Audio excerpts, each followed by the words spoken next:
much cheese and pepperoni, who needs a crust? Guys, I think we need a crust. Get Little Caesars large thin crust pizza with extra cheese and the most pepperoni, all at the nation's best price of just $6.49. Pizza. The holidays are here. Put together a great look for every gathering this season at Men's Warehouse. Sport coats start at $119.99. Designer suits start at $199.99. Plus merino sweaters are $2 for $75. Happy holidays, Men's Warehouse. There's something different to a Disney movie. Rising knows you love all things Disney. I think we've watched every single movie at least twice, 4 times. 100 times. That's why your unlimited plan now comes with Disney Plus on us for a year. Because the network more people rely on gives you more. Truck and SUV month at the Laurel Auto Group. You'll get the best prices, the best selection, and the highest trading value. Laurel Auto Group has 7 dealerships, 10 brands, and over 1,000 vehicles. Get your best deal right here at a Laurel Auto Group dealership. Don't miss this one.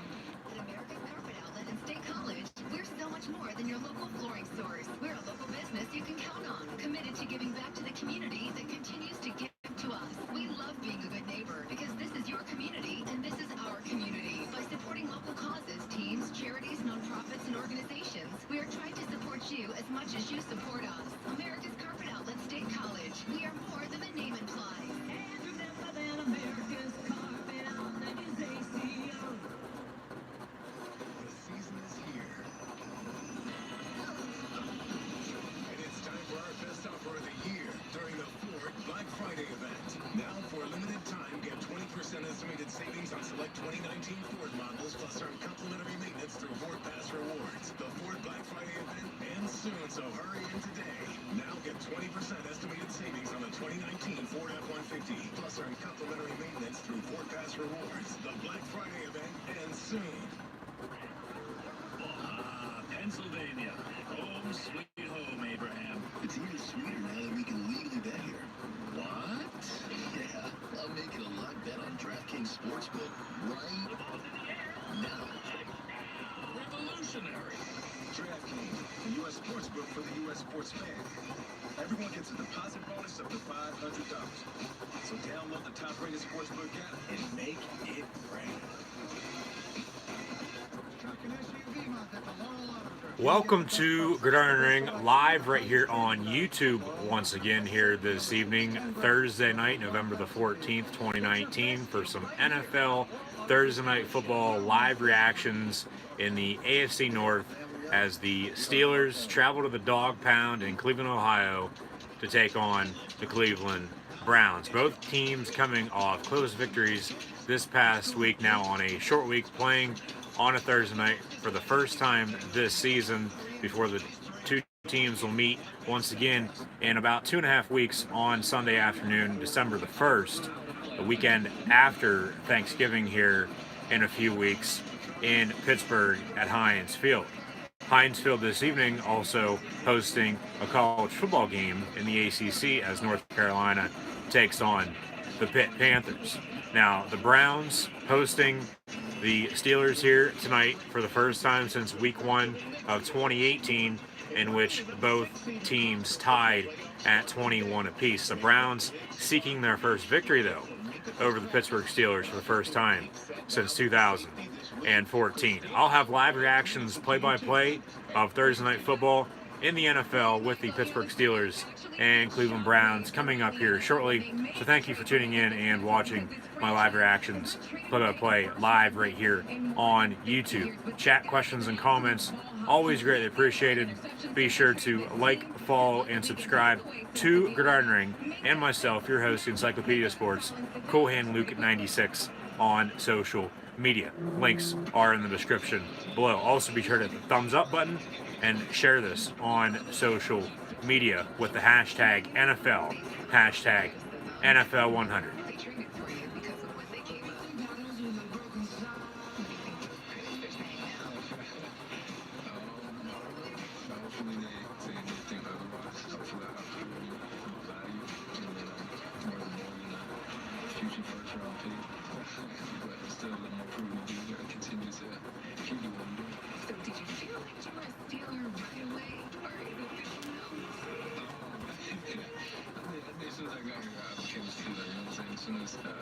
Got off the plane, Also coming up at halftime, I will preview the remainder of the weekend during week 11 of the NFL, so stay tuned for that, along with previewing college football week 12 this upcoming weekend. Also, be sure to go check out my college football week 12 and NFL week 11 predictions right here on YouTube. The videos are done. However, myself, your host, Encyclopedia Sports, did not upload them yet. They will be uploaded tomorrow. Keep an eye out for those. Tonight in the NFL, I'm taking the Pittsburgh Steelers over the Cleveland Browns, and I'm also taking the North Carolina Tar Heels to defeat the Pitt Panthers at the Steelers' home, Heinz Field in Pittsburgh. As mentioned, Pitt hosting the Tar Heels this evening as Mac Brown leads UNC to the Steel City. So live reactions, play-by-play of Steelers-Browns, though, coming up here shortly. Once again, thank you for tuning in and watching my live reactions, play-by-play, live right here on YouTube. Be sure to share this on social media. Hit that little share button. Also hit the thumbs up button if you think I'm doing a good job. Also, that little red subscribe button, hit that along with the little notification bell next to it. And as always, chat questions and comments, always greatly appreciated. And be sure to like, follow, and subscribe to Gridiron Ring, Gridring 18, and myself, your host, Encyclopedia Sports. That's me, Cool Hand Luke 96 on social media. Links are in the description below.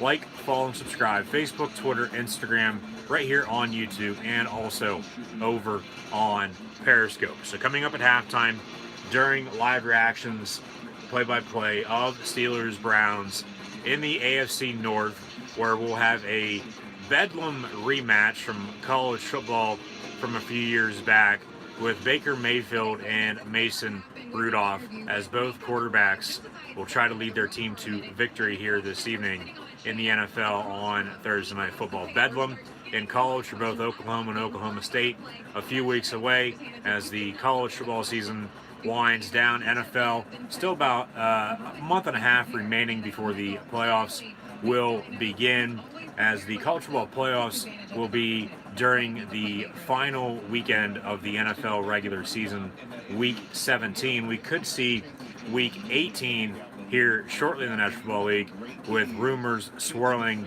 that the NFL will take away one preseason game before the season begins, have 3 preseason games, and then 17 regular season football games, with either the AFC or NFC hosting 9 home games, vice versa.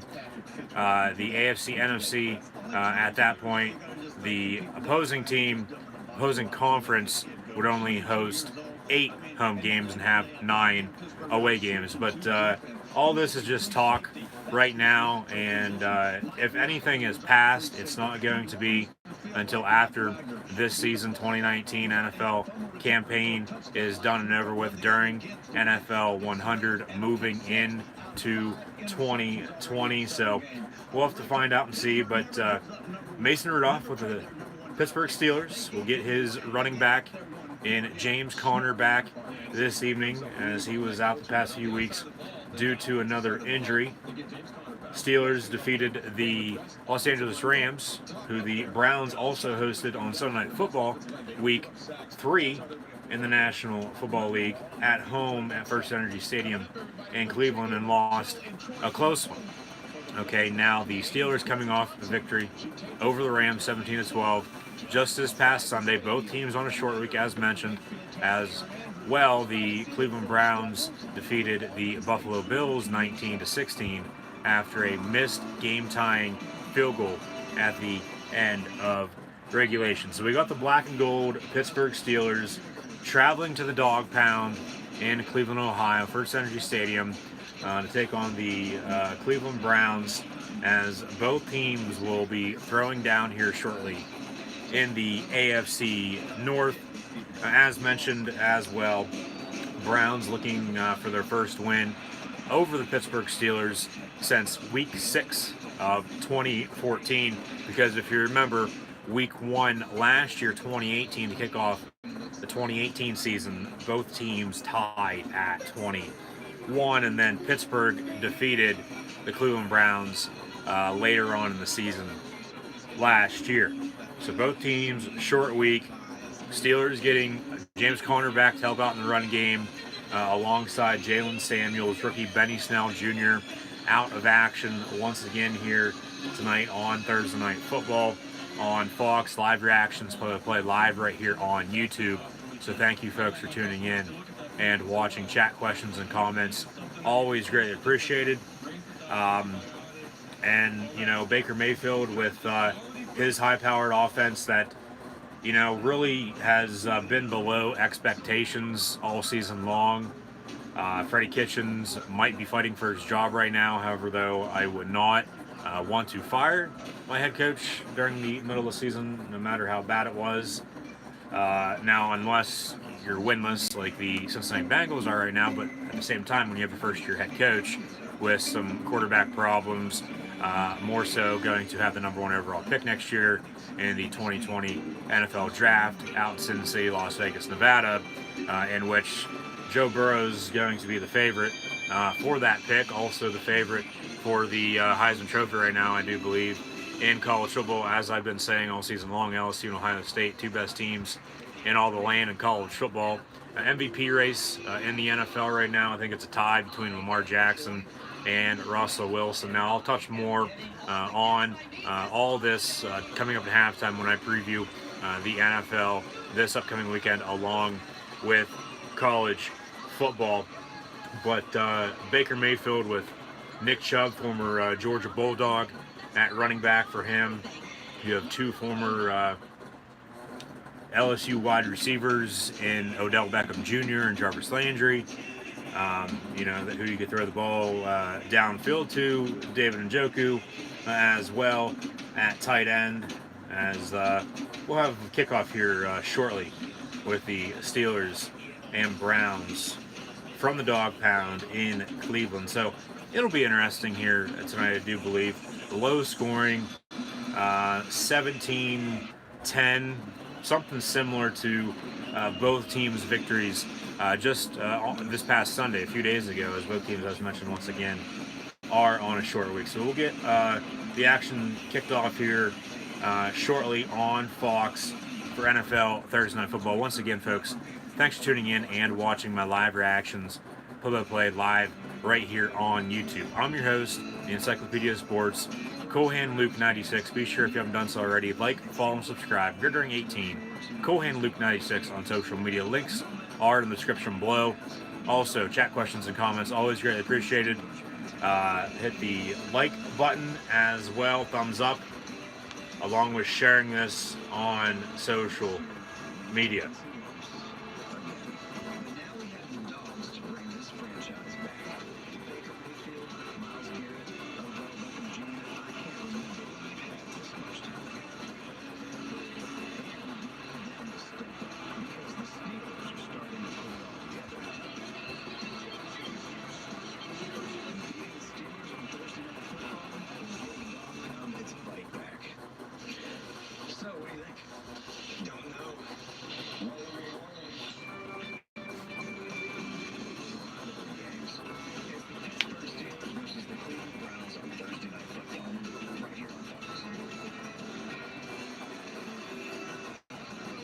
Country music superstar Brad Paisley with the intro for Fox NFL Thursday Night Football this evening.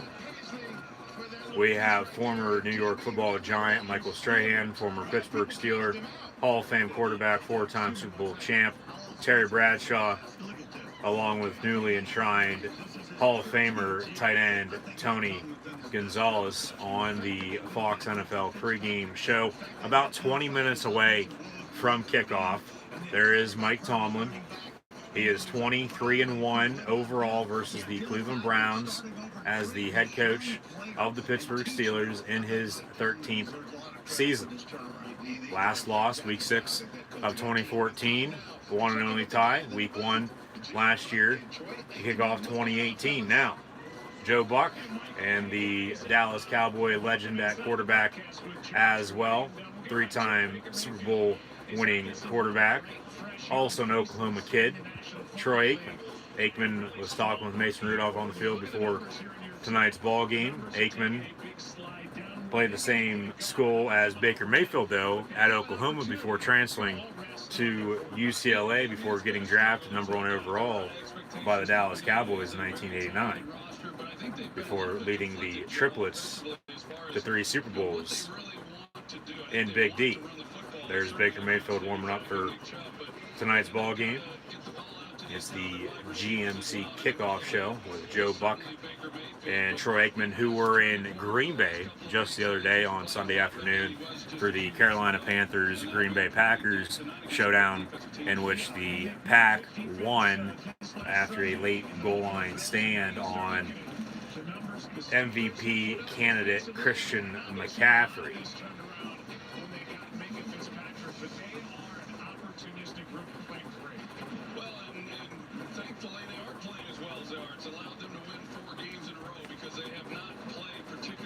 Steelers, as well as mentioned on Sunday during live reactions, play-by-play of Rams Steelers. The Steelers have now won 4 straight contests after starting the season 1-4. Week 1, they lost on Sunday night to Tom Brady and the Patriots. Week 2, Ben Roethlisberger goes down against the Seattle Seahawks at home. In steps Mason Rudolph. Not enough to come back and pick up the win. Seahawks win by a couple.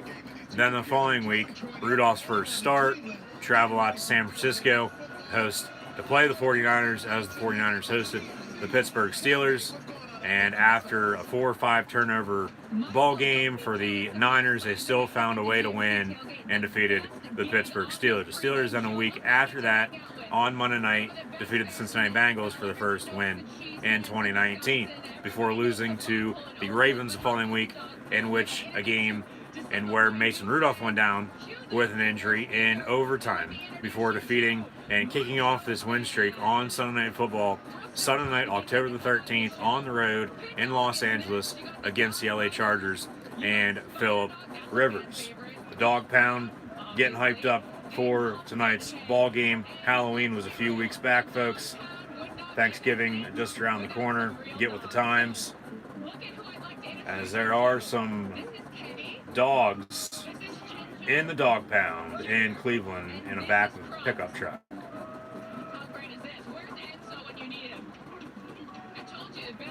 Carissa Thompson on the coverage, as the dogs are now all over the place, back to New York City for Strahan, Bradshaw, and Gonzalez.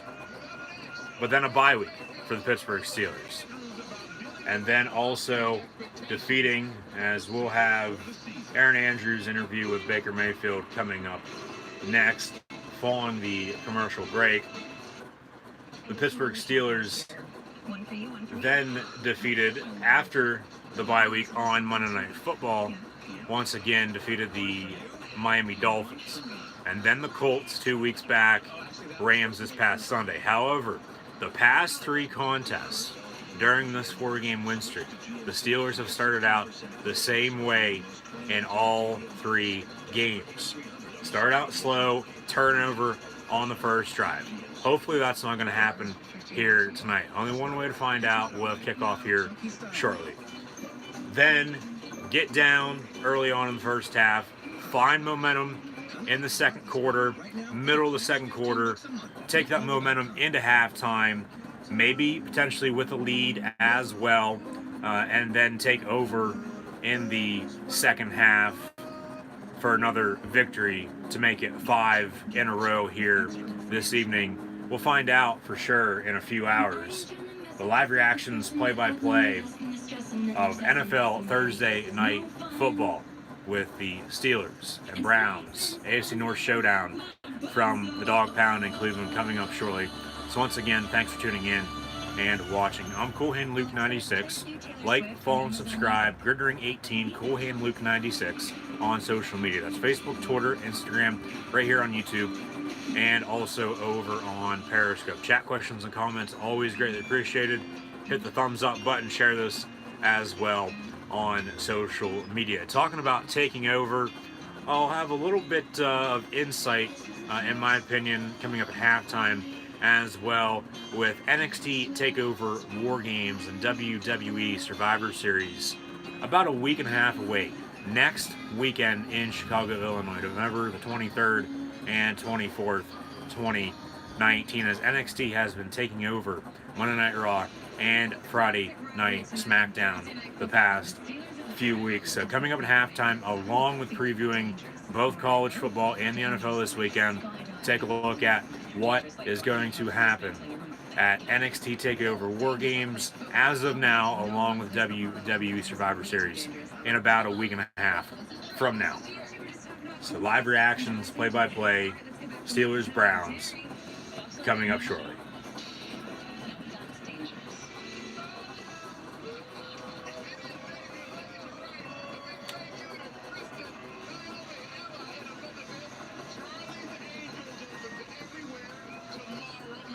Check it out. Elko, what you got? No, I have a cameo in the new Charlie's Angels. What do you play? I'm Bosley. You keep your clothes on? I am Bosley. I keep my clothes on. That's going to be Tony.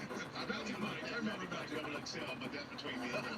It's time now to bring in one of Terry's Angels, Aaron Andrews. And EA, you caught up with the man, Baker Mayfield, this week.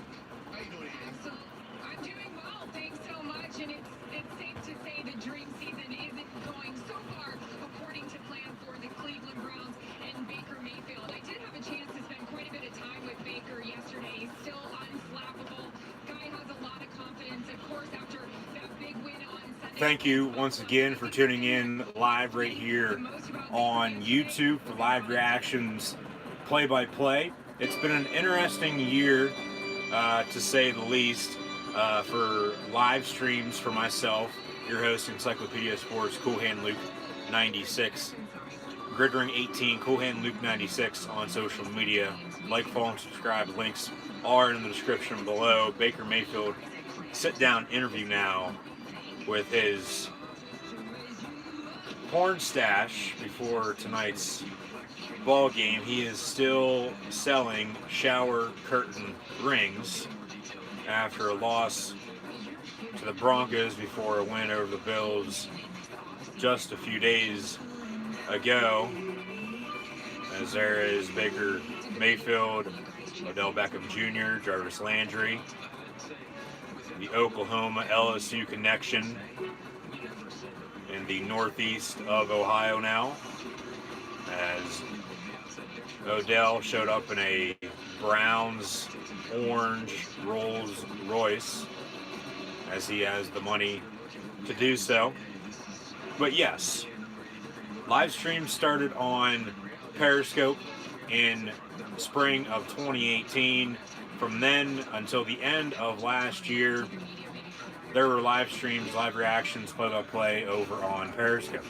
However, then Christmas time, right after Christmas, college football playoffs with Notre Dame and Clemson, along with Alabama, and who the hell did the Crimson Tide play last year in the one semi before losing to the Tigers in the national championship game?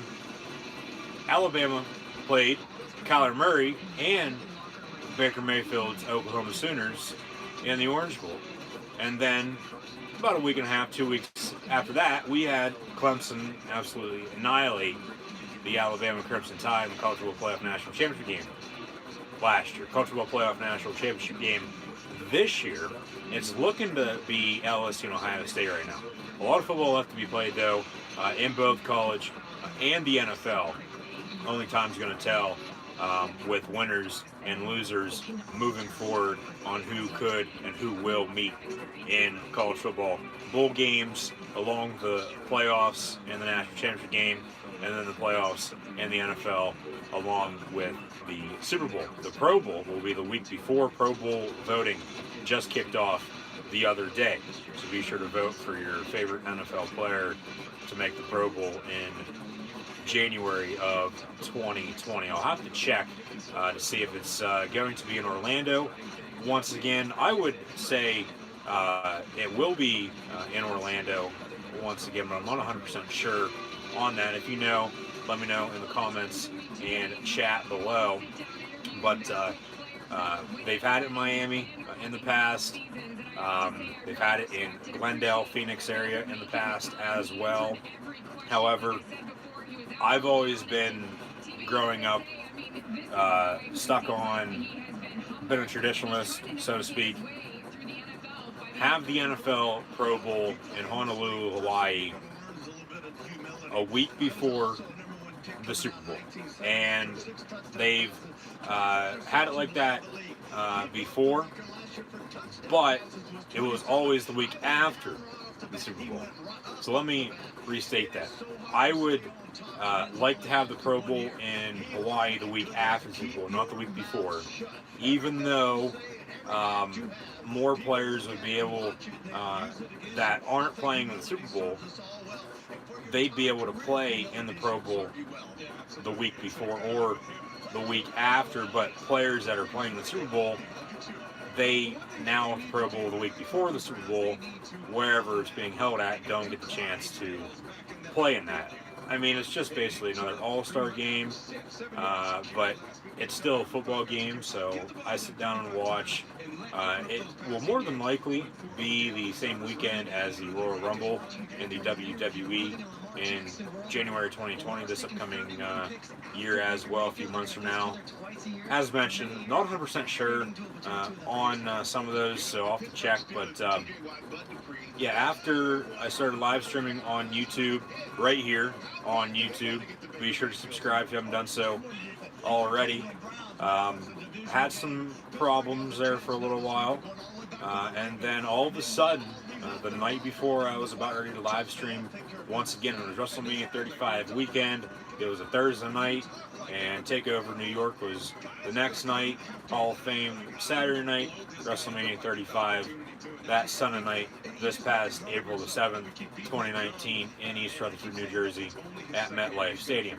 However, due to YouTube's, at the time, new policy about subscribers, you needed 1,000 subscribers in order to live stream off of mobile on YouTube. Unfortunately, at that point in time, I did not have 1,000 subscribers right here on YouTube.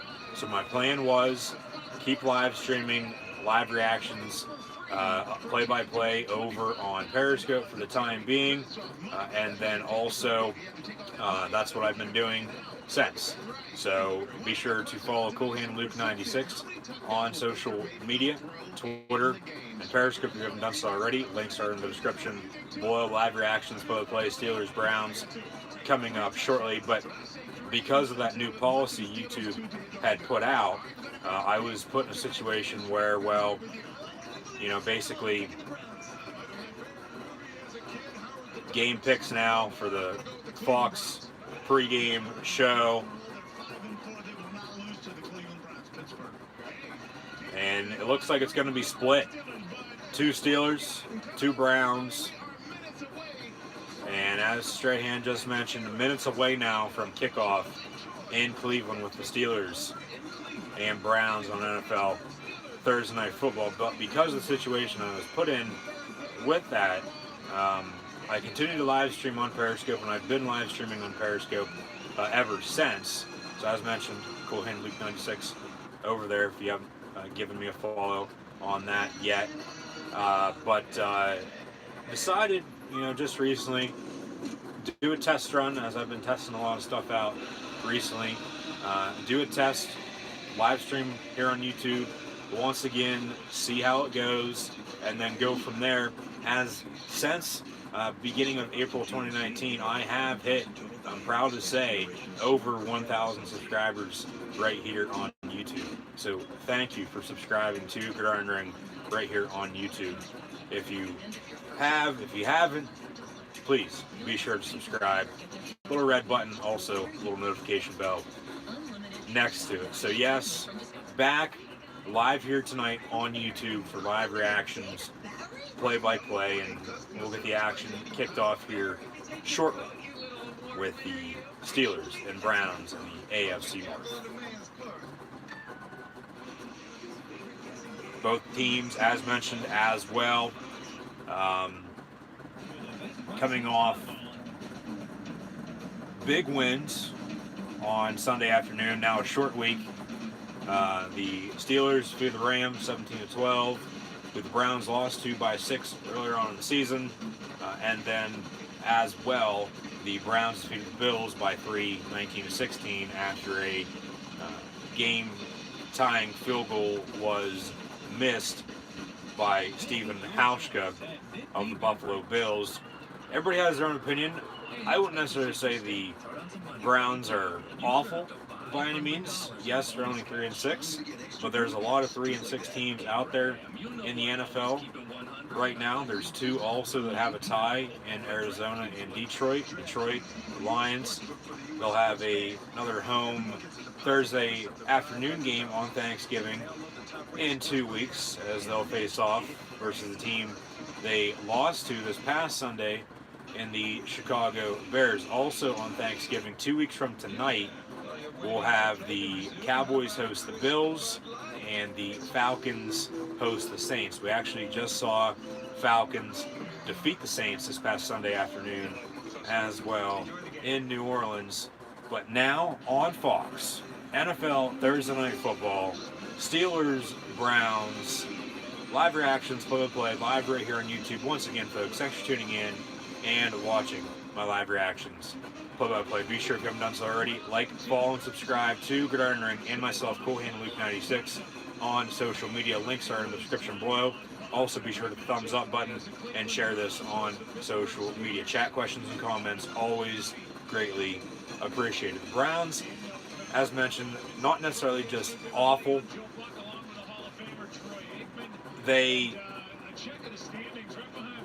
We're going to see the standings here first in the AFC North. Second and third place for both Pittsburgh and Cleveland. As mentioned, the Browns are 3-6.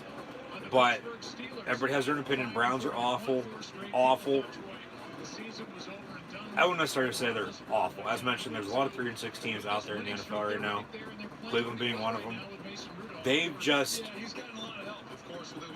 haven't met expectations that were set by everybody at the beginning of the season. But that's why they play the football games. Nothing is decided on paper.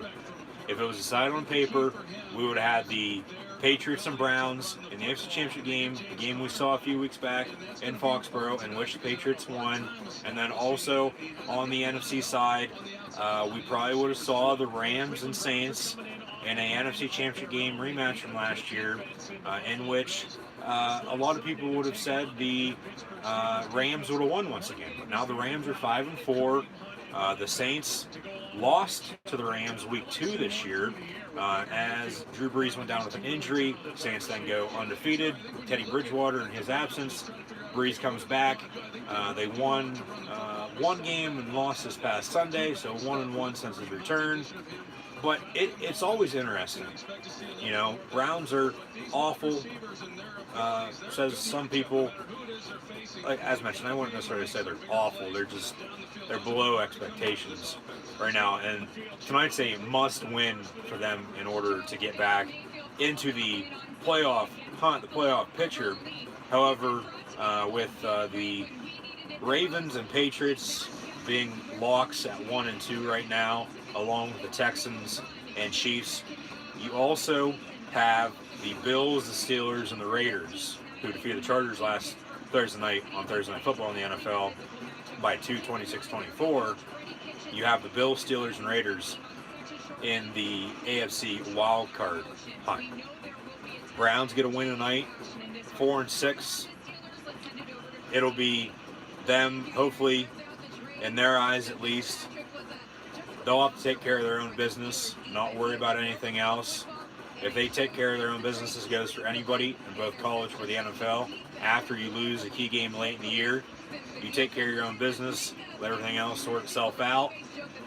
You could potentially get back in the thick of it at the end of the season. But as mentioned, that's why they play the game. It's not decided on paper, decided on the football field, on the gridiron. This is Gridiron Ring, live right here on YouTube, live reactions, play-by-play, NFL Thursday Night Football, Steelers and Browns. Thanks once again for tuning in and watching. We'll have kickoff here now, next, as the Browns will kick off from right to left across your television screen, radio, and audio dial. We'll see Mason Rudolph and the Pittsburgh Steelers offense on the field here first tonight from First Energy Stadium from the Dog Pound of Cleveland, Ohio. Chat questions and comments, always greatly appreciated.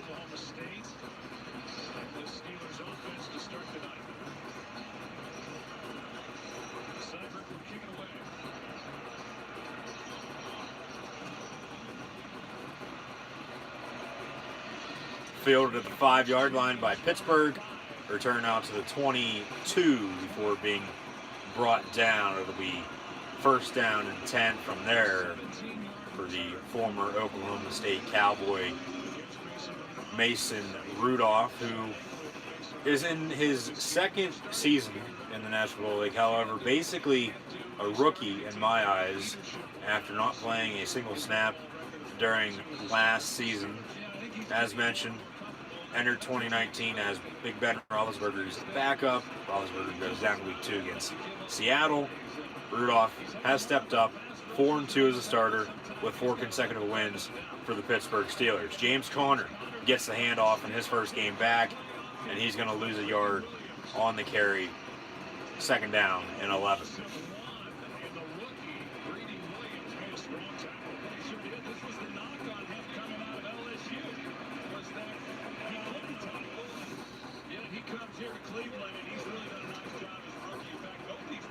Rudolph once again going to be under center to begin tonight's ball game with Conner back at the 13-yard line, man in motion.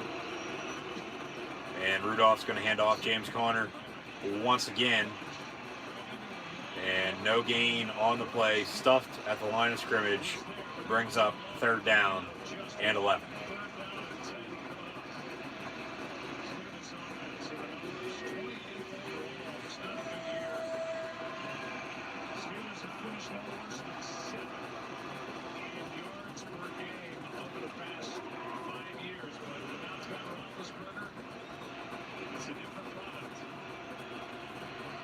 Washington, Johnson, and Juju Smith-Schuster.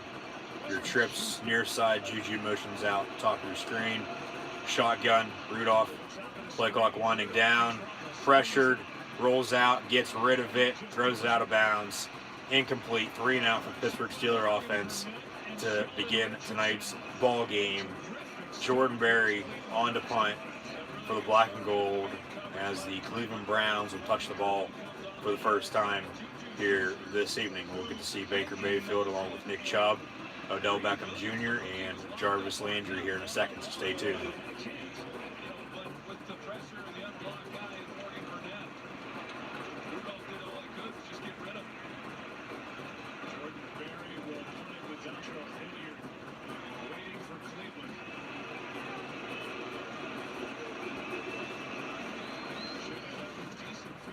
Berry gets the punt up and away. Going to be fielded back inside the 25 or 24-yard line. Return out to about the 34.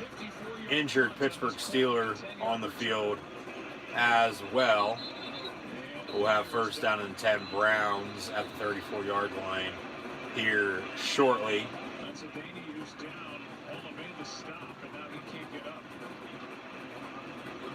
And not a good sign for the Steelers here on the punt return, as an injured black and gold teammate is down, and it's not looking good. A little bit of delay now for the Browns to take the field on offense here in tonight's ball game because of the injury, but we'll get back to the action here shortly. As mentioned, coming up at halftime, preview this upcoming weekend in both college football and the NFL, as we'll have some key matchups in both, along with taking a look at WWE NXT TakeOver War Games, along with WWE Survivor Series in about a week and a half from now.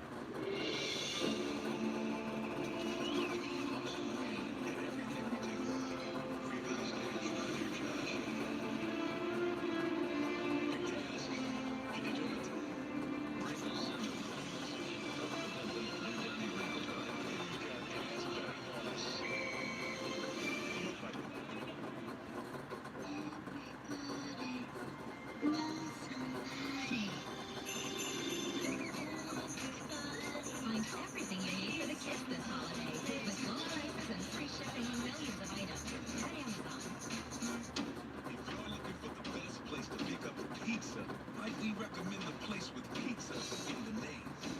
Call Pizza Hut now to pick up a large 3-topping pizza for just $7.99. No one outpieces the Hut.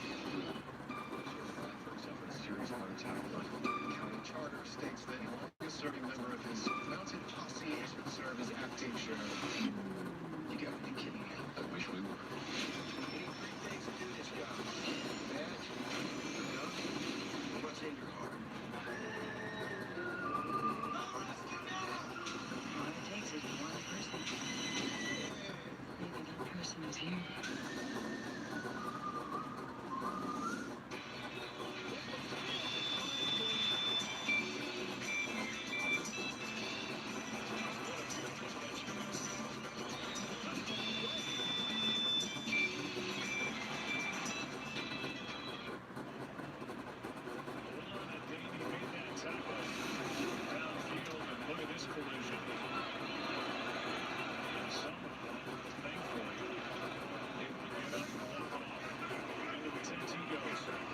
Baker Mayfield going to be under center from the 35-yard line. Nick Chubb fake the give to him. Ball batted down at the line of scrimmage. However, a lineman catches it.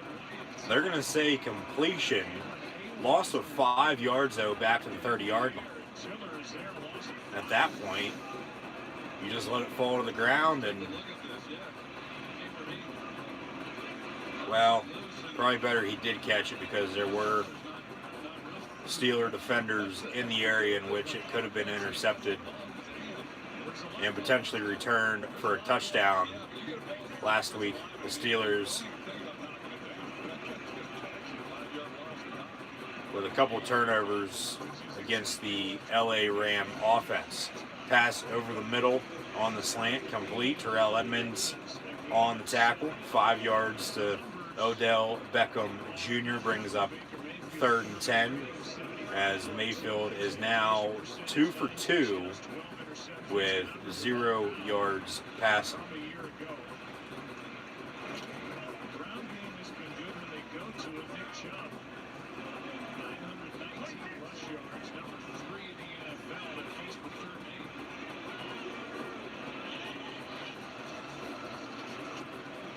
Mayfield looking to throw, getting pressure. TJ Watt almost had him.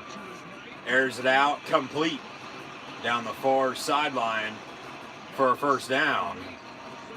And that's the former Kansas City Chief, Kareem Hunt, who is now in Cleveland with the Browns.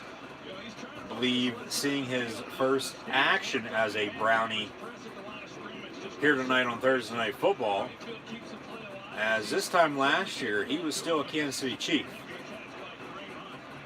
The beginning of December, was then released by Kansas City, picked up by Cleveland, 8-game suspension by the NFL as Mayfield airs it out deep down the middle in the end zone. Touchdown Browns. Odell Beckham Jr. 6-0 pending the extra point as the Steelers get beat deep here early on in the first quarter.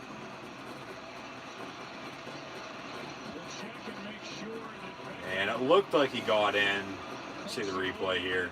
A simple post route over the middle and right on the money from Mayfield to OBJ. And Beckham comes down with it. Down inside the 1, but he's in the end zone by that point.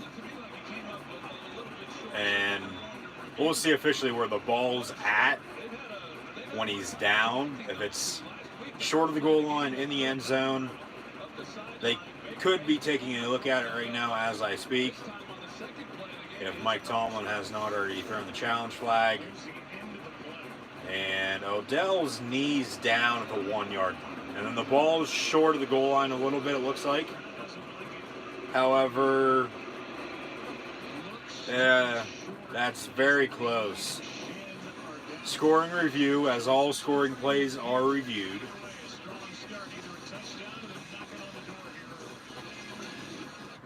So they're taking a look at it right now. They have to find undisputable video evidence to overturn it. They could very well have that with the pylon cam. with Beckham's knee down, the ball short of the goal line, more so just at the inch line. No touchdown though at that point, so they'd have to take the points off the board, overturn it. First and goal from there at the inch line.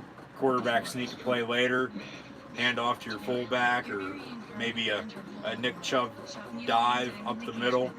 It's going to be a touchdown Browns here early on in the first quarter regardless. So you might as well just say play stands as called, touchdown, as the Steelers secondary gets beat deep here early on in the first quarter after a simple post route over the middle from Mayfield to Odell Beckham Jr. for the touchdown. Talking about Kareem Hunt there a little bit ago as well. I believe playing his first game for the Browns here tonight after an 8-game suspension to kick off 2019 due to domestic violence, as the former Chief caught a first down pass far sideline on the wheel route, just a play before the touchdown pass from Mayfield to Odell Beckham Jr., the former Giant in his first year, also with the Cleveland Browns. As the Browns, as mentioned, yes, they're 3-6. Some people say they're good, some people say they're bad, some people say they're awful. Well, they're 3-6 obviously for a reason. Way below expectations, but that's because it's not decided on paper, it's decided on the field. But the Browns are also young, and they have a lot of inexperience together as a team, even though there are veterans on the squad, both at wide receiver with Beckham and Landry, who have been around the league for a while, getting drafted out of LSU to the Dolphins and Giants respectively.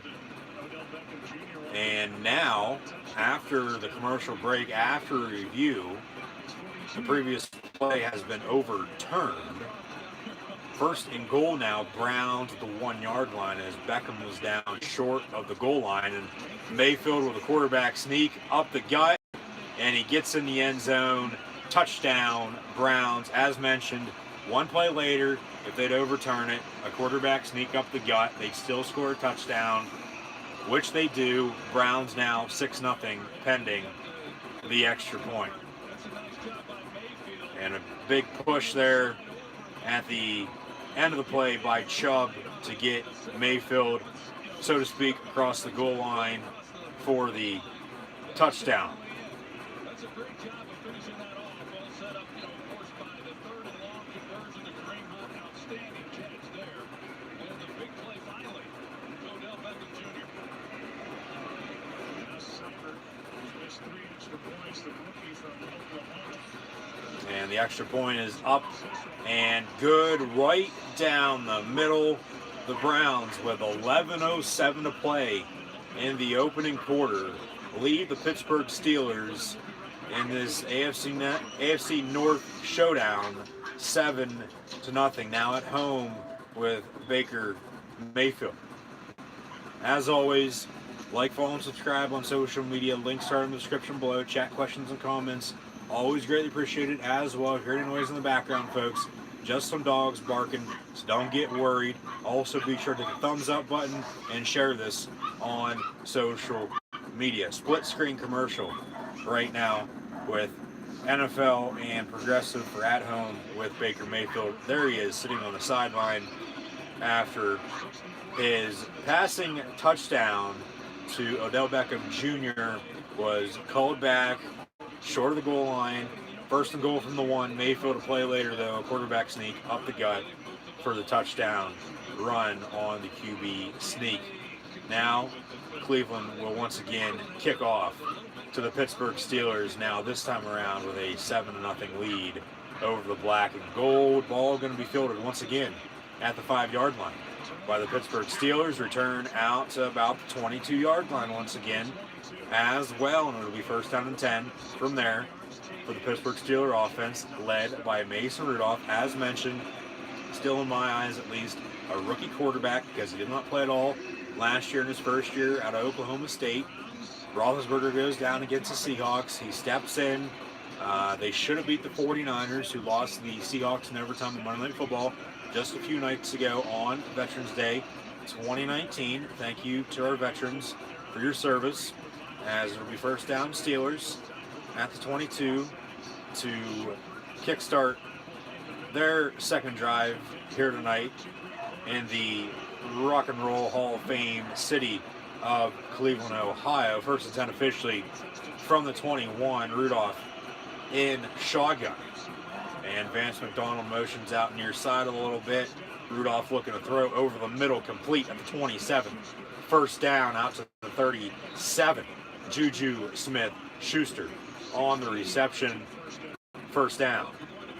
They should have beat the 49ers. They didn't, even though San Fran had about 5 turnovers.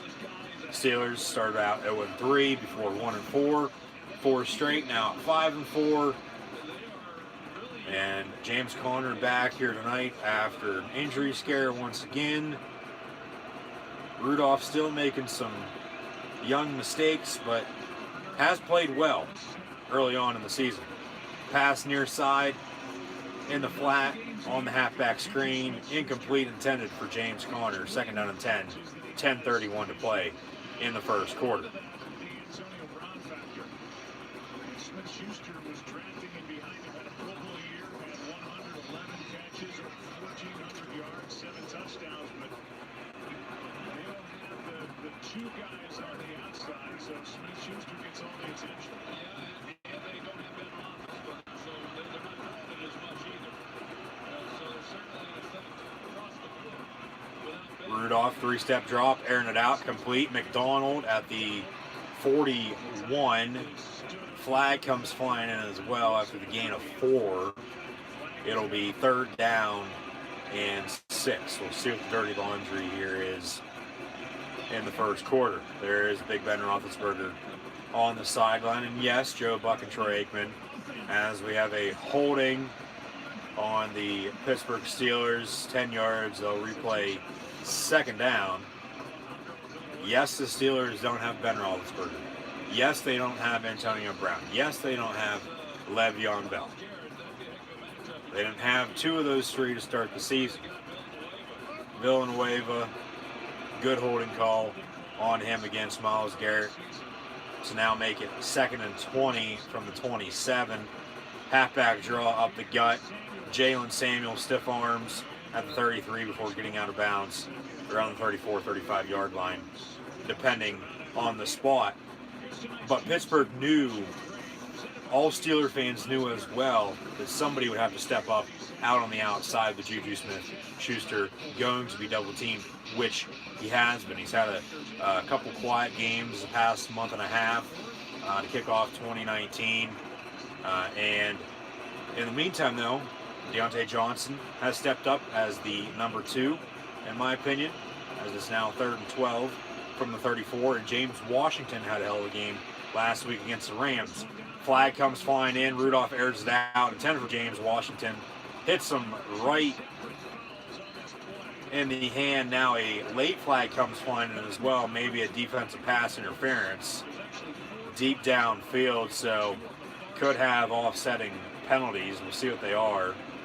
As Rudolph aired it out deep down the near sideline to his former teammate at OK State, number 13, James Washington, before it fell incomplete. Flags all over the field, though. We'll see what those are here. Press on the outside. There's a look at Steve Wilks, the defensive coordinator.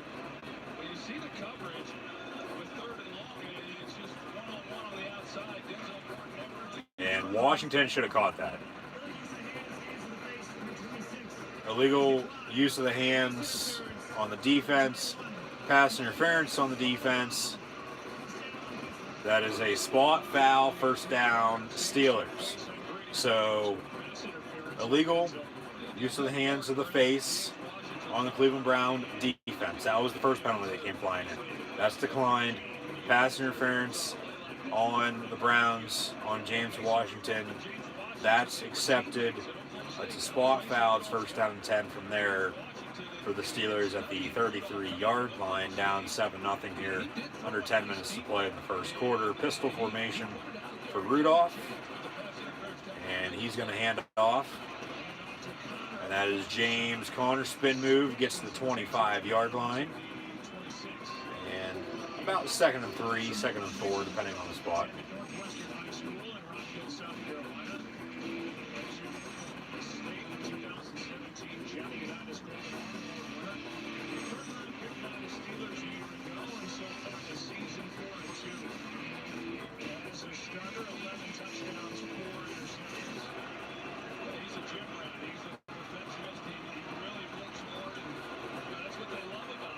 Going to be 2nd and 3 from the 26. Another handoff, James Conner, no gain on the play. 3rd down.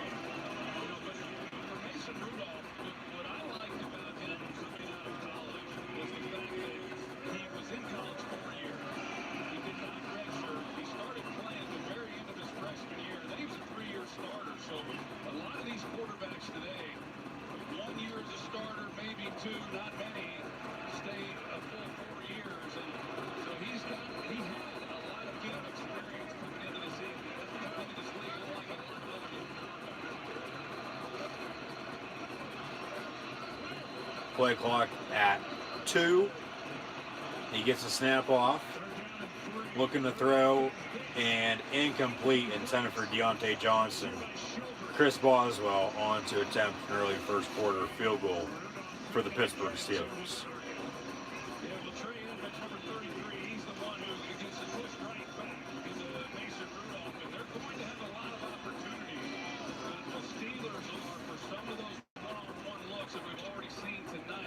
Because of the style of play defensively by the Browns, they like to bring pressure. They blitz as much as anybody in football.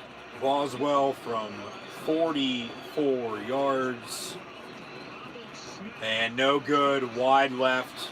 A little bit of some trouble there with the snap.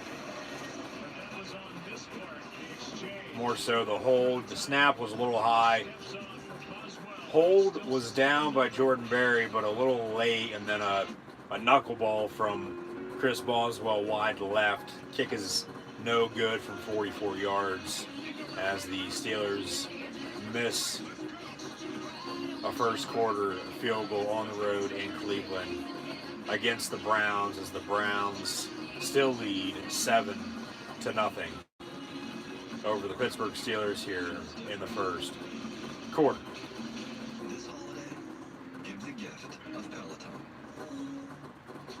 Shopping this year. One for you, one for me. I love it. I can ask for something too. Yeah. Yep. One for you and one for me. I love it. Oh, actually, that was supposed to be for me. I love it. I like that. Current eligible non-GM owners switch to GMC and get 16% below MSRP on most 2019 Acadia models. That's over $8,300 on this Acadia Denali. We are professional grade. GMC.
Energy Stadium and Thursday Night Football presented by Bud Light Platinum. Coverage brought to you by State. 1st and 10 for the Browns at the 34-yard line. Mayfield gonna hand off. Nick Chubb gets 10 yards and a first down for the Browns. It's 10-0.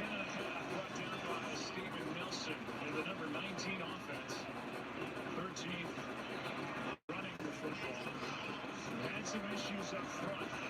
They just signed J.C. Treader to a contract extension. They lost David Njoku, broke his wrist, the tight end week 2 against the Jets, and then they're looking on the outside with Odell Beckham Jr. and Jarvis Landry. They cut Antonio Galloway today.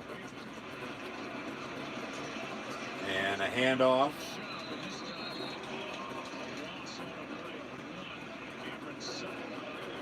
Came up to make the stop. Troy, clear the numbers, but right now, as far as being optimistic, taking the ball, sacks, whatever you want to look at, this is top 5 defense in the NFL. No doubt.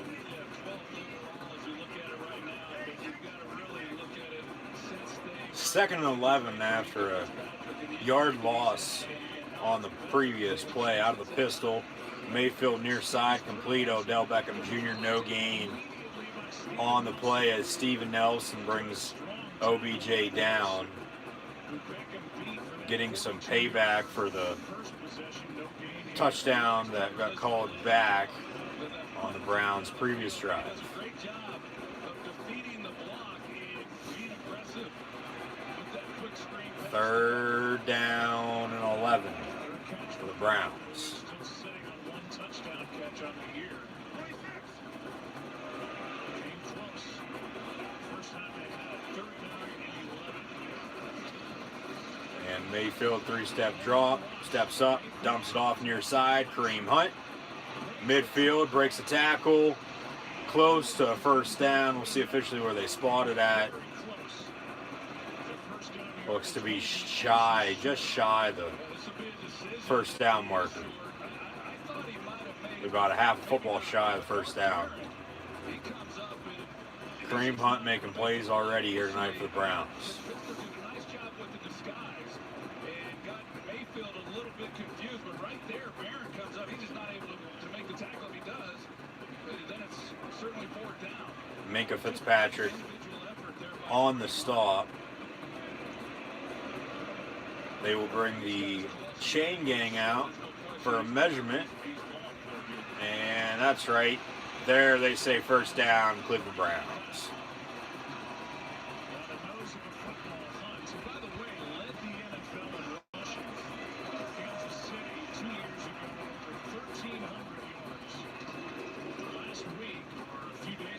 Sunday when Chubb and Hunt were in the backfield together, presented Buffalo with quite a few problems. That sure did, and you know, as has been talked about the last 4 days, he did a lot of blocking in that game. Kareem Hunt did as a lead blocker for Chubb, but he's a versatile guy. Mayfield with a hard count, pressured, rolls out near side, throws it away, incomplete. 2nd down and 10. Well, they get the 1st down. They're at midfield, and Freddie Kitchens dials up a deep shot. He wants to take a play and see if he can't get another big play down the field. I like the thinking there. This is an offensive line, however, that has had some problems, especially out there on the edges with those tackles. And so, against this edge rush, talking about T.J. Watt and Bud Dupree, that's quite a task for anybody to hold up against them. Hunt motions out into the slot, top of your screen. 2nd and 10 from the 46. Bubble screen to Hunt, top of your screen. Goes for about 4 to the 42, 3rd down. Start to his NFL career out there to make the stop after a gain of 3. It'll be 3rd down.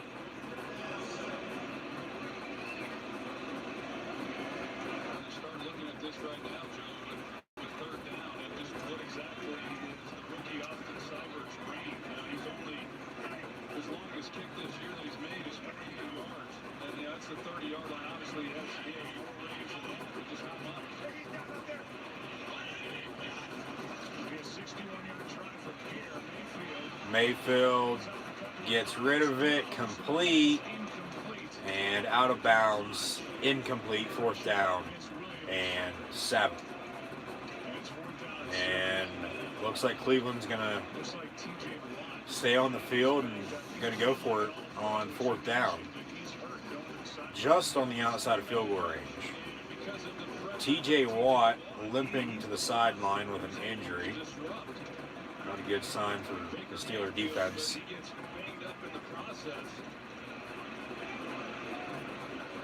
See what Cleveland does here on 4th down.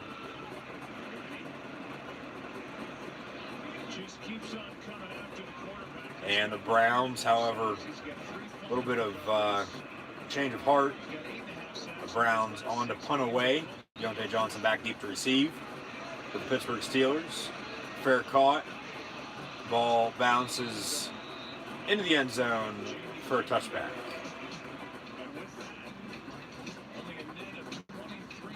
Steelers will get the ball back for the 3rd time, down 7-0 to the Cleveland Browns after the fair catch was signaled for. Ball bounces into the end zone on the punt for a touchback. 1st down and 10 when we return for the Pittsburgh Steelers, down 7-0 from the 20-yard line.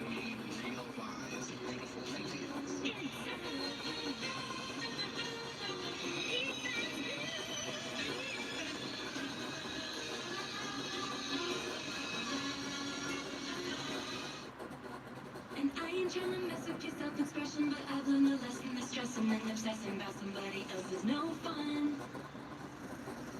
And snakes and stones never broke my bones, so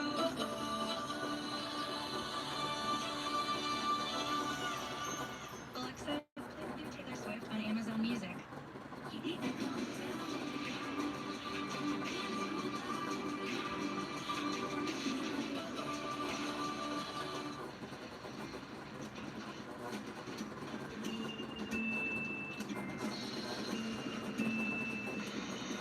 What's that, Nintendo? Christmas. JC, remember the little things.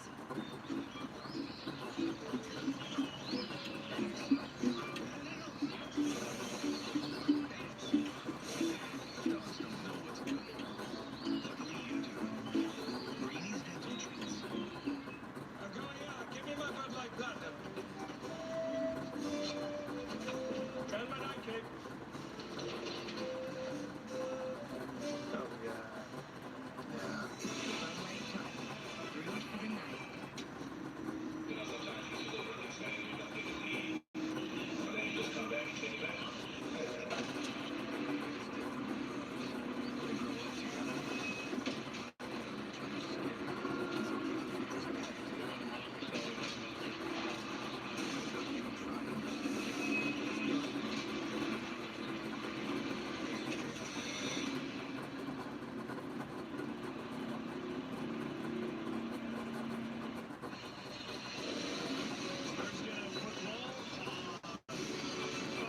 Presented by Bud Light.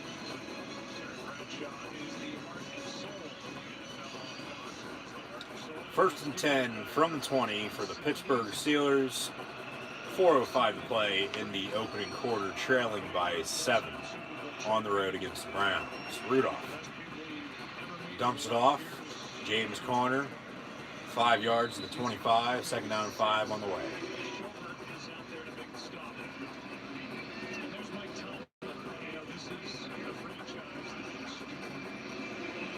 Trips with consistency. There's a foundation here for Chuck Nolan, Bill Cowher, Mike Tomlin. Terry said, I know you want to chime in, but he thinks this is, if not the best, one of the best jobs Mike Tomlin has done. And pass complete. James Washington, far side. Gain of 8 for a 1st down. Steelers move the chains. New set of downs. 1st down and 10 with Austin 3:16 to play in the opening quarter. 1st and 10 Steelers from the 34. And Rudolph once again out of the shotgun gets the snap. Pump fakes, finds Juju Smith-Schuster for a 1st down to the 38, 2nd down.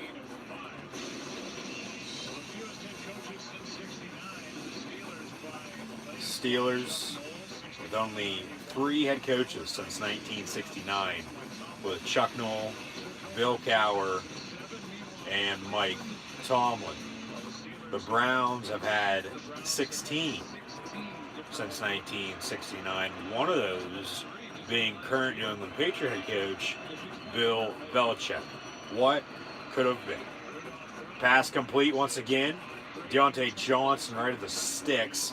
Going to be 3rd and short. It starts at the top. It starts with ownership. When you talk about the Rooney family and their philosophy, it says a lot. Because I know there have been times when Bill Cowher was still playing. Bill Cowher's going through a stretch, and they were struggling, and they stuck with him. And then he goes on and wins a Super Bowl and competes each and every year. You know, they have a philosophy of hiring young head coaches. They were all three of those guys hired in their 30s, and they stick with them. And that's why there's Man in motion. Rudolph under center. Fake the give. And incomplete. 2 yards past first down marker. 10 for Juju Smith-Schuster. Incomplete. 4th down and 1. And Jordan Berry on the punt once again for the black and gold. And ball was right on the money.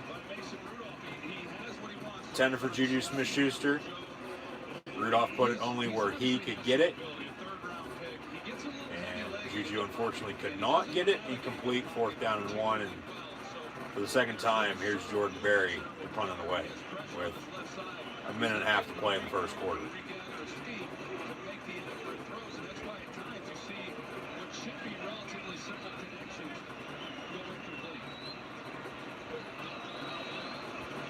Play clock winding down.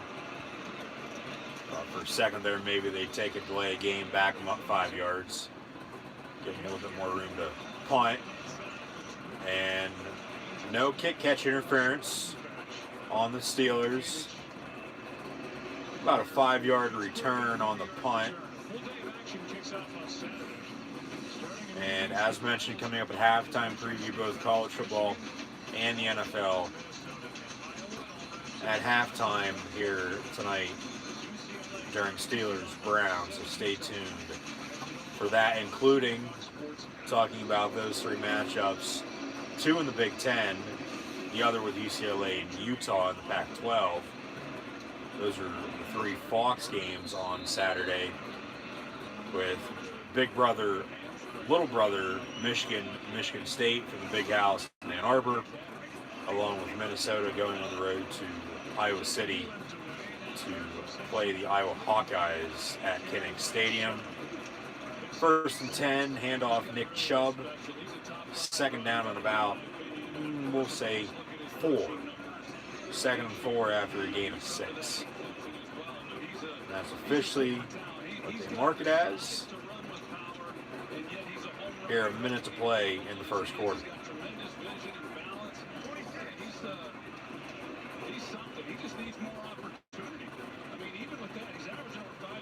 Trip stop your screen from 29.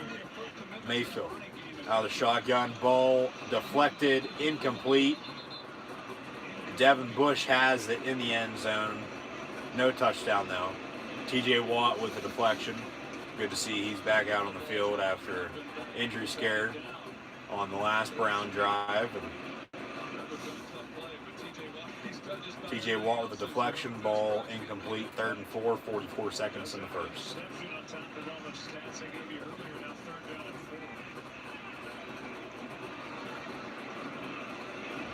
Empty backfield now as Kareem Hunt motions out. 5 wide, trip stop your screen. And Mayfield pump fakes, incomplete near sideline, intended for Odell Beckham Jr., 4th down and 4 as Beckham and Mike Tomlin have a short little conversation after the play, and Cleveland on to punt once again.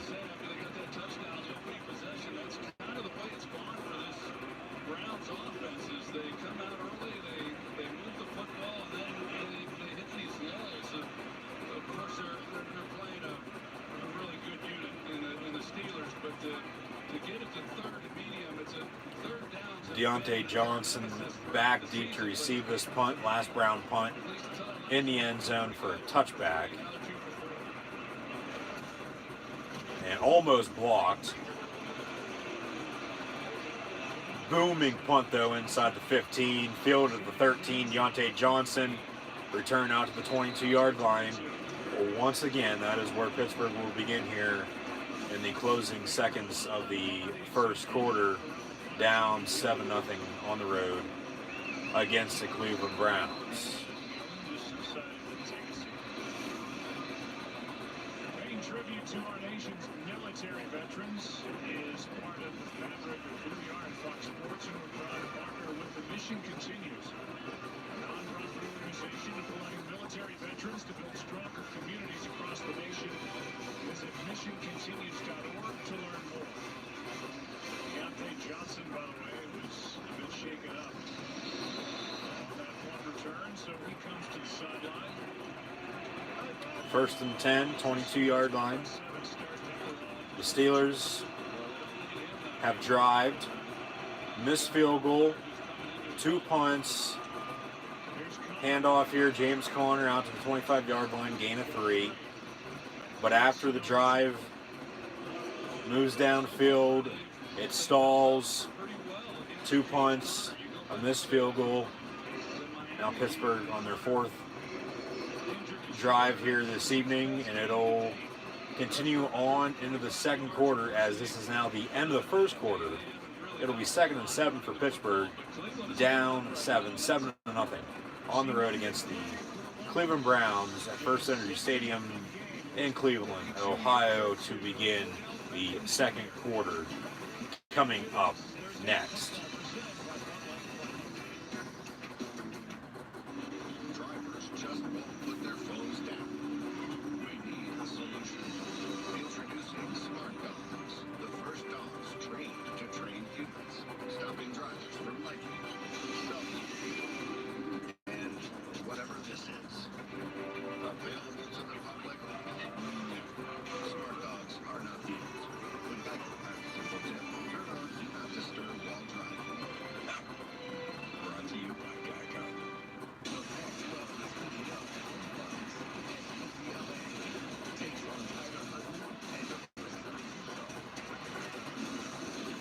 Saturday at 8 Eastern, 5 Pacific. On Fox and the Fox Sports app.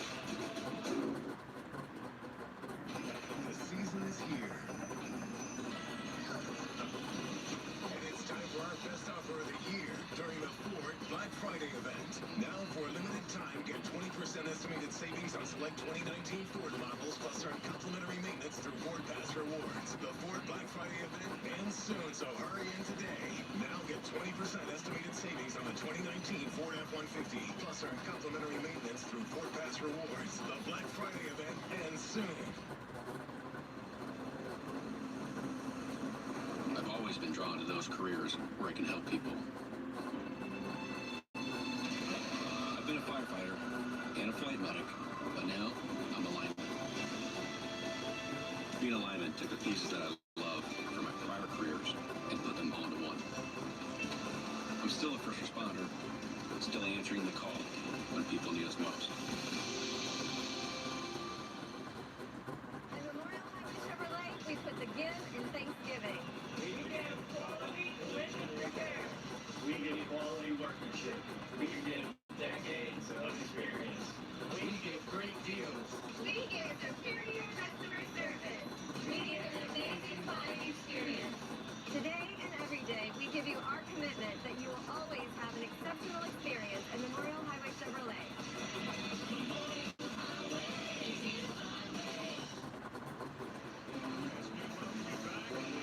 Thursday night football. This picture was taken on December 12, 1954, after the Browns beat the Steelers to win the East Division Championship. As Rudolph has to spin out from his throw. This is batted down by Anku. And there was pressure by Myles Garrett. Holding offense. To begin the second quarter on the screen pass near side by Mason Rudolph. Alejandro Villanueva gets charged with another holding call here in the first half. 10 yards, they'll replay, second down. It is now 2nd and 17 from the 15 to begin the second quarter. Rudolph looking to throw over the middle, complete the 20-yard line. Vance, Ronald McDonald on the reception. 2nd and 12. There is Big Ben Roethlisberger on the sideline once again here tonight. And should be a full go by the start of next season. After an elbow injury, sidelined him here during 2019.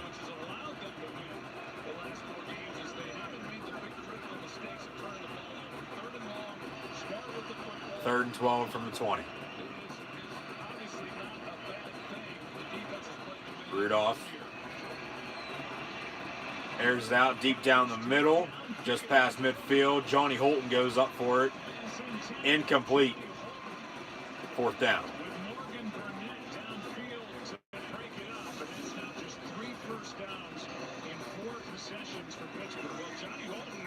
And former Steeler Morgan Burnett on the coverage.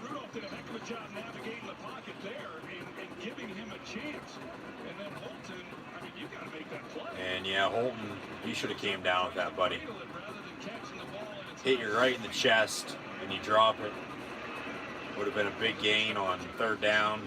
However, incomplete. 4th down and 12. Jordan Berry for the 3rd time here this evening on to punt away for Pittsburgh. Ball fielded. And then right out of bounds at the 24-yard line. 1st down and 10. Cleveland Browns from there.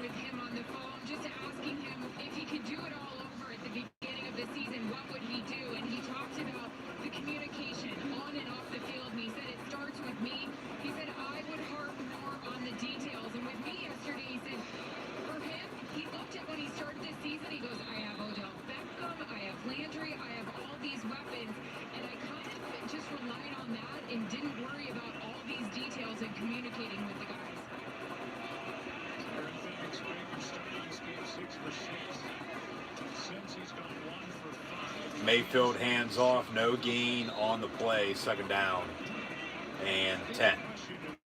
Nick Chubb and Kareem Hunt, 2-headed backfield for the Cleveland Browns now with Hunt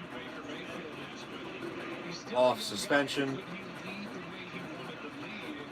Has been a factor here tonight in the receiving game against the Steeler defense. 2nd down and 10 though for Mayfield and company.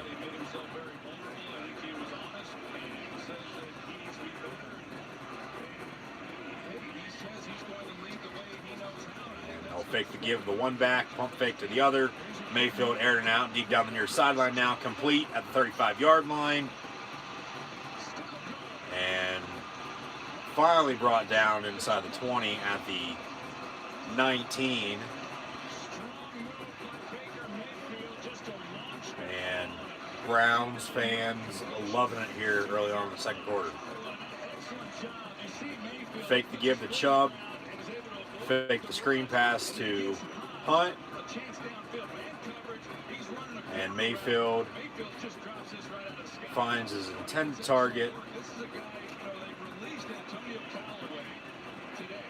Deep downfield for a 1st down.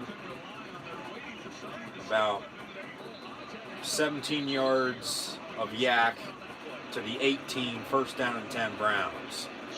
And a challenge flag has been thrown on the field by the Pittsburgh Steelers. And the Steelers are challenging basically to see if he was down by contact after the reception. Basically a field position game right now to see whether or not it's going to be 1st and 10 from the 18 or 1st and 10 back towards the 35-yard line.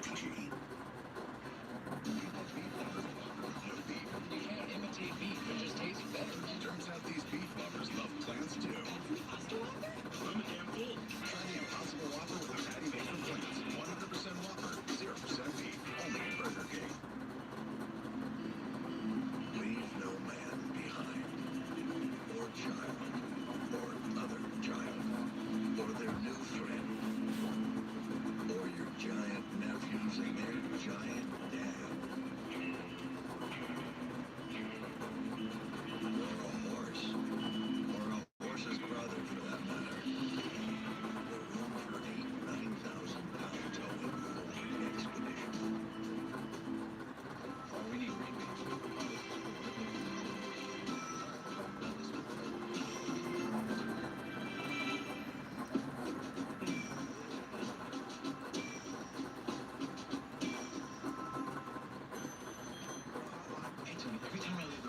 team starts playing better. Superstitious, huh?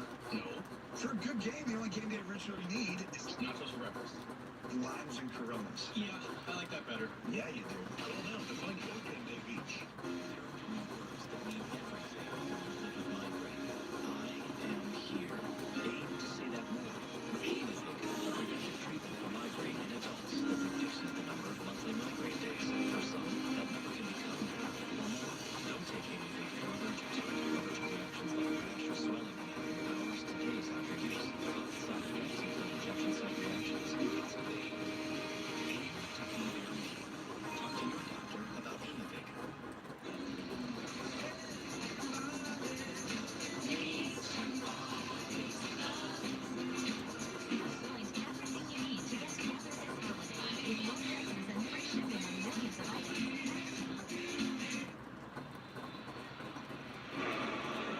Thursday Night Football presented by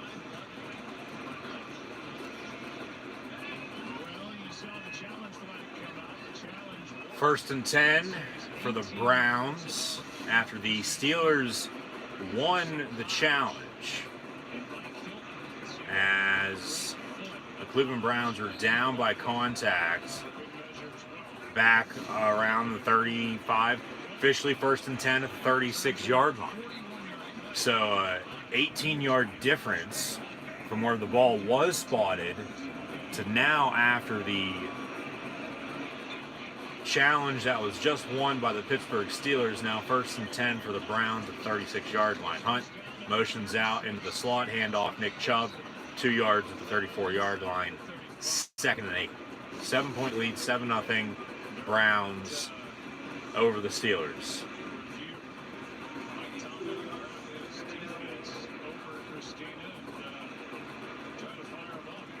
Yeah, that's the second time I've seen that Mike Tomlin's gone over, gathered the defense, talked to these guys, been telling them to play aggressive, to settle down. I kind of get the sense that this defense knows that it's kind of hard now because this offense has been so stagnant, and they welcome the pressure, but they also want to come out here and perform well.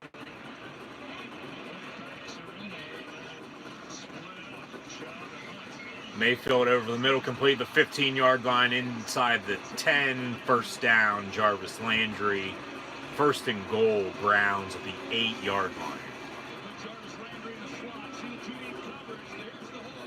And he's going to get into the middle of it, and that's what you're looking for. A simple post over the middle once again, as the Steelers secondary has been beat now twice deep down the middle of the field by Baker Mayfield.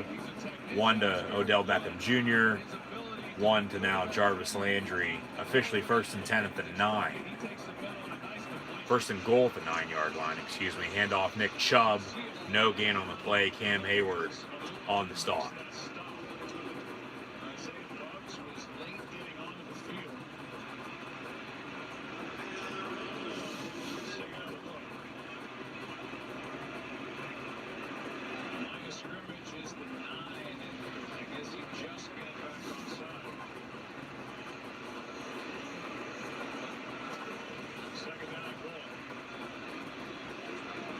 In the eye, Chubb in the backfield, 2nd goal from the 10.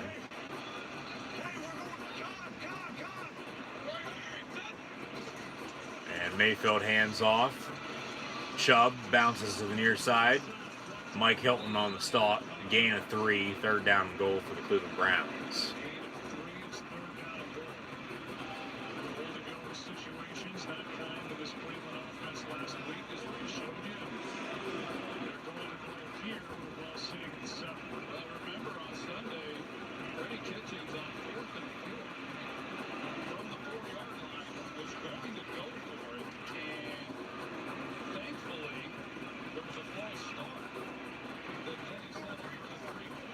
From the 7, 3rd and goal for the Browns.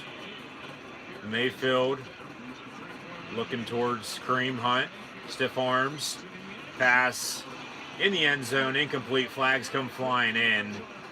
And it's going to be pass interference against the former Cleveland Brown, Joe Hayden. Pass interference on the Pittsburgh Steelers. Should be 1st and goal at the 1-yard line, yes, as the foul occurred in the end zone. And that's a good call, good pass interference call from the officials against the Pittsburgh Steelers as the foul occurred in the end zone. First down and goal now at the 1-yard line for the Cleveland Browns. Looking to extend their lead here with under 10 minutes to play in the second quarter before halftime. And Mayfield looking towards Jarvis Landry, wide open in the end zone. Touchdown Browns.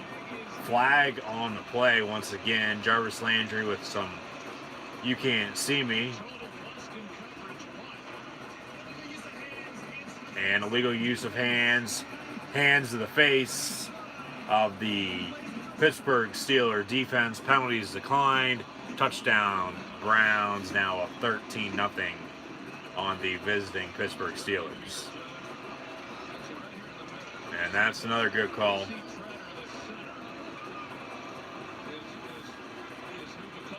And Landry on the drag over the middle, wide open in the end zone. Touchdown Browns. And now after the extra point, with 9:55 to play before halftime, the Browns lead the Pittsburgh Steelers 14-0 on NFL Thursday Night Football. So once again, folks, thanks for tuning in and watching my live reactions play-by-play live right here on YouTube. Once again, be sure, if you haven't done so already, like, follow, and subscribe to Gridiron Ring, Gridiron18, and myself, your host, Encyclopedia Sports, Coolhead and Luke96 on social media. The links are in the description below. Also, chat questions and comments, always greatly appreciated. Be sure to hit the thumbs up button as well, along with sharing this on social media. Also, a little red subscribe button, hit that, along with the little notification bell next to it. We'll get back to the action here after commercial break here shortly, with the Browns leading the Steelers 14-0. Steelers here tonight, they've been able to drive. Connor still can't run the football. First game back for him after an injury. They move the ball downfield, drive stalls, missed field goal, a couple punts. Browns, not necessarily with momentum, but more momentum now with a 2-touchdown lead here midway through the second quarter. The Steelers just getting beat deep by Baker Mayfield here early on in the first half, as he's been able to throw downfield here early on. He's getting pressured. He doesn't have a clean pocket by any means whatsoever. He's had to roll out, throw it away, but the type of quarterback that Baker Mayfield is, he's able to make plays downfield when he has to, and the Steelers are getting beat deep in the secondary by the Brown offense here early on in the first half, plain and simple. There's no other way around it. There's nothing else to it. Kareem Hunt has opened up the passing game as well for the Browns in the screen game. Nick Chubb running the ball effectively as well here early on. So a rivalry renewed, first time here in 2019 during NFL 100 that the Steelers and Browns are meeting. They'll meet once again in about 2.5 weeks. 2 matchups in 3 games for both respective squads. They'll meet 4:25 Eastern Time, December the 1st on CBS from Heinz Field in Pittsburgh. Browns kick off once again with a 2-touchdown lead, 14-0. Touchback in the end zone on the kickoff return. It'll be first down and 10 from the 25-yard line for Mason Rudolph and the Pittsburgh Steelers.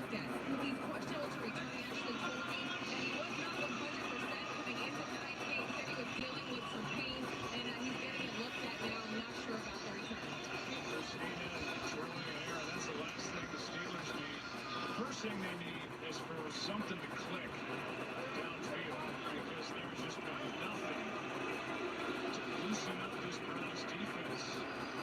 James Washington in motion. Jalen Samuels in the ballgame at running back. Fake the give to him. Pass over the middle on the slant. Incomplete. A little too high for Juju Smith-Schuster. Ball falls incomplete. 2nd out of 10.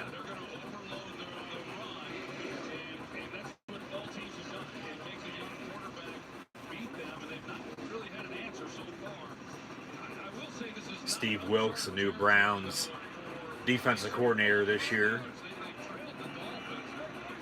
Last year served as the Cardinal head coach before getting fired after one season, as the Cardinals then held the #1 overall pick in this past year's NFL draft, in which they selected Kyler Murray, another former Oklahoma quarterback. Took over for Baker Mayfield. Mayfield #1 overall the year before. To the Cleveland Browns. 2 touchdowns responsible for here tonight against the Pittsburgh Steelers. A 1-yard rushing touchdown for Mayfield, a 1-yard passing touchdown to Jarvis Landry for Baker Mayfield. Trips top of your screen, and Trey Edmonds in the ball game at running back. Rudolph over the middle, completed the 42-yard line, and then ball falls incomplete. Juju Smith-Schuster down. Flag comes flying in. Juju not moving. Personal foul on the Cleveland Brown defense. Automatic 1st down for the Pittsburgh Steelers. We'll see the hit on Juju. It was helmet to helmet, not necessarily a direct shot, but Juju Smith-Schuster down now with an injury with 8 minutes to play before halftime. Steelers trail 14-0. You'll be ready for Saturday, Coach Harbaugh.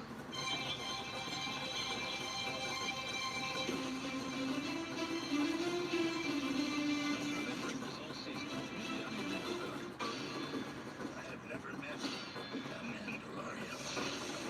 I've only read the story. Reputation was not unwarranted. Now streaming on Disney Plus.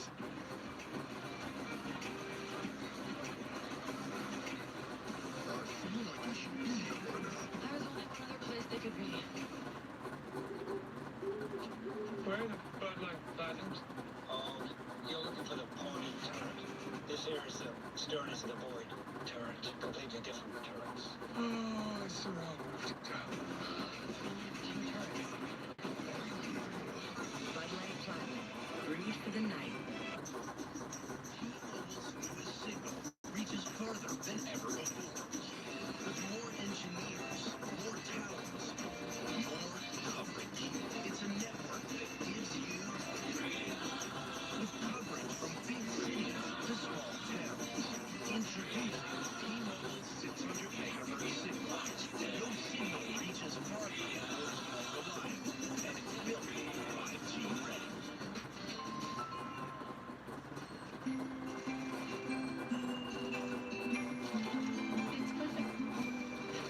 Undress more cozy this holiday with a faux mink to Sherpa comforter. Plus $21.99 sweaters for her. JCPenney. season is here. And it's time for our best offer of the year during the Ford Black Friday event. Now, for a limited time, get 20% estimated savings on select 2019 Ford models, plus earn complimentary maintenance through Ford Pass Rewards. The Ford Black Friday event ends soon, so hurry in today. Now get 20% estimated savings on the 2019 Ford F-150, plus earn complimentary maintenance through Ford Pass Rewards. The Black Friday event ends soon. Now Juju Smith-Schuster walking off the field into the locker room here in the first half. 1st and 10 though. Steelers after the 15-yard personal foul. 1st and 10, 46. Rudolph fakes the give to Edmonds out of the shotgun. Pass complete. Trey Edmonds now just past midfield to the opposing 46-yard line. 2nd and about 3. And that was the personal foul, late hit for the Browns to Mason Rudolph, not for the hit on Juju Smith-Schuster. said something to Mike Tomlin when Smith-Schuster. And the Browns clearly did not mean to do that by any means whatsoever. It's just the game of football, folks. Hand off Trey Edmonds. About a yard for him. 3rd and 1. Flag comes flying in really late. We'll see what this is. Potentially another late hit.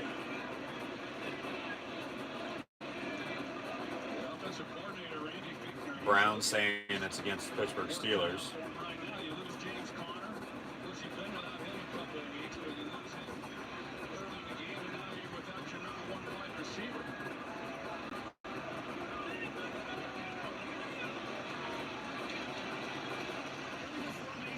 Illegal formation on the Steeler offense.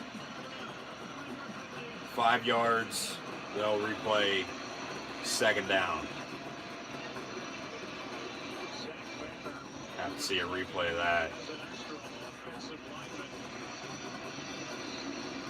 The Steelers tonight, as mentioned, a missed field goal, along with 3 punts, trailing by 14. Now 2nd and 8 at the 48. One thing that has lacked this year with the Steeler offense, they have not been able to run the football. Whether it's James Conner, whether it's Jalen Samuels, Benny Snell, Trey Edmonds, they cannot run the football whatsoever. Pass complete near sideline in the meantime. Gain of 7 to Nick Vannett, 3rd and 1, with Pittsburgh Airlines 7:47 to play here in the first half. And Banner back in the ball game at right tackle as the Steelers bring in an extra offensive lineman.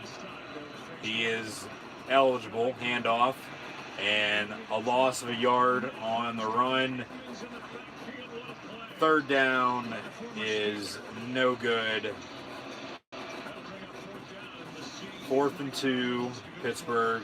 See what they do here. Just past midfield here, middle of the 2nd quarter. Potentially go for it. Get momentum going into halftime. Maybe spark this drive. Drive downfield and score, or do you punt? Rudolph and company will stay out on the field to go for it 4th and 2 here with 6:45 to play before halftime. And Rudolph's going to fake the give, roll out, and gets rid of it as he goes down. Pass incomplete, intended for Vance Ronald McDonald. Turnover on downs for the Pittsburgh Steelers.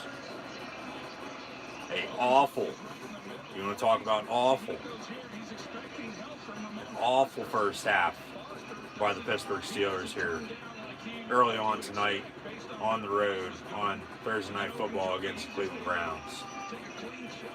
Awful performance up to this point. Cannot run the football. If a drive goes well, it stalls, punts, missed field goal. They can't cover the deep ball. They're getting after Mayfield, but he's making plays downfield.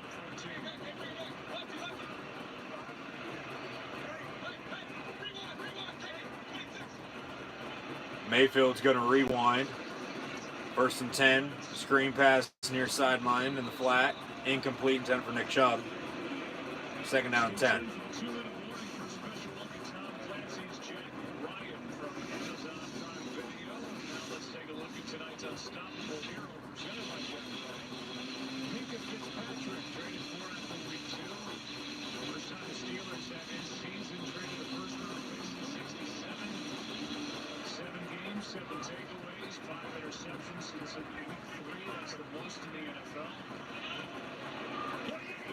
Beckham in motion. Mayfield passes incomplete, intended for OBJ. 3rd down and 10.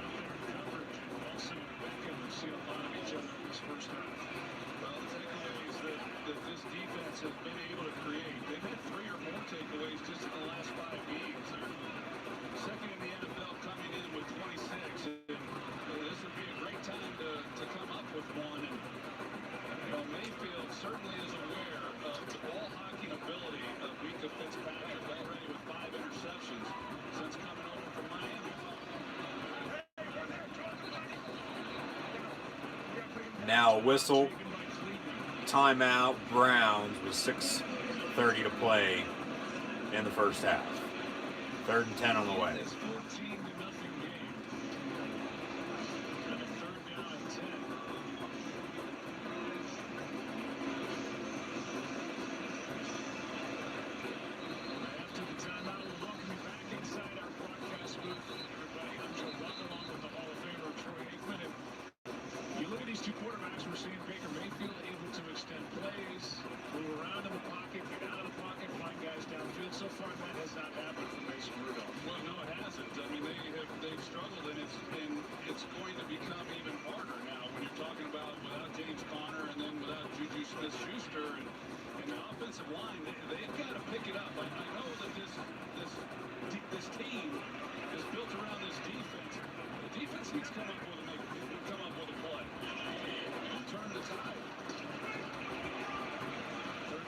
Mayfield pass complete at midfield. Going to bring up 4th down though. Pass was complete, Jarvis Landry. And the Browns will punt. It looks like it. Mayfield wants to stay out on the field, go for it. But Freddie Kitchens says no. We will punt.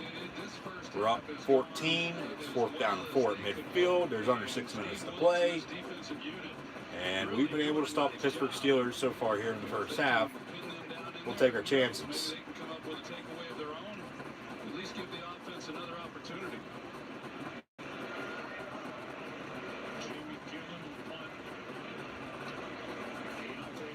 The Steelers need a spark of some sort, whether it's a good punt return here. Ball is going to go in the end zone for a touchback.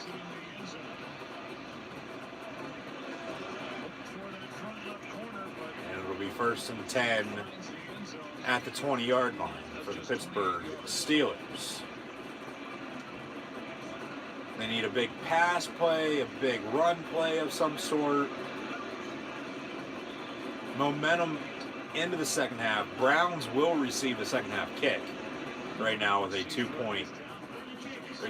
2-touchdown lead, 14-0. Holding on the return, and it's against the Cleveland Browns. So 10 yards will be tacked onto the end of the run, which is a touchback, 1st and 10 from the 20. 10 yards from there, 1st and 10 from the 30 for the Pittsburgh Steelers.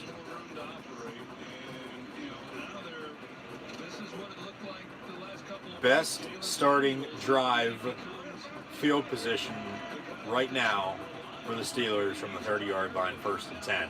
Has all other drives started around the 20-22-yard line. Rudolph, screen pass near side, incomplete.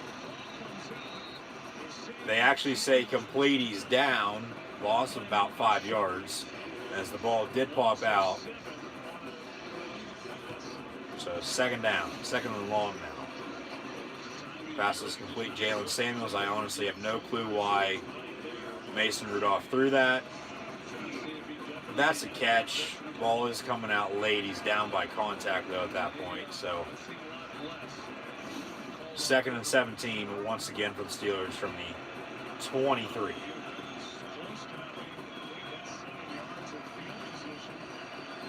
And Rudolph over the middle, complete to the 39, going to be just shy of the 1st down marker. Tevin Jones on the reception. He's just signed by the Steelers recently off the practice squad. Did see that a few hours back. Now James Conner is questionable to return as it's 3rd and 1 for the Steelers. Rudolph, quarterback keeper, and he's going to get the 1st down. 4:09 to play before halftime. Steelers trail 14-0 on the road against the Cleveland Browns.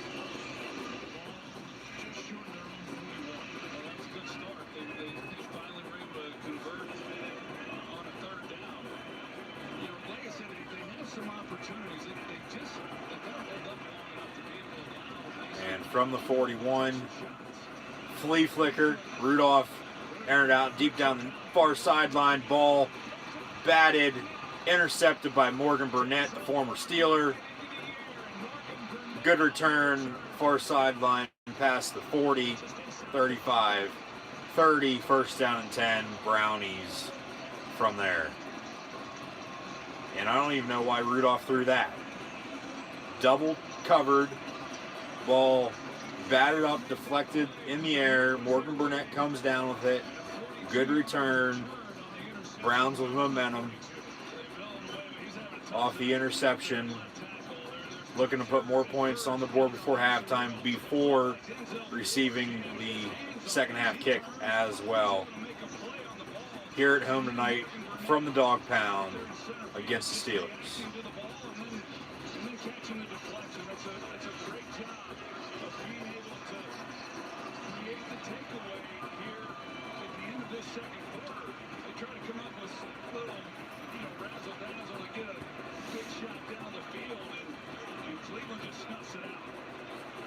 First and 10 from the 30.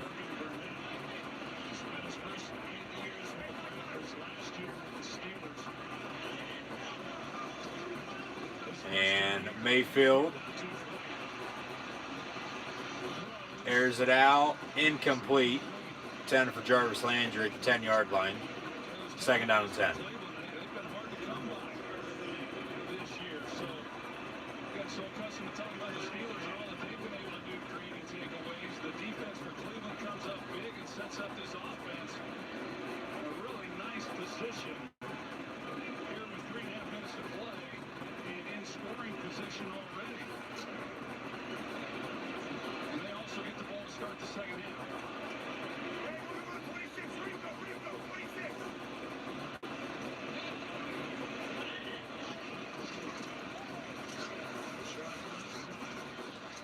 Handoff, Nick Chubb, gain of 3 to the 27. Third down, 3:11 to play before halftime.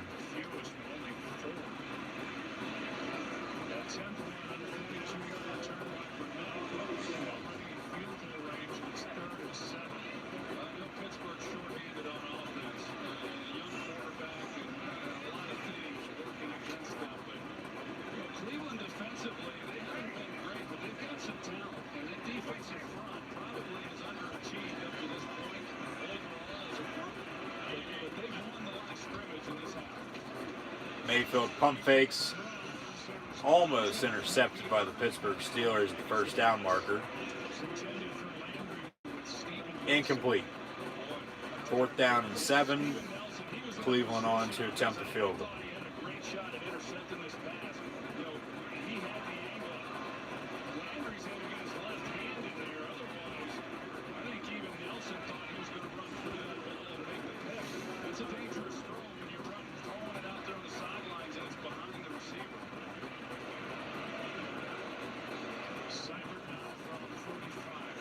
Austin Seibert has not missed a field goal yet this season. And this is wide right, no good.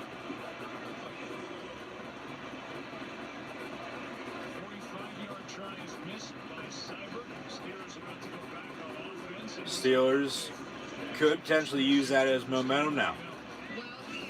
Interception.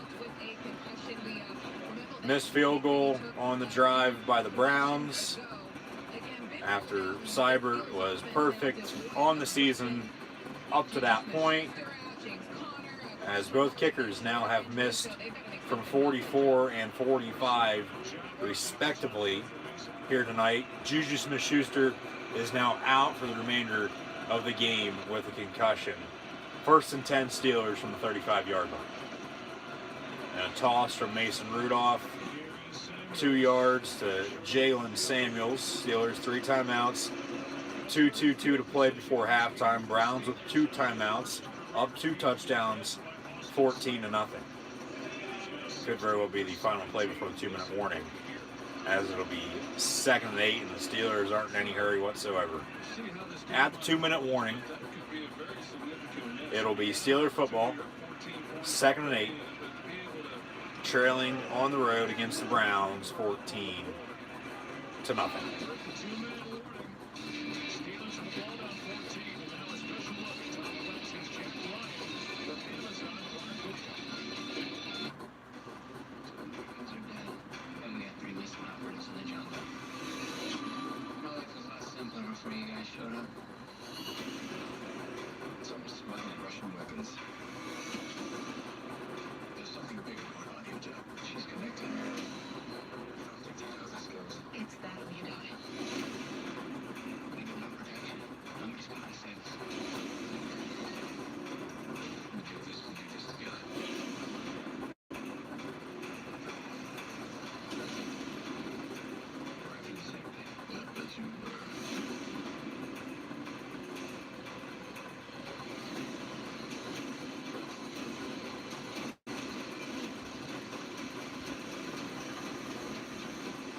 CBS.com.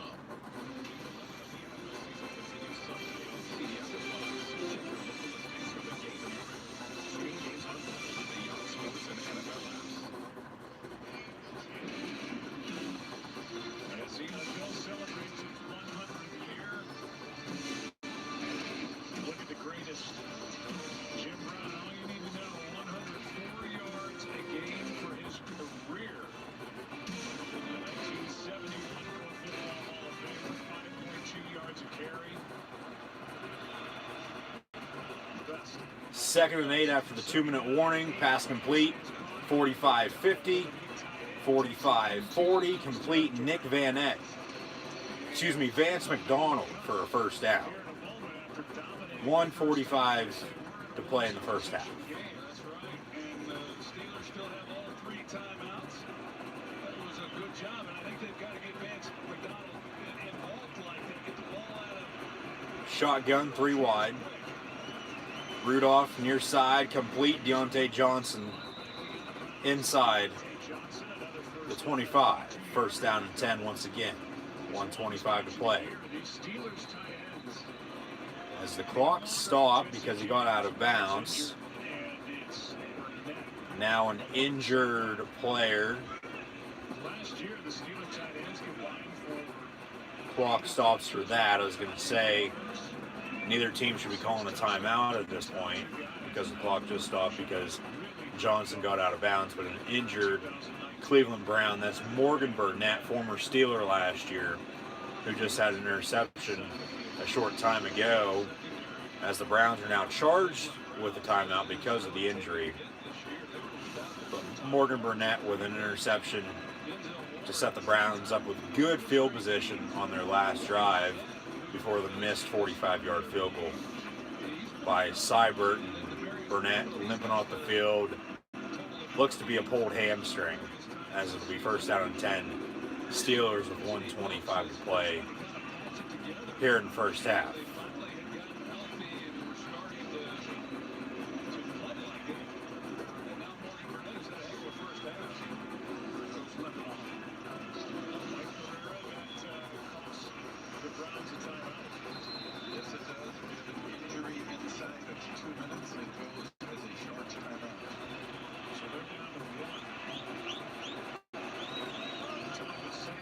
From the 28, first down and 10.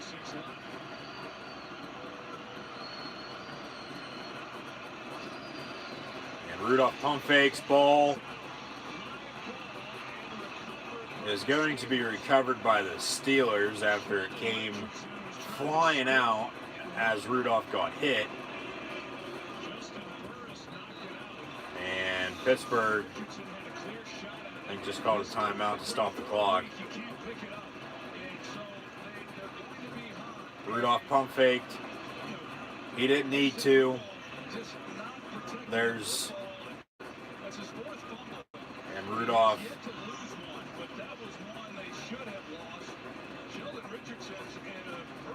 Ball comes flying out. Matt Flyer, Bloomsburg alum, on the recovery. It'll be second and long, second and 24 officially now, as the Steelers did in fact call a timeout to stop the clock. But Rudolph, he's trying to do a little too much in my opinion. He's a very, very young quarterback, yes, I know that, but just do the small things, everything else will work out. Second and 24, Rudolph once again looking to throw. Gets rid of it, incomplete. No one in the general area. Third down and 24. To take it and run, but he's not much of a runner. That's not his thing. And so once he's able to get out of the pocket, you see right there, he's got a lot of room in order to pick at least some yards up and then just dump it down the field.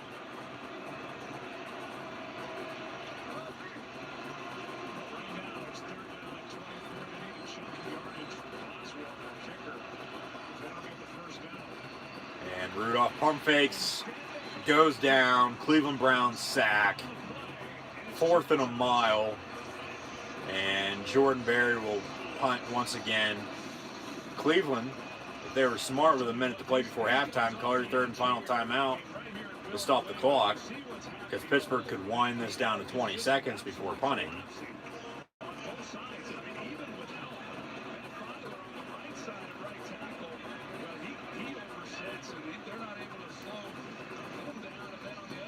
And then potentially drive downfield with Baker Mayfield. They add a couple more seconds back on the clock, 1:04 to play. Browns do, in fact, call their third and final timeout. So no timeouts remaining for them.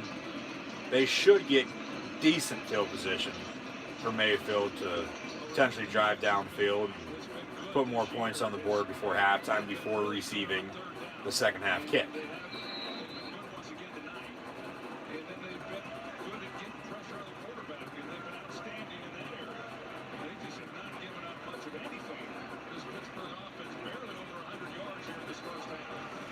Jordan Berry gets it up and away once again. Ball bounces the 20, rolls inside the 10 to the 7-yard line. That is where Baker Mayfield and his Cleveland Brown offense will begin with under a minute to play here in the first half.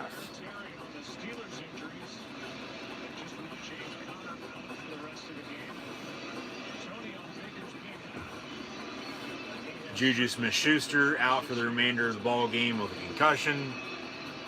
James Conner was questionable, now out for the remainder of the game, as well with a shoulder injury. Injuries playing key, but Pittsburgh, even with Conner and Juju, could not get anything going. Cannot run the ball, can't block for Mason Rudolph now. He's trying to do too much. They can't defend the pass from Baker Mayfield. Even if they get after him, he's making plays downfield. Cleveland, to me, looks, after the first down and 10 from the 7-yard line, seems to me they're fine with taking a 2-touchdown lead into the half over the Steelers here at home tonight. They're content with just running the football. 4-yard gain, 2nd and 6 from the 11. Another simple halfback draw as the final seconds tick away here in the first half, as the Browns at halftime lead the Pittsburgh Steelers 14-0 on Thursday Night Football in the National Football League. As mentioned, coming up here at halftime now, preview college football along with the NFL this upcoming weekend, weeks 12 and 11 respectively. Be sure to go check out my college football week 12 and NFL week 11 predictions right here on Gridiron Ring's YouTube channel as well. Those will be uploaded tomorrow as they are officially done.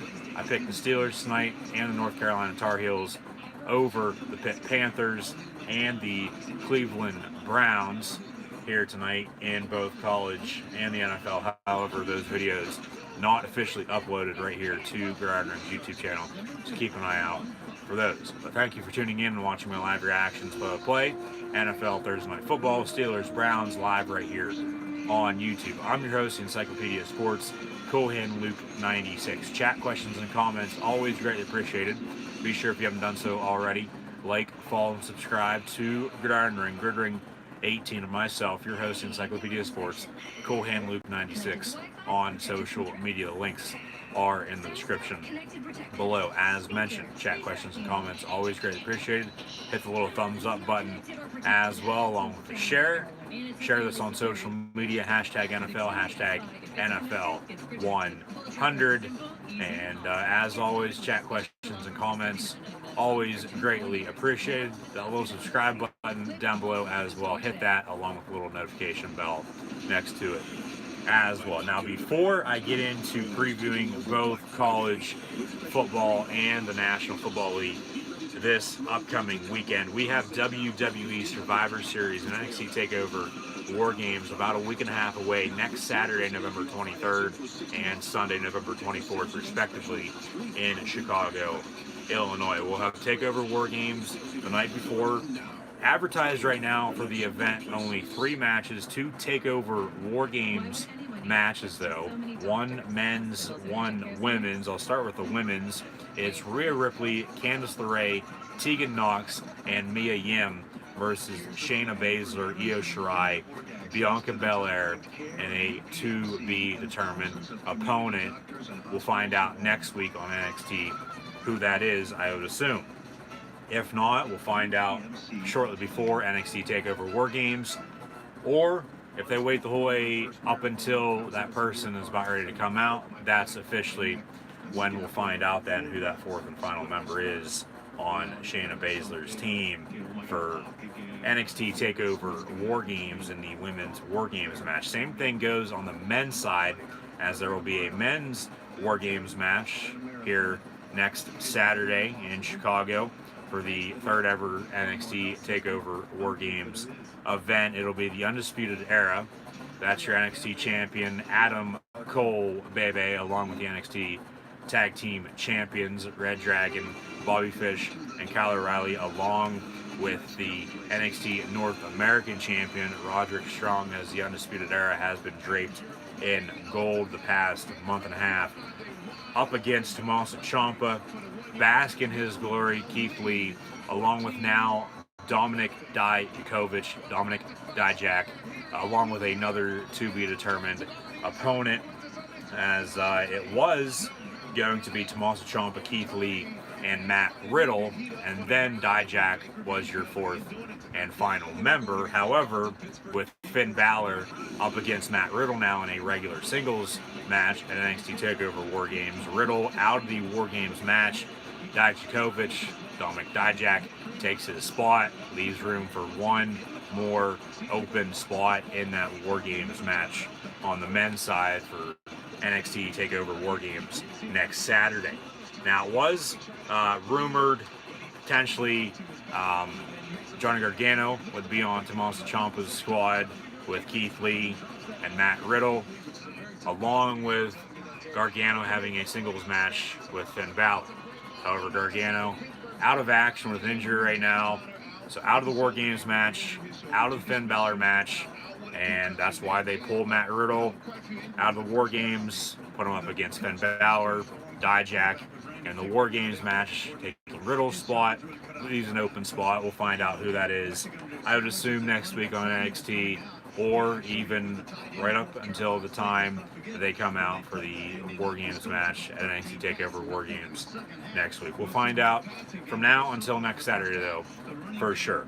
The following night, next Sunday, November the 24th, I'll have live reactions play of NXT TakeOver War Games and WWE Survivor Series as well. Now, whether or not it'll be right here on YouTube or over on Periscope, that is still unknown at this time, so just be sure to like, follow, and subscribe to Gridiron Ring, Gridiron 18, and myself, your host, Encyclopedia Sports, Cohen Luke 96 on social media, so you can stay up to date.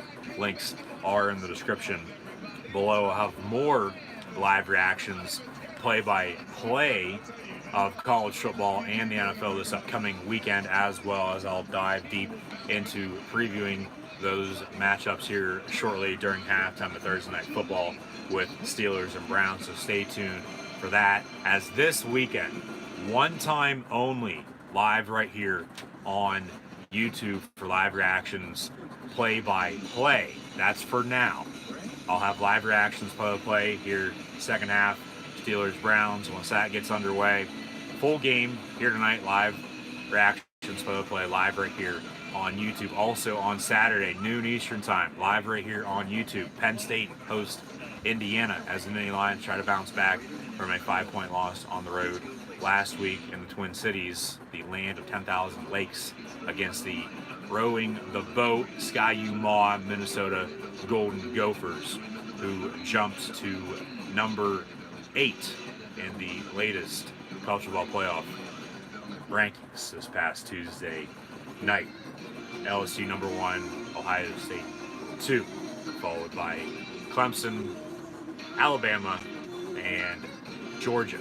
Or excuse me, LSU, Ohio State, Clemson, Georgia, Alabama, and Oregon round out your top 6. Make sure I got that right. but Survivor Series. A week from Sunday, this Sunday as well, Super Bowl 52 rematch with the Patriots and Eagles live reactions play live right here on Periscope, or excuse me, YouTube. One time only this weekend, as mentioned. Live reactions play Patriots Eagles right here on YouTube. Maybe I can go back and edit that. I don't know. We'll see. But then also on Monday Night Football, Mexico City, Chiefs, Chargers, live right here on YouTube. Be sure to tune in. Chargers last week on Thursday night, 2-point loss on the road to the Raiders. Raiders, they, this weekend, if I have that matchup in my predictions, I'll let you know who they play. If not, we'll have to keep waiting. And at this time, unless you folks know, I unfortunately do not know who the Oakland Raiders play on Sunday.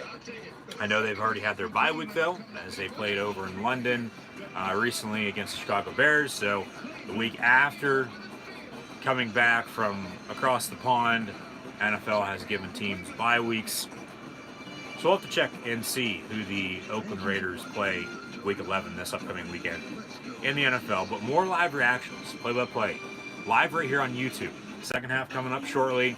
WWE Friday Night SmackDown tomorrow night. The weekend before Survivor Series next weekend. Talking a little bit about that right now. But then also live reactions play on Saturday, Indiana, Penn State. Sunday, Patriots, Eagles. Monday, Chiefs, Chargers, all live right here on YouTube. So be sure to subscribe. One time only this weekend. And then at this point as well, don't know moving forward if live streams will continue right here on YouTube or if they will be on Periscope. Once again, that's why, as mentioned, you have to like, follow, and subscribe on social media to stay up to date. The links are in the description below. But a week from Sunday at Survivor Series on November the 24th in Chicago, we have Team Raw versus Team SmackDown versus Team NXT. Both men's and women's will have 2 5-on-5 Survivor Series elimination matches. Now we'll have more details here by this time next week on who officially will be in those matches, as some teams are already officially filled. However, some still yet to be filled. So we'll have more on that shortly. Along with Becky Lynch, Bayley, and Shayna Baszler, as Baszler will pull double duty next weekend. Along with Roderick Strong, as they will both compete in War Games matches the night before, and then be involved in champions matches at Survivor Series. Champions versus champions versus champions. Raw Women's Champ Becky Lynch versus SmackDown Women's Champ Bayley versus the NXT Women's Champ Shayna Baszler. Roderick Strong also in a champions match. The United States Champion AJ Styles will go up against Shinsuke Nakamura, the current Intercontinental Champion, along with the NXT North American Champion, Roddy Strong. And then the tag team picture, King Raiders, War Machine, Raw Tag Champs will go up against SmackDown Tag Champs in the New Day, along with the Undisputed Era in another champions match at Survivor Series. Champions versus champions versus champions. We have 3 of those. We'll see if we get more added to the show by next Sunday, along with the Beast Incarnate, Brock Lesnar, defending his WWE Championship against the little big man, Mr. 619, Rey Mysterio. Now, Survivor Series is in Chicago next weekend. Phil Brooks, CM Punk, did return to the WWE sort of the other night at the end of WWE Backstage, and will now be on the show starting next week, Tuesday night at 11 p.m. Eastern Time on Fox Sports 1. You want to hear my thoughts and opinions on CM Punk returning to the WWE sort of? Be sure to go check out that video right here on YouTube. CM Punk could very well get involved, though, long story short, with Survivor Series weekend, as he will be previewing that along with Renee Young, Booker T, We'll see special guests next week for WWE Backstage next Tuesday night after the go-home show for Monday Night Raw. Go-home show for SmackDown, now Friday Night SmackDown back live on Friday nights. That'll be next Friday. Predictions for Survivor Series right here on Gridiron Ring's YouTube channel as well this time next week. So be sure to keep an eye out for those. Be sure to check those out as well, as we'll have Friday Night SmackDown tomorrow night. We'll have Monday Night Raw on Monday night. WWE Backstage, NXT, AEW. Go home for Friday Night SmackDown next Friday. Then next Saturday, NXT TakeOver War Games. Also live reactions, play-by-play. That day, early on, noon Eastern time, Penn State, Ohio State. As Penn State the next 2 weeks, for the third straight week, will have a noon kickoff. And then the 24th, WWE Survivor Series, a loaded day along with NFL football. Be sure, if you haven't done so already, like, follow, and subscribe to Gridiron Ring, Gridiron 18, and myself, your host, Encyclopedia Sports, Cohan Luke 96 on social media. Once again, the links are in the description below, so you can stay up to date. Be sure to subscribe, hit the little notification bell as well. Now with the second half about to get underway here on Thursday Night Football in the NFL, the Steelers and Browns. The Browns leading 14-0 as Chris Boswell is on to kick off for the Pittsburgh Steelers. I will have previews for both college and the NFL this upcoming weekend now during the second half of tonight's Steeler-Brown matchup in the AFC North as both teams continue to throw down. From the Dog Pound in the Rock and Roll Hall of Fame city of Cleveland, Ohio. Chat questions and comments always greatly appreciated as well. It'll be first down and 10, Cleveland Browns.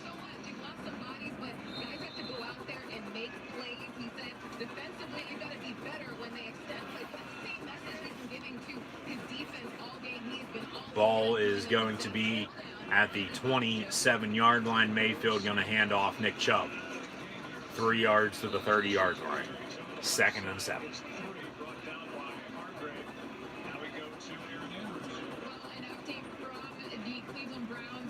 Morgan Burnett, he is out for the game with an Achilles injury. You guys mentioned it before. Their secondary has definitely endured a ton of injuries.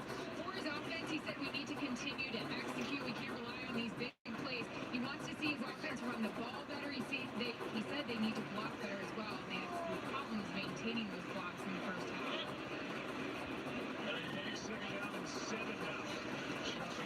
Mayfield, Nick Chubb, first down out past the 40.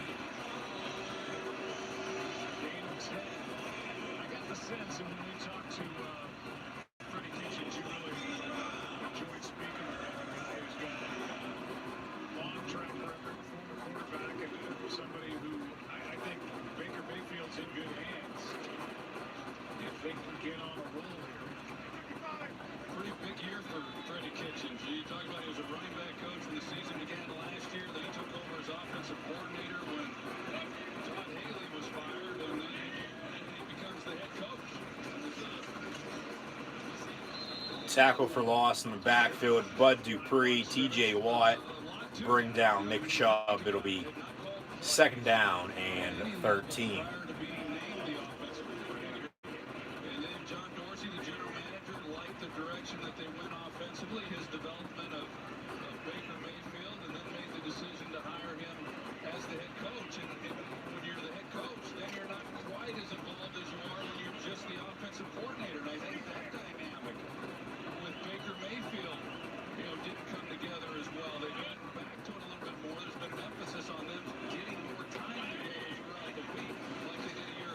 Hand off Nick Chubb once again. 2 yards, 3rd and 11.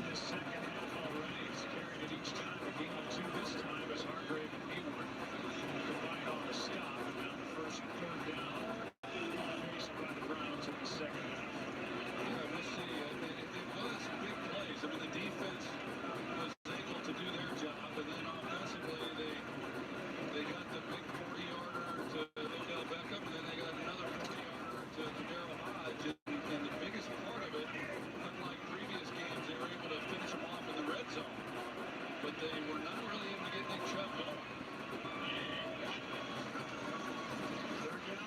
Screen pass near side, complete. Kareem Hunt. 2 yards on 3rd and 11, brings up 4th and 9, 3 and out to begin the second half for the Cleveland Browns.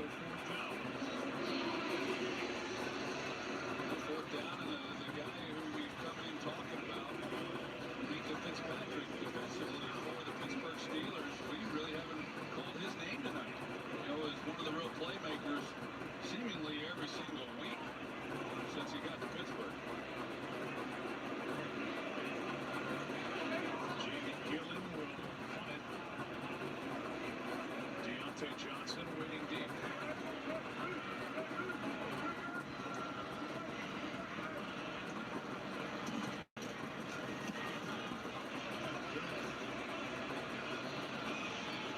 Ball bounces at the 10-yard line. Do not touch it if you're the Pittsburgh Steelers. Flag on the play. Down at the 3-yard line by the Browns. It'll be 1st down and 10 to Steelers from there.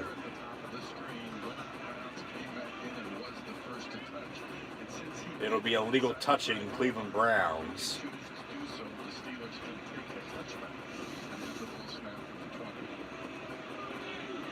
As Kareem Hunt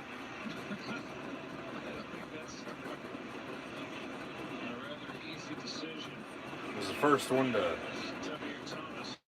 touch it after out of bounds.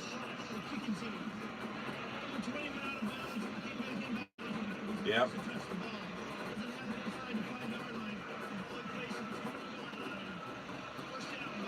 It's a 5-yard penalty. It was inside the 5, meaning a touchback. 1st and 10 now, Steelers at the 20-yard line after the illegal touching by the Cleveland Browns on the punt. As they ran out of bounds, the player who ran out of bounds was the first to touch it. That's illegal. That's a legal touch. 5 yards. 1st and 10 now for the Steelers from the 20-yard line.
Section 2, Article 1. This eliminates the wedge block.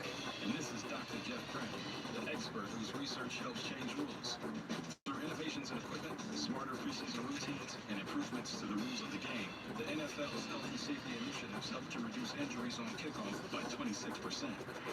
So players spend less time on the field, more time doing things like this.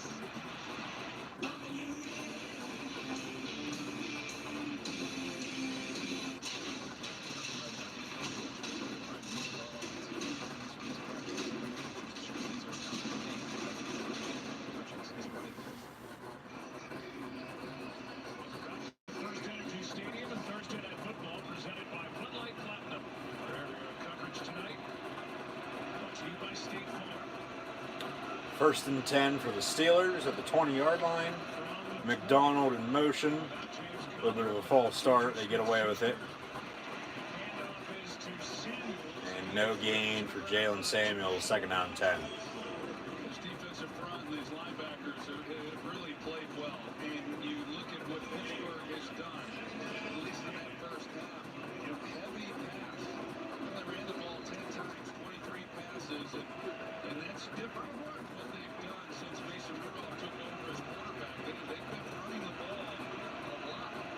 About 50% with Rudolph. They got to try to And Rudolph hands off. Samuels once again, 11 yards, first down. 10:30 to play in the third. whether it was for James Conner when he was in the lineup or Jalen Samuels, but that was a nice job, man, after getting stuffed on first down to pick that up.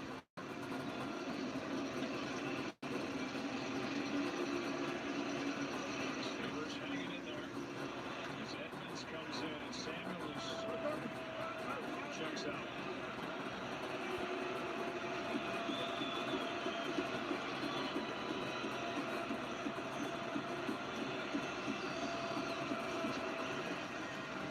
Rudolph fakes a give, airs it out, complete. Drop then by James Washington. Incomplete, second down and 10. His best game, 6 catches, 90 yards, a touchdown. In that win against the Rams. The first half possessions, not pretty. And so, not very good in the drops. James Washington just had 5 drops against the Rams. It didn't end up hurting them. They were able to make enough plays, especially on the defensive side of the ball. But in a game like this, every one of those matters. Rudolph over the middle, intercepted at midfield.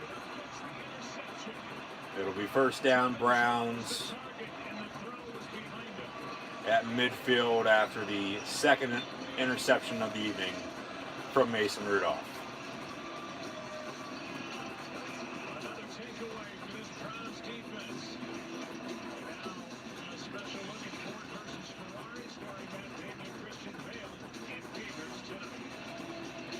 Here's a special look at Ford versus Ferrari in theaters tonight. The reason the story is so legendary is because these misfits challenged Ferrari. He was a Goliath in the racing community. Yeah, and in that mix between Ford and this group of Venice Beach gearheads, they're very different, and yet they have the same goal to attempt to do the impossible. Let's just look at this. What exactly did Ferrari say? Said Ford makes ugly cars and you're not in the factory. It's about me. Said you're not Henry Ford, you're Henry Ford II. Ferrari is one of the best reviewed movies of the year. I'm one of the best engineers and the best drivers in the world. Thanks, sir. It's a rousing American epic. It tells a stirring, inspirational story of Christian Bale and Matt Damon's Sword, one of the year's best films. We're gonna make history. Ford versus Ferrari. PG-13. See it tonight. Whoa. Burger King is now on Uber Eats. You can buy one Whopper and get one Whopper when you order. Have your next ring come from the King. Buy one Whopper, get one Whopper when you order Burger King on Uber Eats. Delivered your way. Now a chair, the usual. What if we spice things up a bit? Alexa.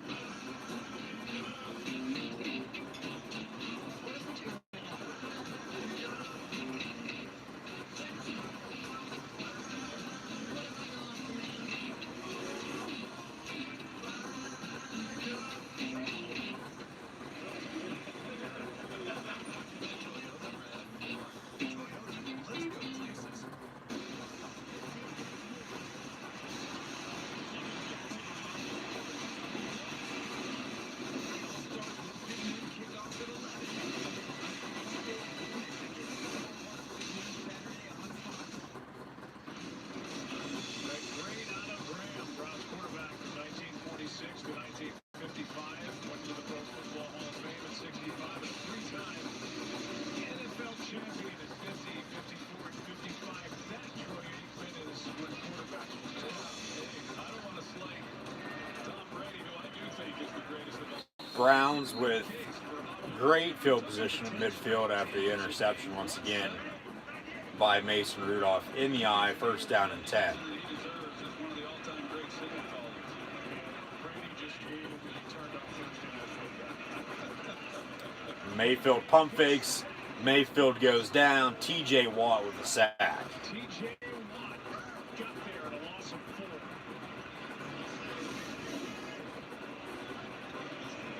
Now they put Merrill Brown out here at tight end, 86, and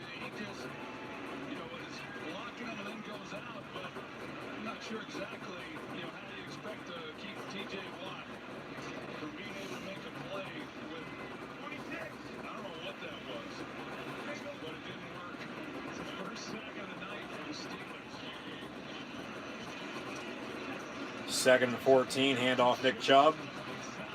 He gets to the 46-yard line.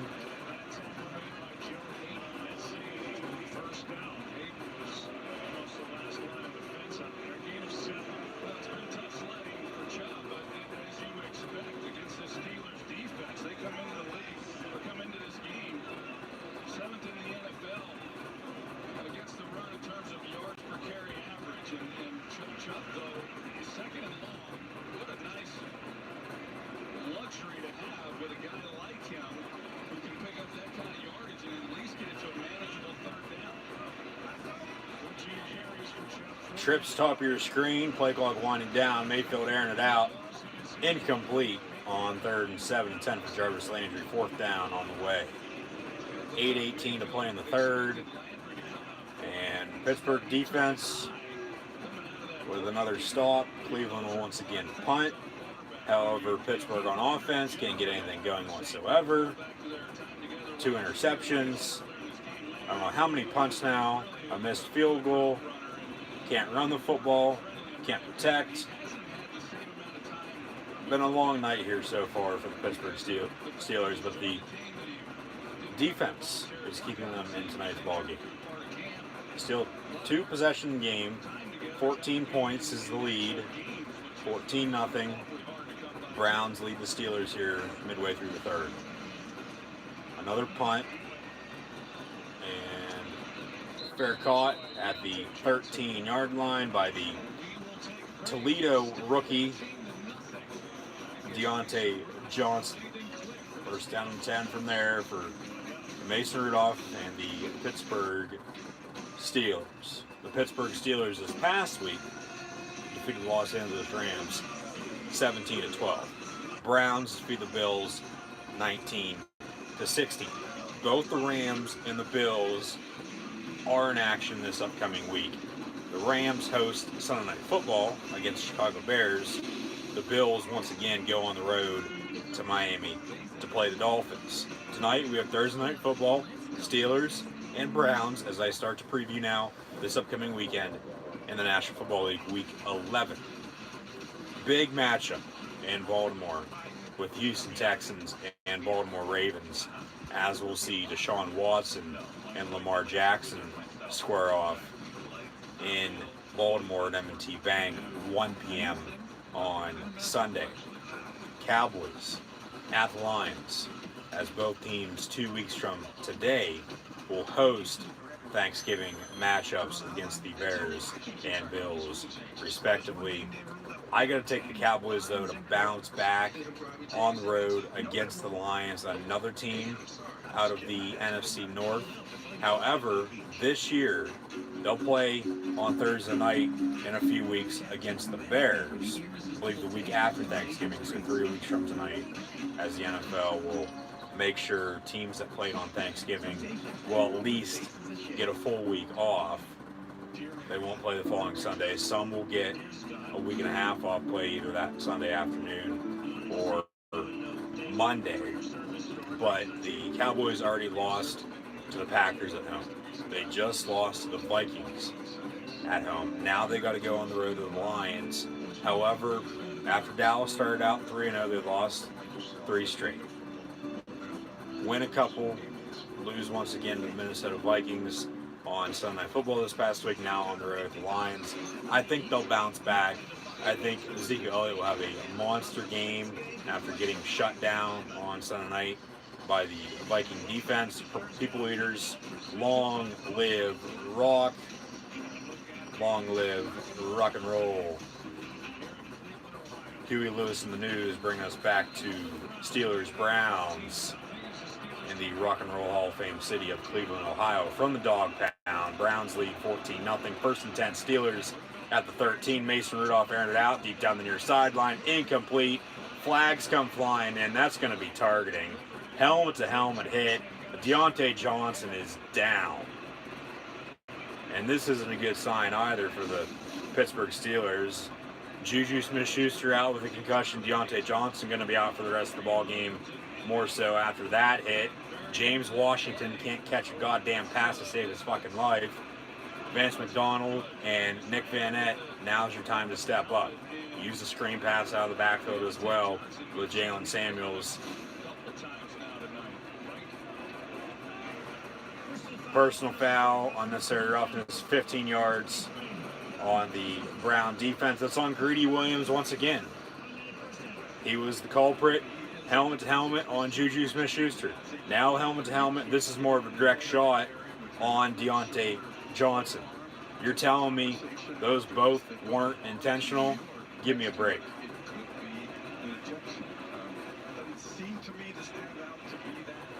Pass was incomplete, however, after 15-yard penalty, first down and 10. You're a little pissed off the Steelers didn't take you in the draft.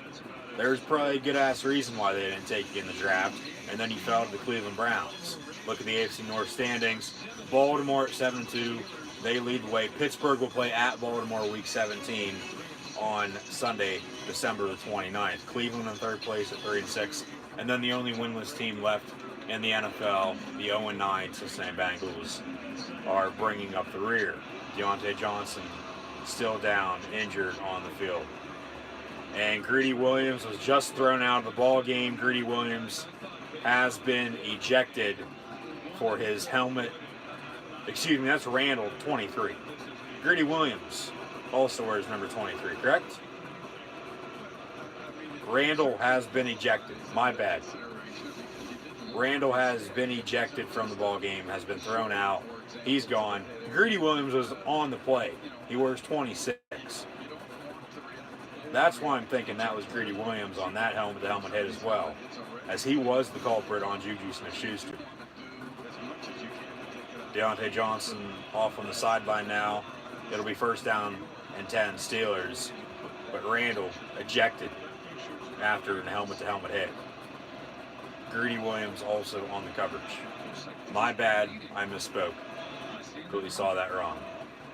Now Deontay Johnson will go into the injury tent. It's coming down the right side of his face. It's just not, it's not a look that we want to see in our game. And blood rolling down the right side of the face of Deontay Johnson after a helmet-to-helmet hit. And now Damarious Randall has been ejected.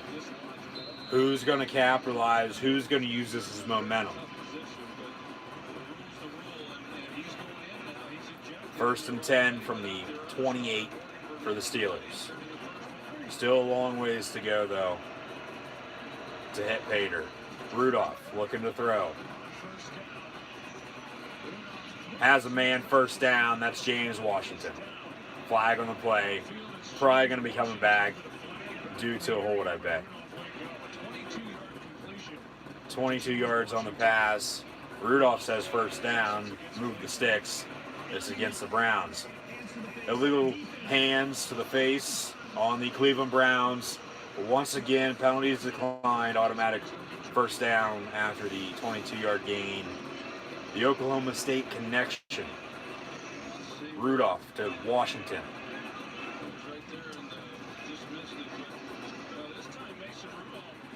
Another good call by the officials here tonight. I thought Sunday's game with the Rams and Steelers and the Monday night game with the Seahawks and 49ers, the calls were absolutely terrible. First game since. Here tonight, Thursday night, I think the refs are doing a little bit of a better job.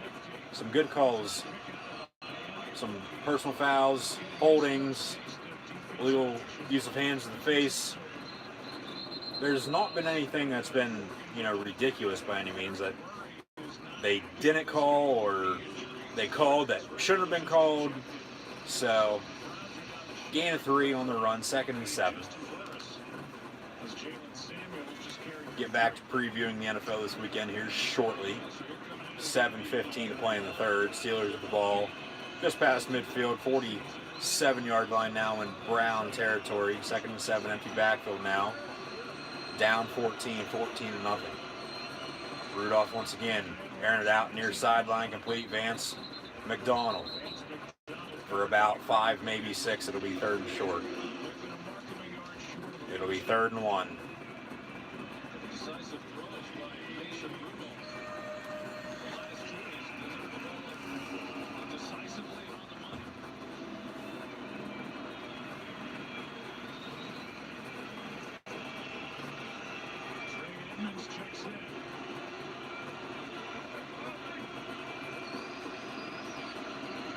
Washington in motion. And a false start. It'll be 3rd and 6.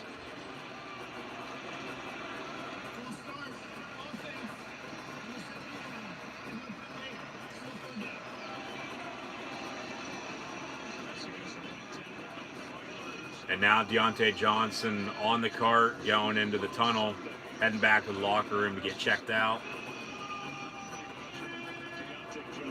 3rd and 6.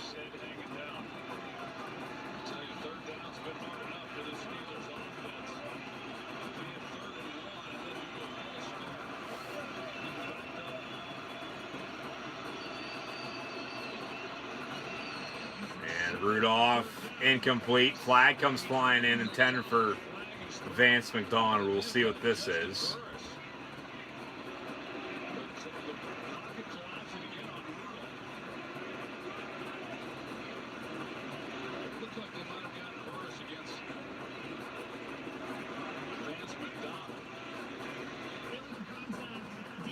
Illegal contact on the Cleveland Brown defense. A little questionable, to be honest with you.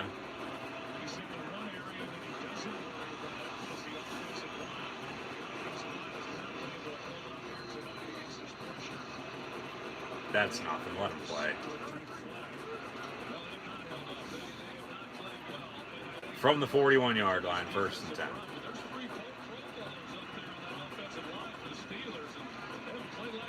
Rudolph deep in the end zone. Johnny Holton incomplete. Another flag comes flying in.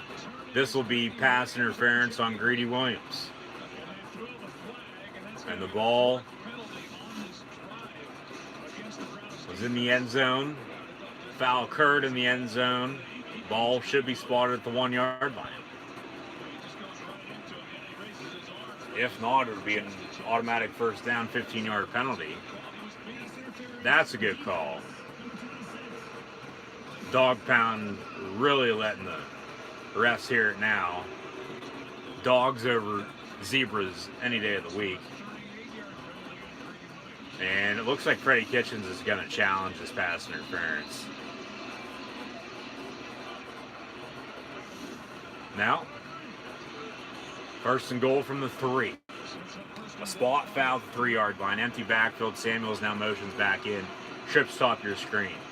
Rudolph looking to throw. Incomplete. Intended for Vance McDonald. I'm surprised Kitchens didn't challenge that pass interference. It looked like he was going to.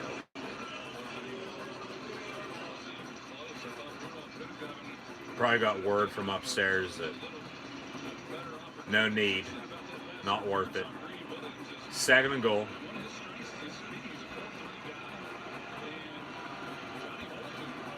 Rudolph in shotgun once again. Trips top of your screen. Same formation. Samuels to his left. Looking to throw. Steps up. Dumps it off near side. Samuels. And he's going to walk in the end zone. Touchdown Steelers with 5:39 to play in the 3rd quarter. 14-6 now, pending the Chris Wizard of Boz extra point. Remember, as well, the Steelers, along with the Browns, have both missed field goals in tonight's ball game. Would be 14-9, 17-9, if those were both good. Boswell now on to attempt the extra point to make it a 7-point ball game. Extra point up and good. Right down Broadway. Browns lead the Steelers as the Steelers cut the deficit to 7, 14-7. 5.5 to play in the 3rd quarter as the Steelers, along with a little help from the official on that drive downfield, score a touchdown, a Mason Rudolph 3-yard touchdown pass to Jalen Samuels to get on the board here tonight on Thursday night football. So about 1 or 2 questionable penalties from the officials on that drive, but Other than that, about 4 or 5 penalties total. And the Steelers drove and scored. So that's where we're at right now. If you're just now tuning in, be sure if you haven't done so already, like, follow, and subscribe to Gridiron Ring, Gridiron 18, Cool Hand Luke 96 on social media. Links are in the description. But moving forward, though, now with the NFL on Sunday, the Jaguars, as they will get Nick Foles back, they travel to Indianapolis to take on Jacoby Brissett and the Colts, as Brissett should be good to go as well, coming back from an injury suffered against the Steelers a week and a half ago, as he sat out this past week, in which the Colts ended up losing to the Miami Dolphins, as the Dolphins are now on a hot streak, 2 wins in a row at 2-7, after starting winless at 0-7, vying for the top pick. They've won a couple. Bengals have still lost. Bengals right now #1 overall pick. Miami's not too far behind, along with the Redskins. The Jets are there. The Giants are there. If I'm leaving anybody out, let me know in the comment section below. I mean, the Jaguars aren't that far behind. The Buccaneers, Cardinals, Lions. There's a couple bad teams in the NFL this year, but the Bengals clearly right now are the worst. And then a second place tie with the Dolphins and Redskins. Yeah, Big Dick Nick Foles returns for the Jacksonville Jaguars. AFC South showdown in Indy as they travel to Indianapolis to take on the Colts. The Bills, they head to Miami, play the Dolphins as mentioned, along with the Broncos heading to Minneapolis to take on the Vikings. Saints, Buccaneers, Patriots, Eagles, Super Bowl 52 rematch in Philadelphia at the Link Sunday afternoon on CBS. Bears, Rams on Sunday Night Football, as well along with Monday Night Football, Chiefs and Chargers. Be sure to keep an eye out NFL Week 11 predictions right here on YouTube. Those will be uploaded tomorrow. Chris Boswell kicks off. And field at the 5-yard line. Cleveland return out to the 26. It'll be first down and 10. Baker Mayfield and company from there. 5:34 to play in the third. WWE Friday Night SmackDown tomorrow in Philadelphia. That'll be tomorrow night, 8 p.m. Eastern Time on Fox. We'll have some lead up to Survivor Series, but go-homes for Raw, NXT, and SmackDown all next week before TakeOver, War Games, and Survivor Series next weekend. Videos from recent professional wrestling events that I personally attended in person are right here on Gridiron Ring's YouTube channel as well. Monday Night Raw, Cleveland, Ohio. AEW Dynamite, Pittsburgh, Pennsylvania. Friday Night SmackDown, Buffalo, New York. Live right here on Gridiron Ring's YouTube channel. Be sure to go check those out, including a full dark match inside a steel cage for the Universal Championship. Seth Rollins and The Fiend Bray Wyatt, plus what you don't see on AEW TV, along with NXT taking over Friday Night SmackDown. In completion, Baker Mayfield near sideline, second down and 10, with the Browns on top by 7, 14-7 here in the third. From the 26. Handoff. That's Kareem Hunt to the 31. Gain of about 5. It'll bring up a third and 5. Ryan Shazier, the winner of the George Halas Award.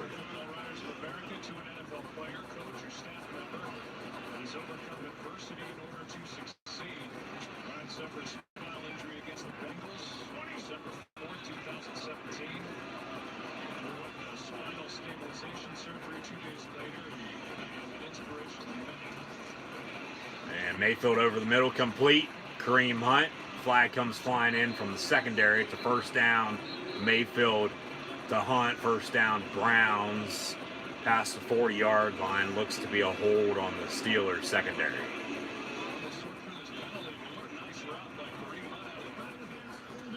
Before the pass, holding on the Steeler defense.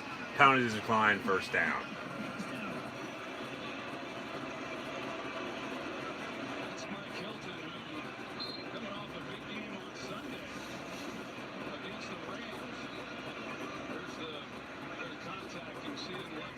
That's a good call.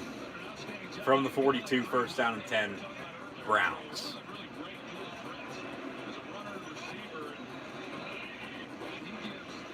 And Mayfield hands off. Nick Chubb to the 48, second down.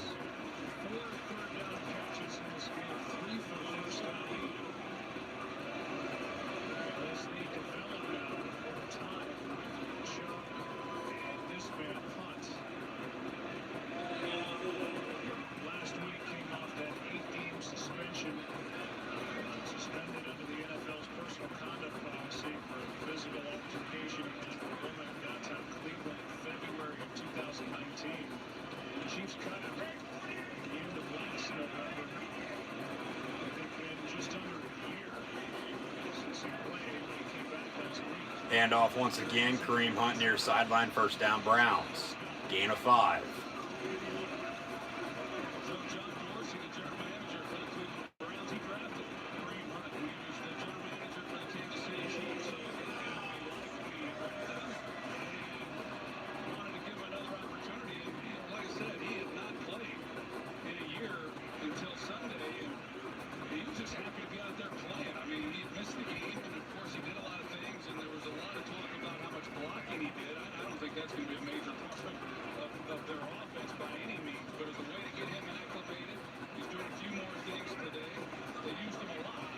Play clock winding down. 3, 2, and the Browns are going to call their first timeout of the second half. The play clock winding down with 3:08 to play in the third. A 7-point lead, 14-7.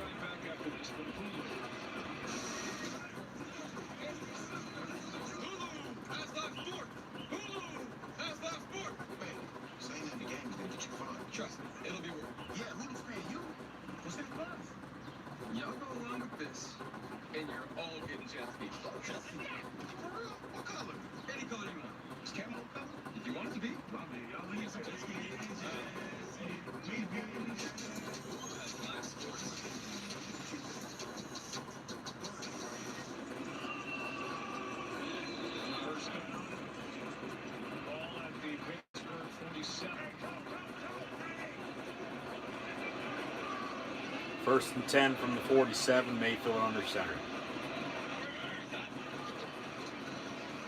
Hand off, Nick Chubb once again. TJ Watt on the stop, along with Devin Bush, 2 former Big Ten first-round picks by the Steelers.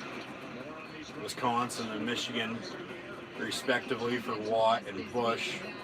Steelers actually traded up this past year in the draft to select Devin Bush at 10th overall out of Michigan. Michigan State, Saturday at noon. College football preview coming up shortly. 2nd and 6 with 2:30 and counting to play in the third. Cleveland Brown football, 44-yard line. Another handoff. Nick Chubb, former Georgia Bulldog. Talking about first-round picks, though, for the Steelers. Right now, next year in 2020, they do not have a first-round pick because they traded it to the Miami Dolphins in the Minkah Fitzpatrick trade at the start of the season. But Minkah has played extremely well ever since debuting in Pittsburgh. 2 interceptions last week. Has 2 total touchdowns along with 5 INTs, a couple fumble recoveries as well since week 2. Coming over from Miami to Pittsburgh. Mayfield rolls out near side, complete. Jarvis Landry downfield, first down, Browns. And that's what Cleveland's been able to do all night. Mayfield, a simple rollout, getting pressured by Pittsburgh. Opens up downfield, finds a open receiver, and another first down pass, Jarvis Landry.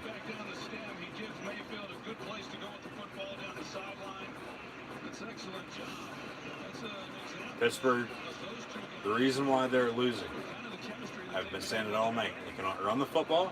They cannot protect Mason Rudolph. Penalties, yes, they did help out in the last drive, unfortunately. Hate to say that, but it's true. And then as well, they've been getting beat deep downfield by Baker Mayfield because he's been making plays. Former Heisman Trophy winner, number 1 overall pick. You got to give credit where credit's due. Beckham coming back in the ball game now on 2nd down.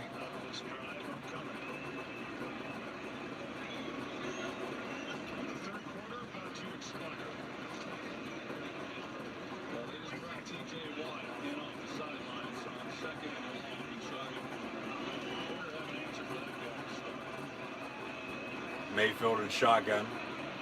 Play clock winding down. Steelers with pressure. Mayfield airing it out there once again.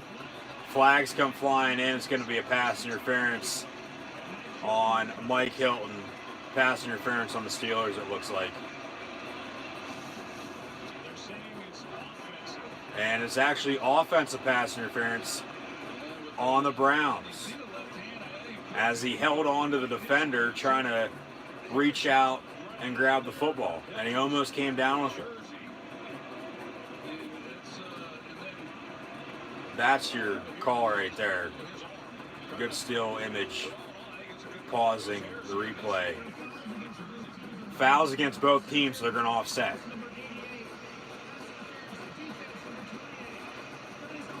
So the refs cover their ass. They do what they do best.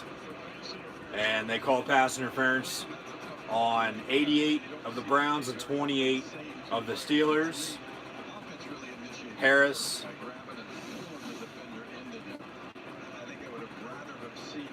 And Davis. The same 2 players involved on that pass. A pass interference against each one of them. How many times do you see that? Just have them offset, and we'll replay the down, 2nd and 10 from the 31-yard line. Mayfield pump fakes, rolls out near side, throws it away, incomplete, 3rd down and 10 with 7 seconds to play in the 3rd quarter.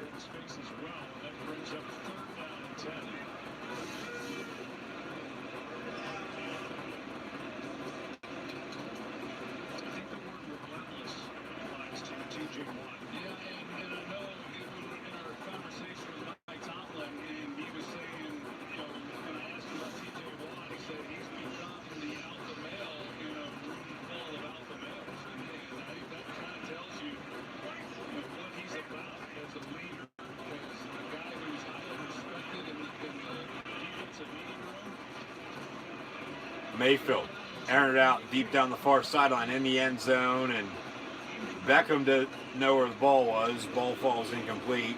4th down, still 1 second on the game clock here in the 3rd quarter, as the Browns will have to snap it before the quarter officially is over. And Browns on to attempt another field goal. 0 for 1, both teams on field goals here this evening. So it could be 14-10, it could be 17-10, could be 20-10 here shortly, as Siebert is now on to attempt a 50-yarder. He's already missed from 45 to make it 17-7 at the end of 3. That kick is up and also no good, wide right, as the wind takes it to the right. No good, still 14-7 at the end of 3. Browns lead the Pittsburgh Steelers. Once again, folks, thanks for tuning in and watching my live reactions. Play-by-play live right here on YouTube this evening. Be sure, if you haven't done so already, like, follow, and subscribe to Gridiron 18, Cool Hand Luke 96 on social media. Links are in the description below. Chat questions and comments. Always greatly appreciate it. Hit the thumbs up button along with the share, and share this on social media. Hashtag NFL. Hashtag NFL 100.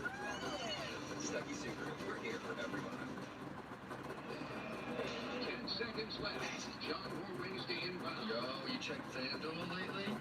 See the win line only. Time to go. More ways and win, looking to make something here. Louis throws, switch shoots. It's up to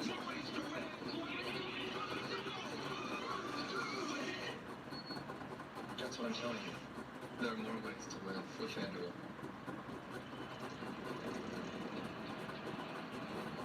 This holiday season, all the Happy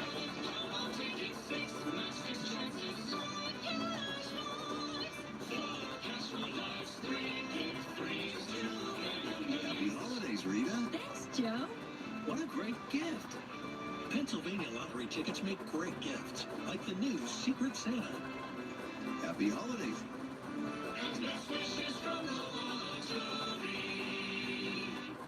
Subaru Share the Love event is back. Lease a 2020 Subaru all-wheel drive model like the Outback for $259 a month, or the Legacy for $243 a month, and Subaru will donate $250 to the United Way of Blair County. Stucky Subaru, we're here for everyone. We are family owned. We are Park Home. I love that one. I love it. I love it. It's easy to fall in love with a new Chevy. I love this one too. And this month is the perfect time to see why. Wow. I love it. That's my next truck. Find your reason to fall in love with a new Chevy and get a great deal all month long. I love it. I'm gonna go buy a Chevy. Now during the Black Friday sales event, get 15% below MSRP on most 2020 Equinox models. That's over $6,000 below MSRP on this Equinox. See your Central PA Chevy dealers. Welcome back to Thursday Night Football, presented by Bud Light Platinum. Downtown Cleveland, Ohio. This has become a lot more interesting with quarter to go. Best starting field position. 1st and 10 from the 40. James Washington in motion. Rudolph looking his way. Deep downfield. Complete. Washington at the 43-yard line. 1st down and 10 at the 41. Completion of 19 yards. Route by James Washington, and you can see what Mason Rudolph can do when he has time in the pocket. He hasn't had many opportunities to just throw the ball with a clean look, but you get the miss. Well, very well by Austin Seibert, and not only do you lose 3 points, but you set the Steelers up in great field position. Seibert had come into this game 16 for 16, kicking field goals, no attempts, 50 or more. He's 0 for 2 in this game. He's missed from 45. Rudolph once again airing it out deep. Incomplete. Intended for Johnny Holton. No flag on the play. Good no call from the official. Holton wanted the flag. You're not going to get it. Play on. 2nd down and 10.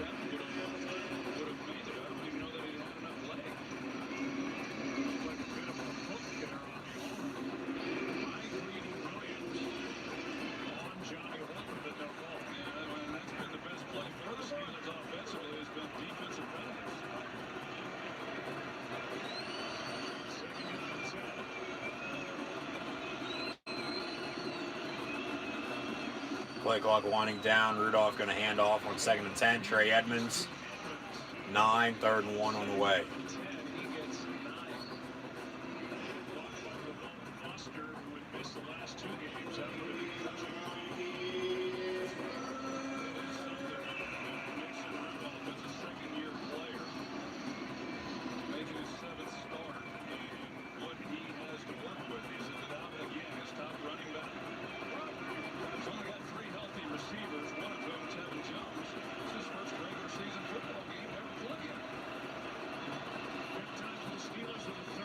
Third and 1. Rudolph airing it out deep.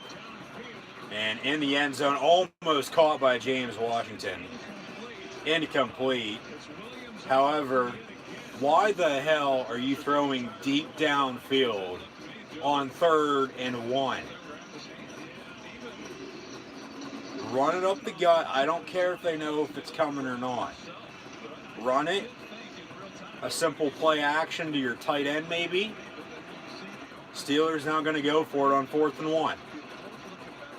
And Tomlin, he's going to call a timeout.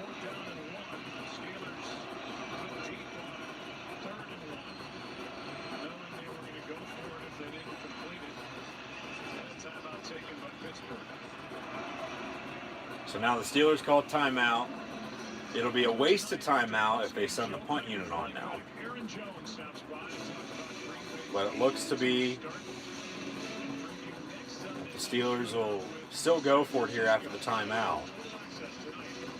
Rudolph talking with Tomlin and his offensive coordinator, Randy Fichtner, on what to potentially call up here on 4th and short.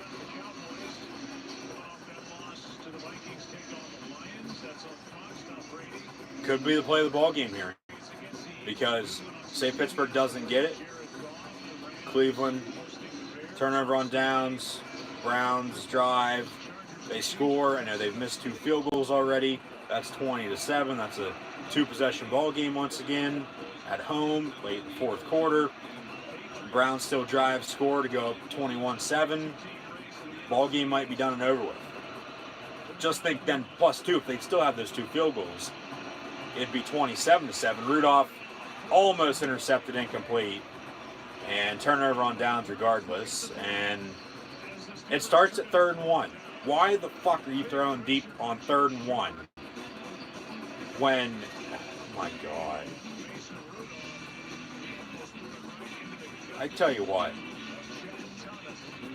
why are you throwing deep on 3rd and 1 when all you need is a yard, a quick short pass, a slant? Jesus Christ.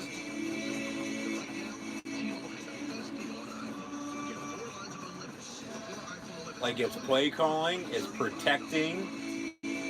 I get injuries, but still, when they had Connor and Juju tonight, they didn't do a damn thing.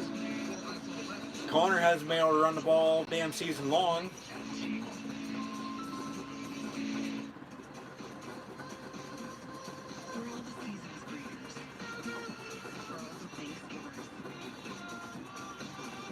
Rudolph trying to do too much, as mentioned.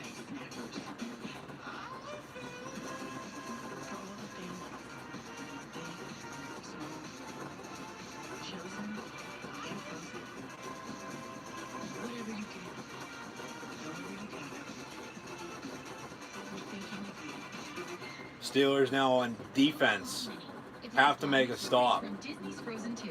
Still a wasted timeout because you call your timeout on 4th and 1, you still go for it and then you don't get it. When, well, okay, you go for it on 4th and 1, you don't call your timeout, you don't get it, you still have your timeout, then you still have 3 timeouts here in the 4th quarter. On the road, down 7.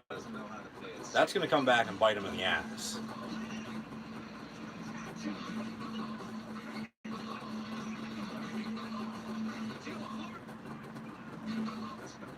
Don't mess with my discount. What are my other options? Get a discount up to 30% with Drive Safe and Save from State Farm. But, I mean, like,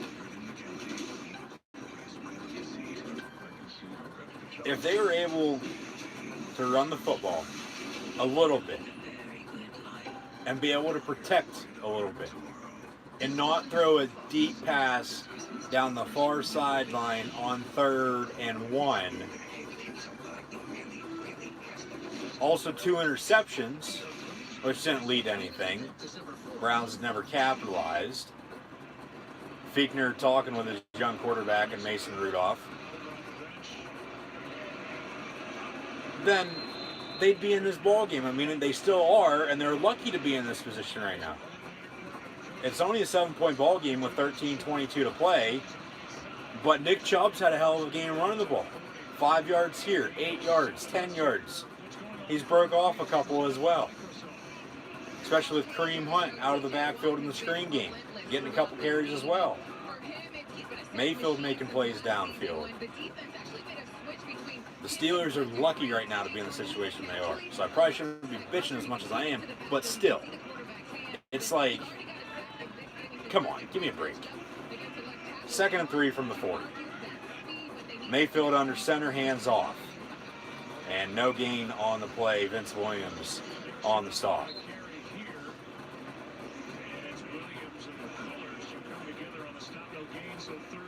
It'll be 3rd and 3.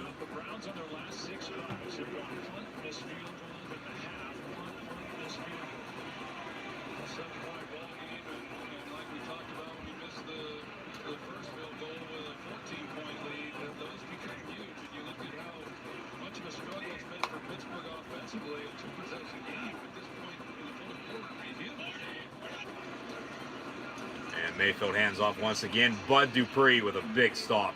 Tackle for loss of 2 in the backfield. 4th down and 5. And Cleveland forced to punt once again as this Steeler defense is keeping the Pittsburgh Steelers in tonight's ball game.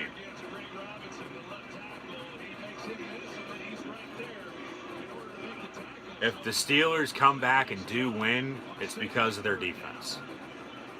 No other way around it. I don't care if somebody on offense is the hero. The Steelers right now should not be in the situation because the Browns have punted, along with the Steelers, I don't know how many times here tonight. 2 missed field goals by Cleveland, a missed field goal by Pittsburgh. Low scoring, 14-7. Punt return, fielded, returned out to about the 17-yard line. It'll be 1st and 10, 11-13 to play. With both teams having 2 timeouts remaining. Crack that whip. And hopefully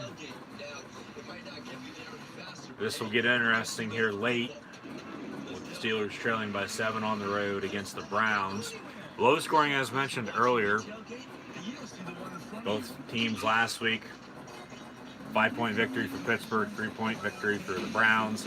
Said earlier, expect a close game once again tonight. 7-point contest right now, and looks to be coming down to the wire.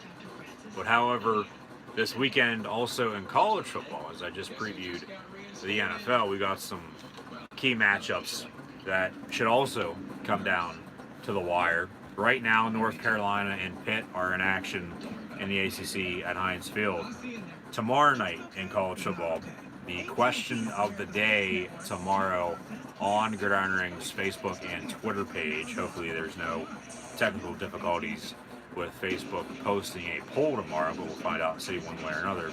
But the question of the day, that is why today, if you notice, if you like, follow, and subscribe on social media, links are in the description below. You would have saw that earlier.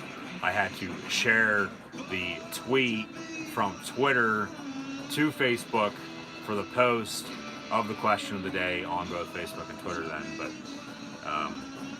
is what it is. You gotta do sometimes. But tomorrow's question of the day, college football, Louisiana Tech, Marshall, and Conference USA should be a good one between the hosting Thundering Herd and Skip Holtz's Bulldogs. Bulldogs of Fresno State will also travel to San Diego to take on Rocky Long's San Diego State Aztecs. So 2 college football games tomorrow night. Both should be interesting in the Conference USA and Mountain West. On Saturday then, Indiana, Penn State, along with Wisconsin and Nebraska, both at noon Eastern time in the Big Ten. Alabama looks to bounce back as well after losing by 5 points to LSU last week at home in Tuscaloosa. They travel to Stark Vegas to take on the Mississippi State Bulldogs. So a lot of Bulldogs in action here this upcoming weekend in college football. However, though, back to the dog pound in the NFL with the Steelers and Browns, 1st and 10 from the 12-yard line for the black and gold. Rudolph in shotgun, looking to throw deep down near sideline. And incomplete, intended for Johnny Holton.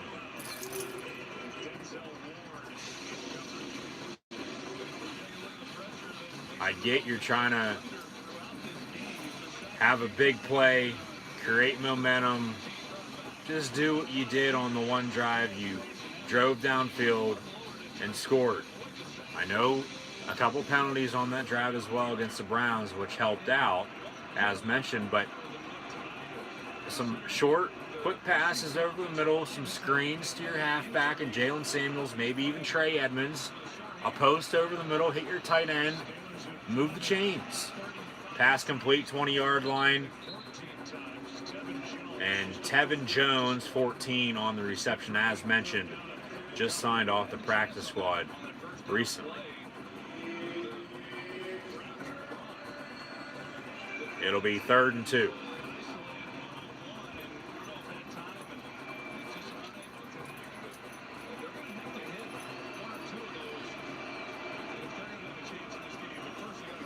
Third and 2 from the 20. Empty backfield.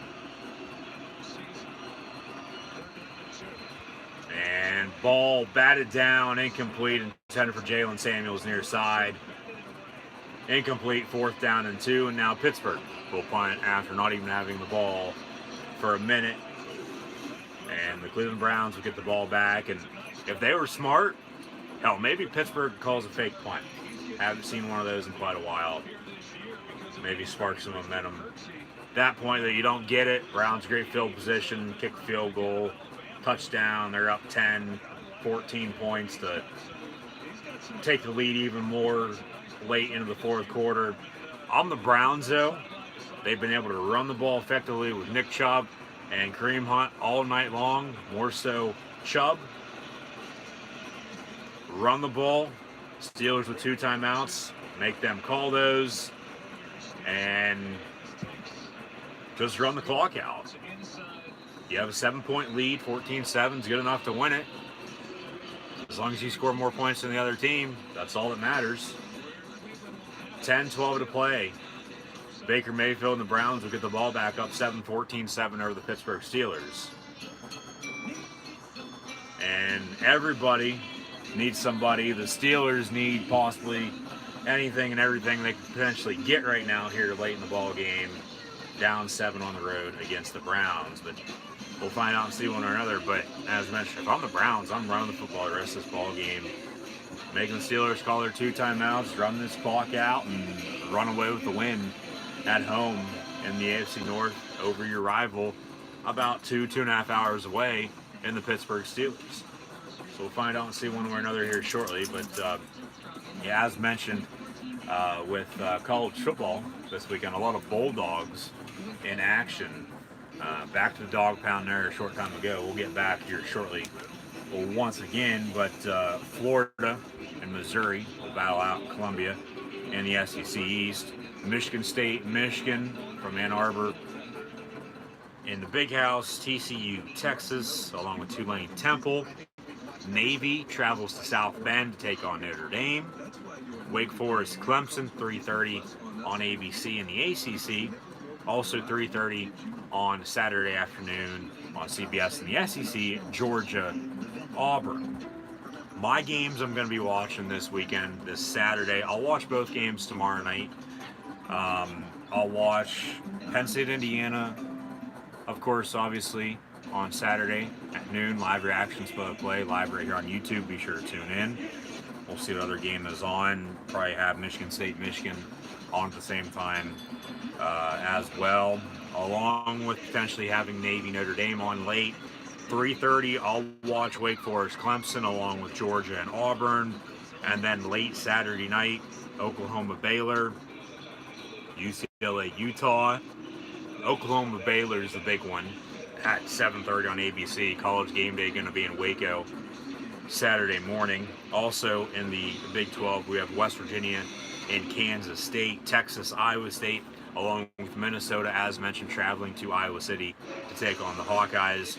In the Big 10 West, Wyoming and Utah State, Stanford, Washington State, LSU, and Ole Miss from Oxford, Oklahoma, Baylor, Appalachian State, Georgia State, UCLA, Utah, as mentioned, along with Arizona and Oregon, along with USC and Cal in some Pac-12 After Dark. As mentioned as well, keep an eye out for my college football Week 12 and NFL Week 11 predictions right here on Gridiron Ring's YouTube channel. Be sure to like, follow, and subscribe to Gridiron 18 and myself, your host, Encyclopedia Sports, Cool Hand Luke 96 on social media if you haven't done so already. Links are in the description below. Even if you have liked, followed, and subscribed on social media, be sure to share this on social media with friends and family. Also, be sure to hit the little thumbs up button as well. Chat, questions, and comments, always greatly appreciated. Back to the action from Cleveland, 1st down and 10 from the 38-yard line. Handoff.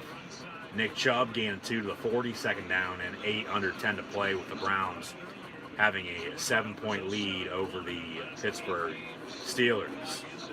As mentioned, they bring up the stat. The Browns are 0-7-1 the last 8 meetings, last 4 years against the Pittsburgh Steelers. Entering tonight, last win for the Brownies against the Steelers, October the 12th, Week 6 in 2014. I remember that ball game as the Steelers won on the road and lost to Brian Hoyer and the Cleveland Browns. Another handoff. Nick Chubb, 4 yards to the 45. It'll be 3rd and 3. 8:50 and counting to play. Because last year, week 1, last win for the Browns over the Steelers in 2014, week 1 last year, the matchup in Cleveland ended in a tie, 21-21.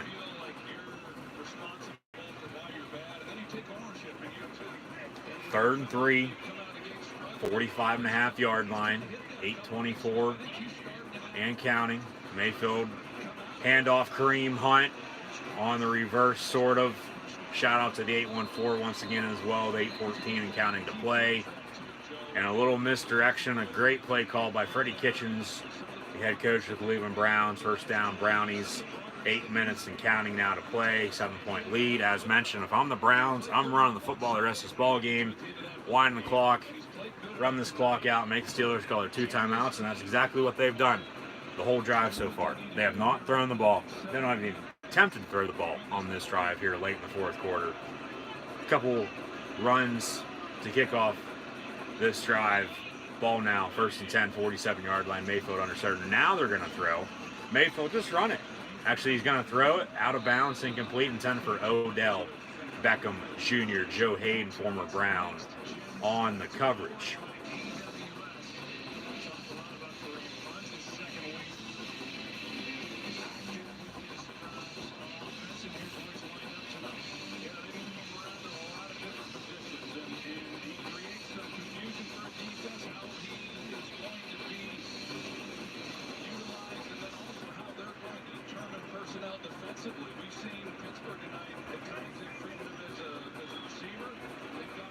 Second and 10 from the 47. And Mayfield fakes the give, pump fakes, dumps it off. Kareem Hunt, he's going to lose about a yard, yard and a half, maybe 2, depending on the spot. It'll be 3rd and long with 7:20 and counting to play. Both teams still 2 timeouts, 14-7 Browns lead the Steelers. The number 10 pick in this last draft, and he has not disappointed at all. No, he has not. He has been an awfully good player, and he's just scratching the surface on his potential, and they haven't used him entirely the way that they intend to, talking with Mike Tomlin. And Mayfield, pass incomplete, almost picked off. Incomplete, 4th down, and the clock stops. That's why you don't pass. Keep running the ball. Clock continues to wind. 7-point lead. He punt. Beckham Jr. once again the target for Mayfield. Ball incomplete though. 4th and 11. 6:43 to play. Browns will punt. Steelers with another opportunity.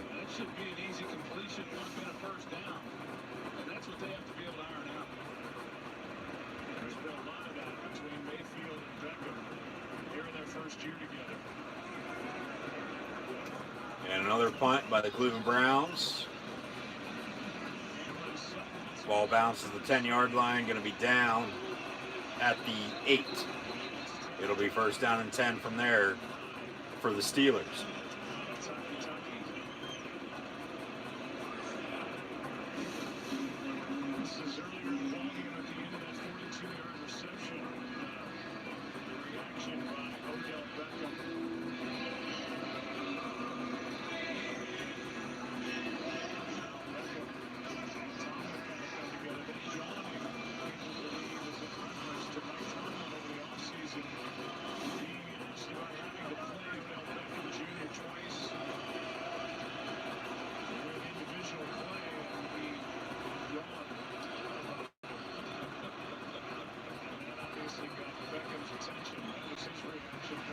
Rudolph going to be intercepted for the 3rd time tonight at the 25-yard line, and the Browns are going to return this inside the 5 at the 4.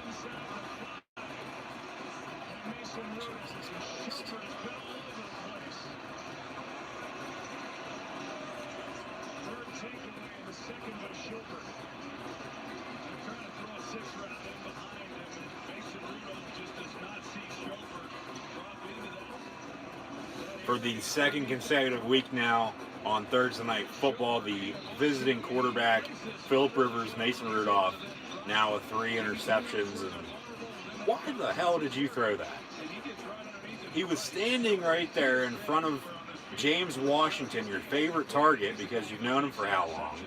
You don't need to go to him all the time. That's what happens. He's going to get picked off. And he didn't put a whole lot on. He basically lobbed it up there for him. He's like, hey, middle linebacker, catch this. And he didn't. He returned to the 4-yard line. First and goal now, Browns. The Browns score. The game's over. A fade. Back corner, top of your screen. Odell Beckham Jr. They say incomplete, out of bounds.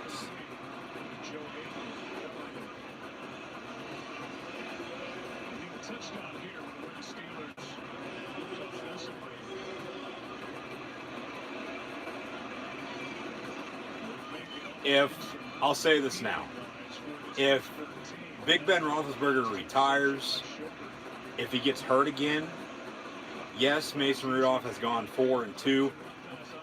Really his only first bad game here during his young career. I still don't think he's the answer quarterback for the Pittsburgh Steelers. The Steelers don't need to go through another, what was it, 15, 20, 25, 30 years in between great quarterbacks and Terry Bradshaw and Big Ben Roethlisberger. There's how many quarterbacks in that time that, okay, yeah, they won in football games, but the Steelers weren't elite like they were in the 70s. And then when Roethlisberger has gone down, yes, they've won games, but just not as good as when Ben's in there playing at quarterback. So the Steelers do need to find a solution at quarterback if Roethlisberger, when he does hang it up, as Mayfield is getting pressured on 3rd and goal. Over the middle in the end zone, caught back of the end zone, touchdown Browns over Mark Barron. And no penalties. Touchdown Browns, 20-7 with 5:25 to play. And the Browns are going to win here tonight over the Pittsburgh Steelers. There's no way in hell the Steelers get back in this ballgame. 4-man rush. Mayfield escapes, airs it out, and the receiver goes up for it, fought for it, wanted it more, came down with it, and caught it for a touchdown. Mayfield now responsible for all 3 Cleveland Brown touchdowns here tonight. A passing.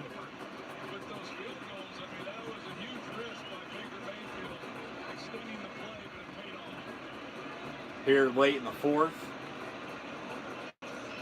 Now with the extra point, it's 21-7.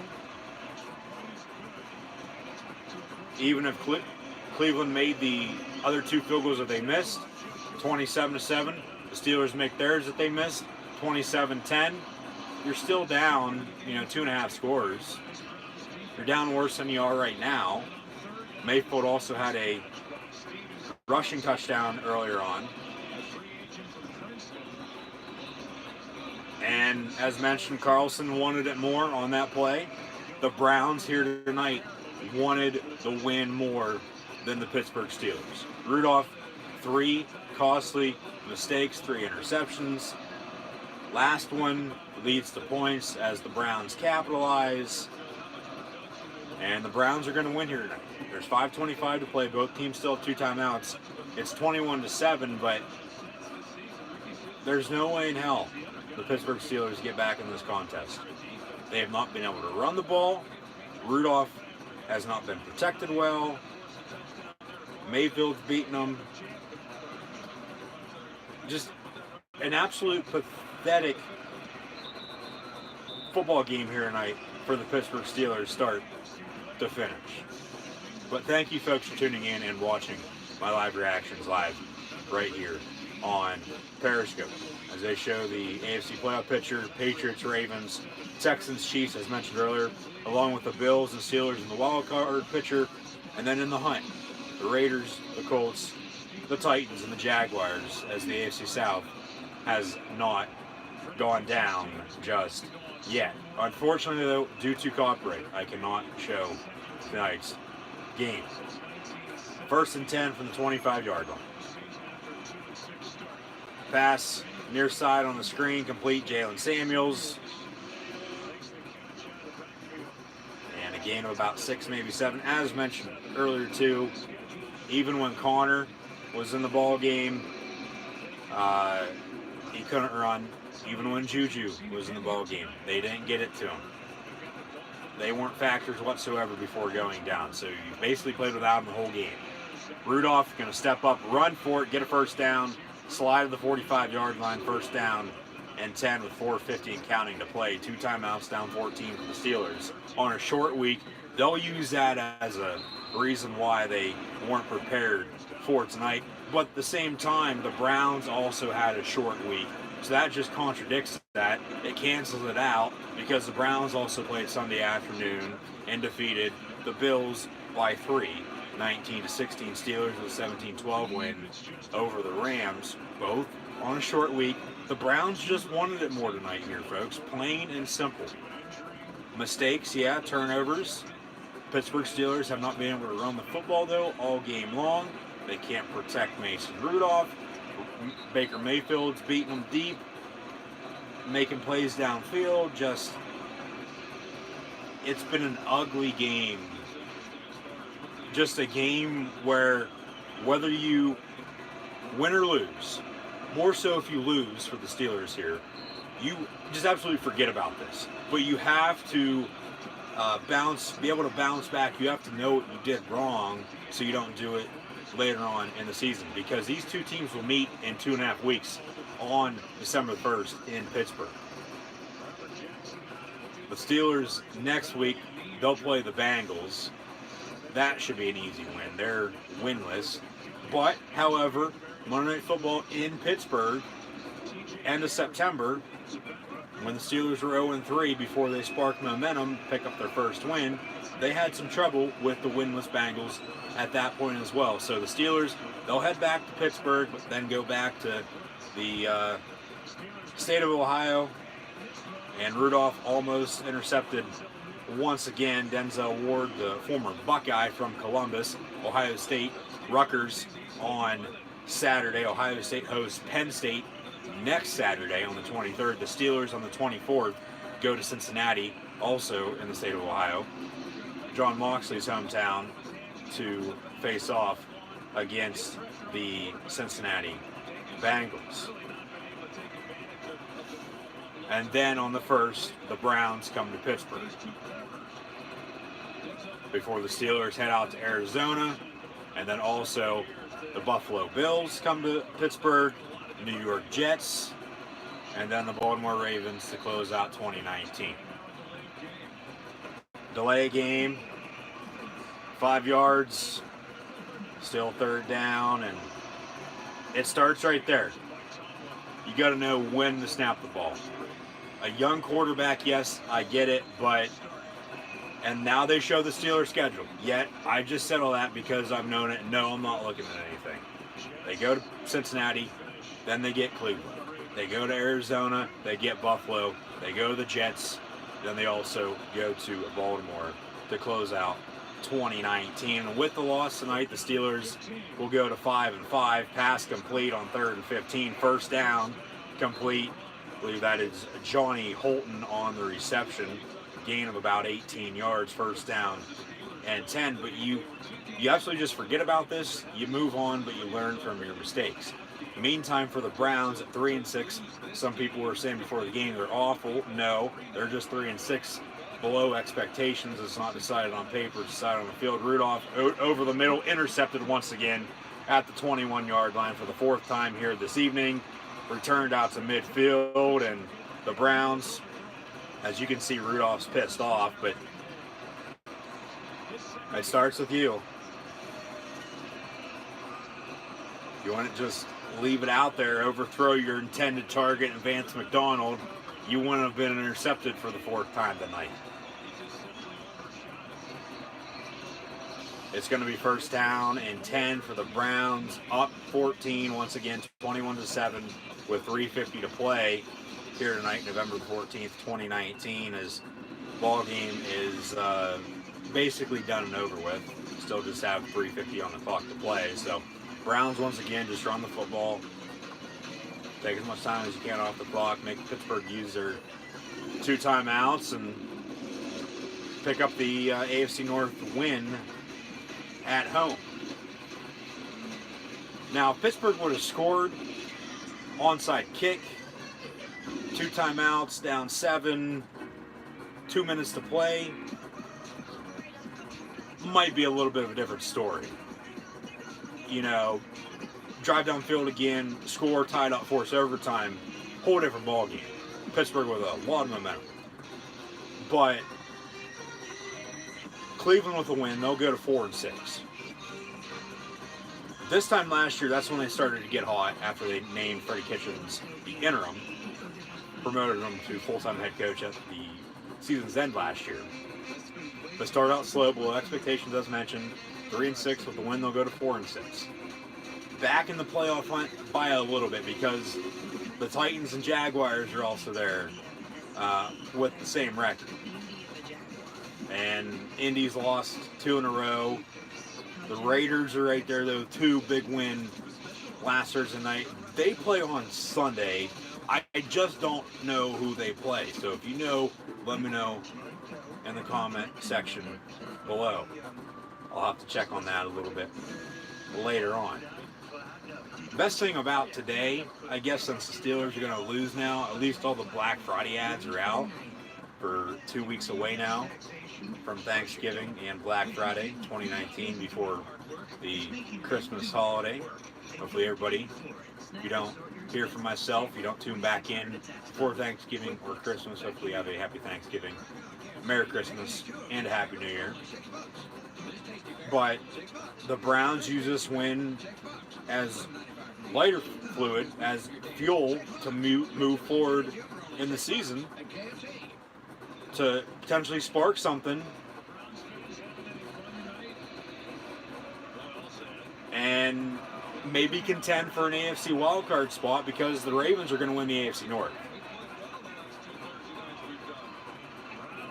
Only one way to find out, though. That's to play the football games. That's to let the season wind out as it will here within the next month and a half. And that's why they play the football games, folks. It's on side on paper, side on field, handoff, Nick Chubb, 2nd down, and 8 on the way with 3:33 to play. And the Cleveland Browns, plain and simple, wanted it more, and they beat the Pittsburgh Steelers flat out. They beat them 21-7, pending another score here by Cleveland here late in the 4th at midfield, 2nd and 8, as the Rock and Roll Hall of Fame city of Cleveland, Ohio is rocking tonight with the win. 21-7, 3 minutes to play, another handoff, Nick Chubb, 1st down, and Pittsburgh's not even going to call their 2 timeouts. They might, here coming up, if they can stop them here, call timeout after this 1st down run, call timeout after a 2nd down run.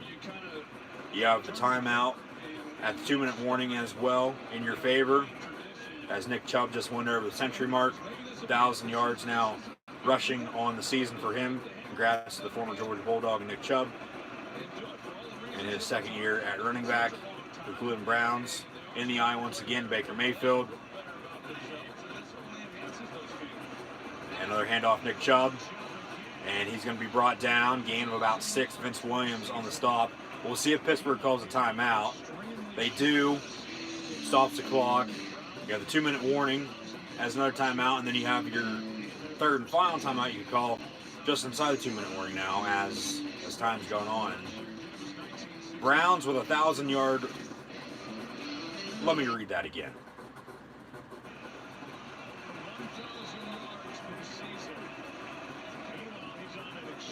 Browns with 1,000+ rushing yards in the first 10 games of the season all time.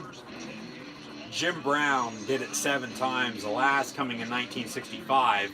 The Browns making history tonight in the win over the Steelers, as Nick Chubb surpasses 1,000 yards in 2019 during NFL 100. There is the legend Jim Brown in attendance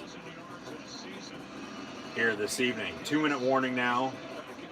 21-7 Browns lead the Steelers. 2nd and 4 on the way. Jim Brown, a damn good running back in his time. Arguably one of the best of all time. Also got into Hollywood as well and acted for a little while. One of my favorites, 100 Rifles with Burt Reynolds and Raquel Welch. Steve Wilkes has done defense for the Cleveland Browns, and then when they've had opportunities, they've made some plays offensively.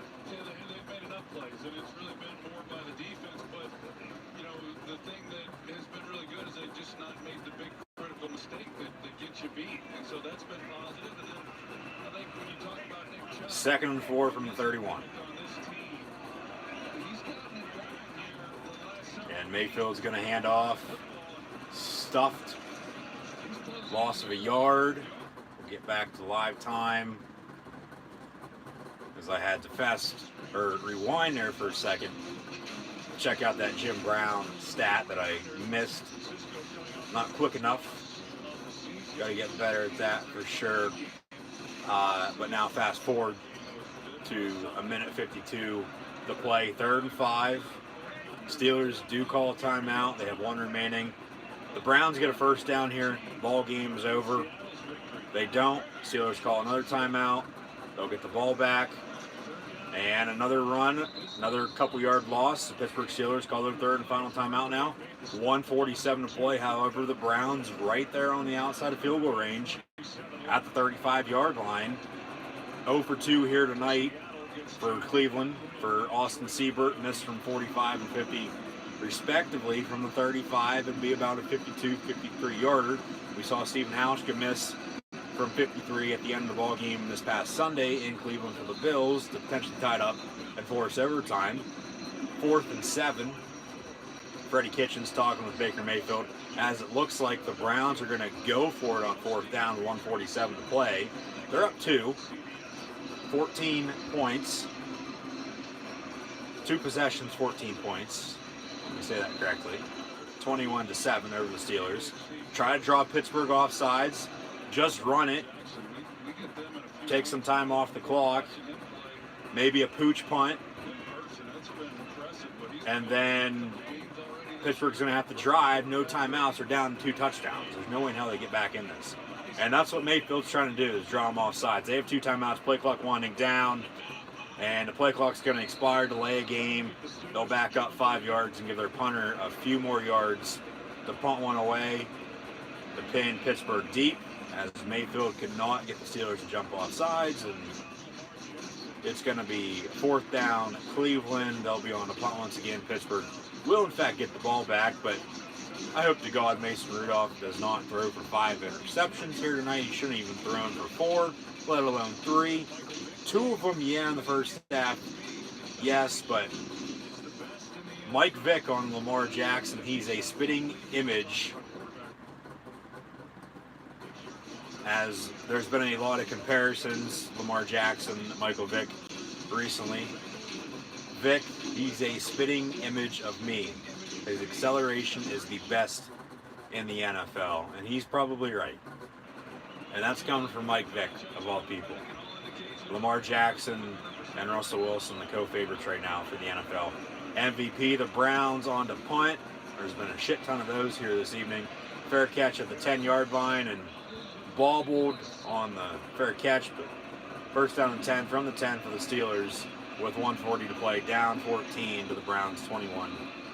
The Steelers, another thing too, they never really had great field starting position here tonight. Their best was at the 40-yard line, middle of the 3rd quarter. I believe it was the drive they ended up scoring on. Other than that, it's been from around the 20, 22 or inside the 10. So, 1st and 10 now for the Steelers. 1:40 to play, 21-7 is your score. Browns lead the Pittsburgh Steelers. And Rudolph once again dumps it off. Jalen Samuels, and he gets about maybe 9 yards. It'll be 2nd and short, as he runs into Aaron Andrews on the Browns sideline.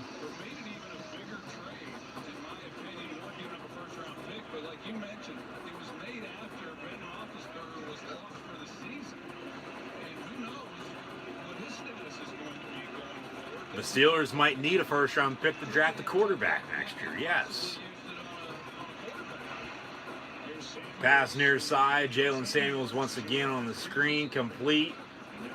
They actually gave him the first down, play go. So it's going to be second and about 5.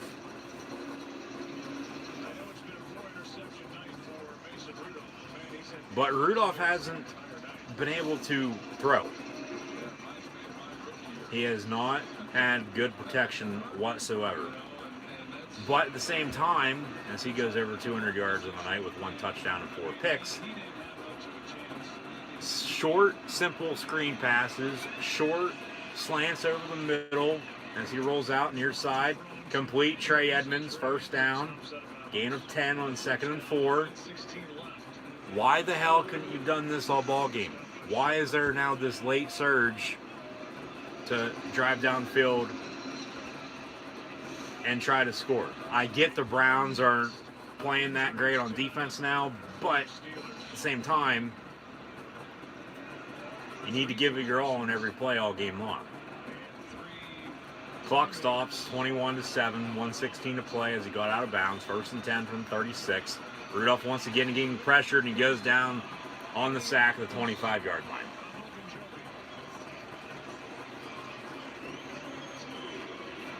Talk about the Steelers potentially needing to draft a quarterback now next year in the draft. Depending on what happens with Ben Roethlisberger, if he retires, he'll come back. He'll play next year. But still, as mentioned earlier, I still don't think Mason Rudolph's, the future afterwards, even with how he's played all season long, especially now tonight. And he's going to get sacked once again back at the 15-yard line, 40 seconds to play. It's going to be 3rd and 10 miles.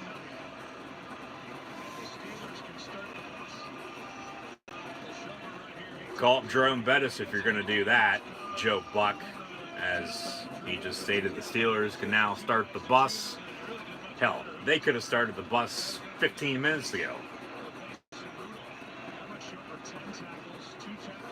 But the Steelers could potentially as well trade up late in the first round next year and draft a quarterback if they do want to move on from Rudolph, but they'll stick with him.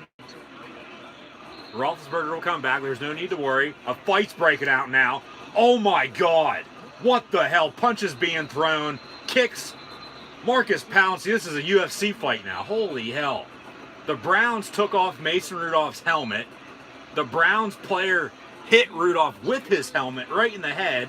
And then Pouncey, the center, protecting his quarterback as we have mayhem here under 10 seconds to play. As obviously the Steelers are pissed off, along with the Browns now too, as everybody's in the end zone. There's no touchdown. Flags come flying in as well. What a way to end this ball game. At least there's some excitement for the Pittsburgh Steelers. They'll be offsetting penalties on both teams. Probably some suspensions as well, because Pouncey, protecting his quarterback, was throwing some punches, some kicks, as all hell just broke loose in Cleveland. See a replay. And it was a short dump off to Trey Edmonds. And a late hit, sort of, Myles Garrett on Mason Rudolph. He rips his helmet off. DeCastro's holding him back. And then Myles Garrett just absolutely, with the helmet, chucks and axes Mason Rudolph right in the head. And then that's when Pouncey came in and started beating the shit out of him. There's no need for that. There's no need for Myles Garrett to, with the official, the white capper right there as well, and DeCastro and Pouncey holding him back. Myles Garrett needs suspended. Pouncey's going to get suspended for this too. Punches and kicks thrown to him as he's down on the ground. But Garrett right on the noggin. Oh my God. Rudolph's going to have another concussion after that as he threw his hands up in the air. And Myles Garrett, he's going to be gone. There's no need for that. We have Mike Tomlin and Freddie Kitchens talking it out now. You rarely see this. Tomlin still has his headset on, talking with the opposing head coach here tonight at the end of Thursday Night Football. Myles Garrett, former #1 overall pick out of Texas A&M in 2017. Browns 2 #1s overall. Garrett, Mayfield. And there was no need to rip his helmet off and then absolutely whack him over the head with it. That's why Pouncey went after him. They take him, DeCastro takes him down. Pouncey with punches and kicks. Barbaric is correct, Troy Aikman.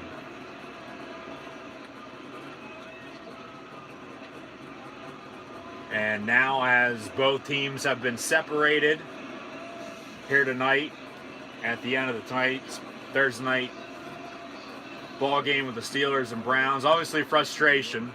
And then Rudolph got shoved. Pouncey with punches and kicks, that's clear as can be. That's afterwards. That's in retaliation. Yeah, and Rudolph, the Browns the Browns taking a little too much advantage here tonight. On their horse a little too high. As now Tomlin and Kitchens are talking with the officials. The middle of the field as well. You never see this. This is mayhem. This is crazy. There's under 10 seconds. It might be a 10-second runoff. There's penalties. Ball game's going to be done and over with anyway. Mason, you're out. Marquise is going to be out. There's going to be ejections. There's going to be suspensions. There's going to be fines from the NFL, no doubt about it. We'll see what the official call is as the Zebras are still talking it over with the head coaches. Writing everything down so they don't miss anything. Because Garrett, after Rudolph dumped it off to Trey Edmonds, who got out of bounds to stop the clock, Garrett wouldn't let go. And then Garrett literally ripped the helmet off. Literally ripped the helmet off of Mason Rudolph. And then hit him in the head with it. And DeCastro's holding him back.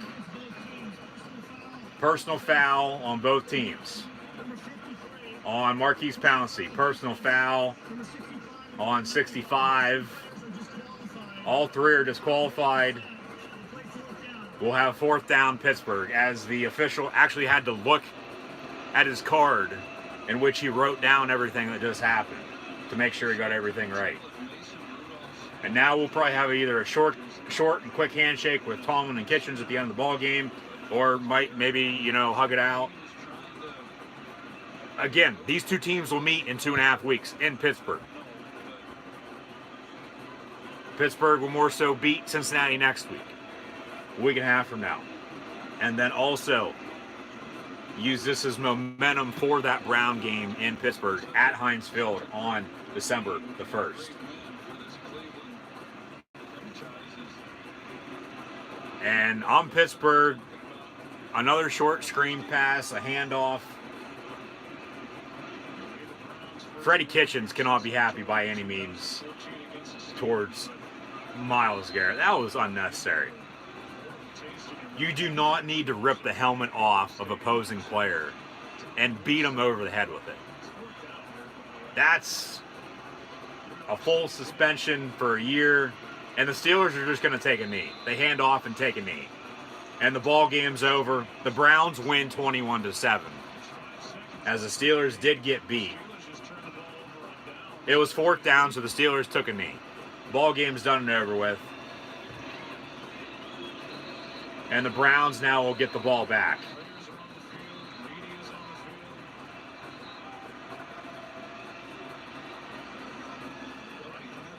Media, everybody from both sidelines on the field. Interviews are already going on. Now they got to clear everybody off the field. Why don't you just run the clock? Just run the clock. There's 5 seconds. There's no need to run another play. The Browns are just going to take a knee anyway. The Steelers are already off the field. So are the Browns, for God's sakes. As there's a lot being said with the Steelers exiting the field, going into the tunnel.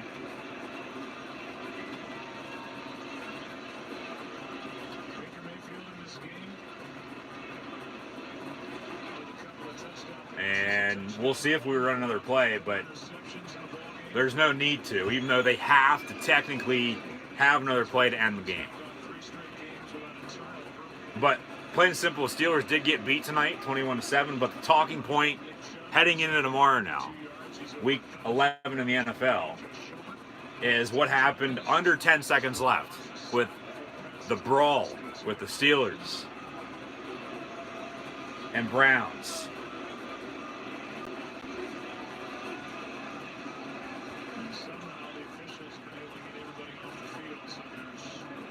As Myles Garrett and Maurkice Pouncey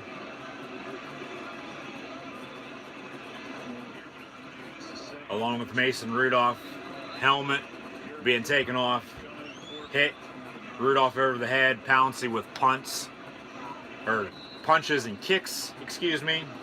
Now the Browns with their backup quarterback Garrett Gilbert on to take a knee, and the ball game's over. And Freddie Kitchens telling his team to just head into the locker room because that's what the Steelers are doing. And now we'll have a handshake with Freddie Kitchens and Mike Tomlin. This might not be nice now. We'll find out and see.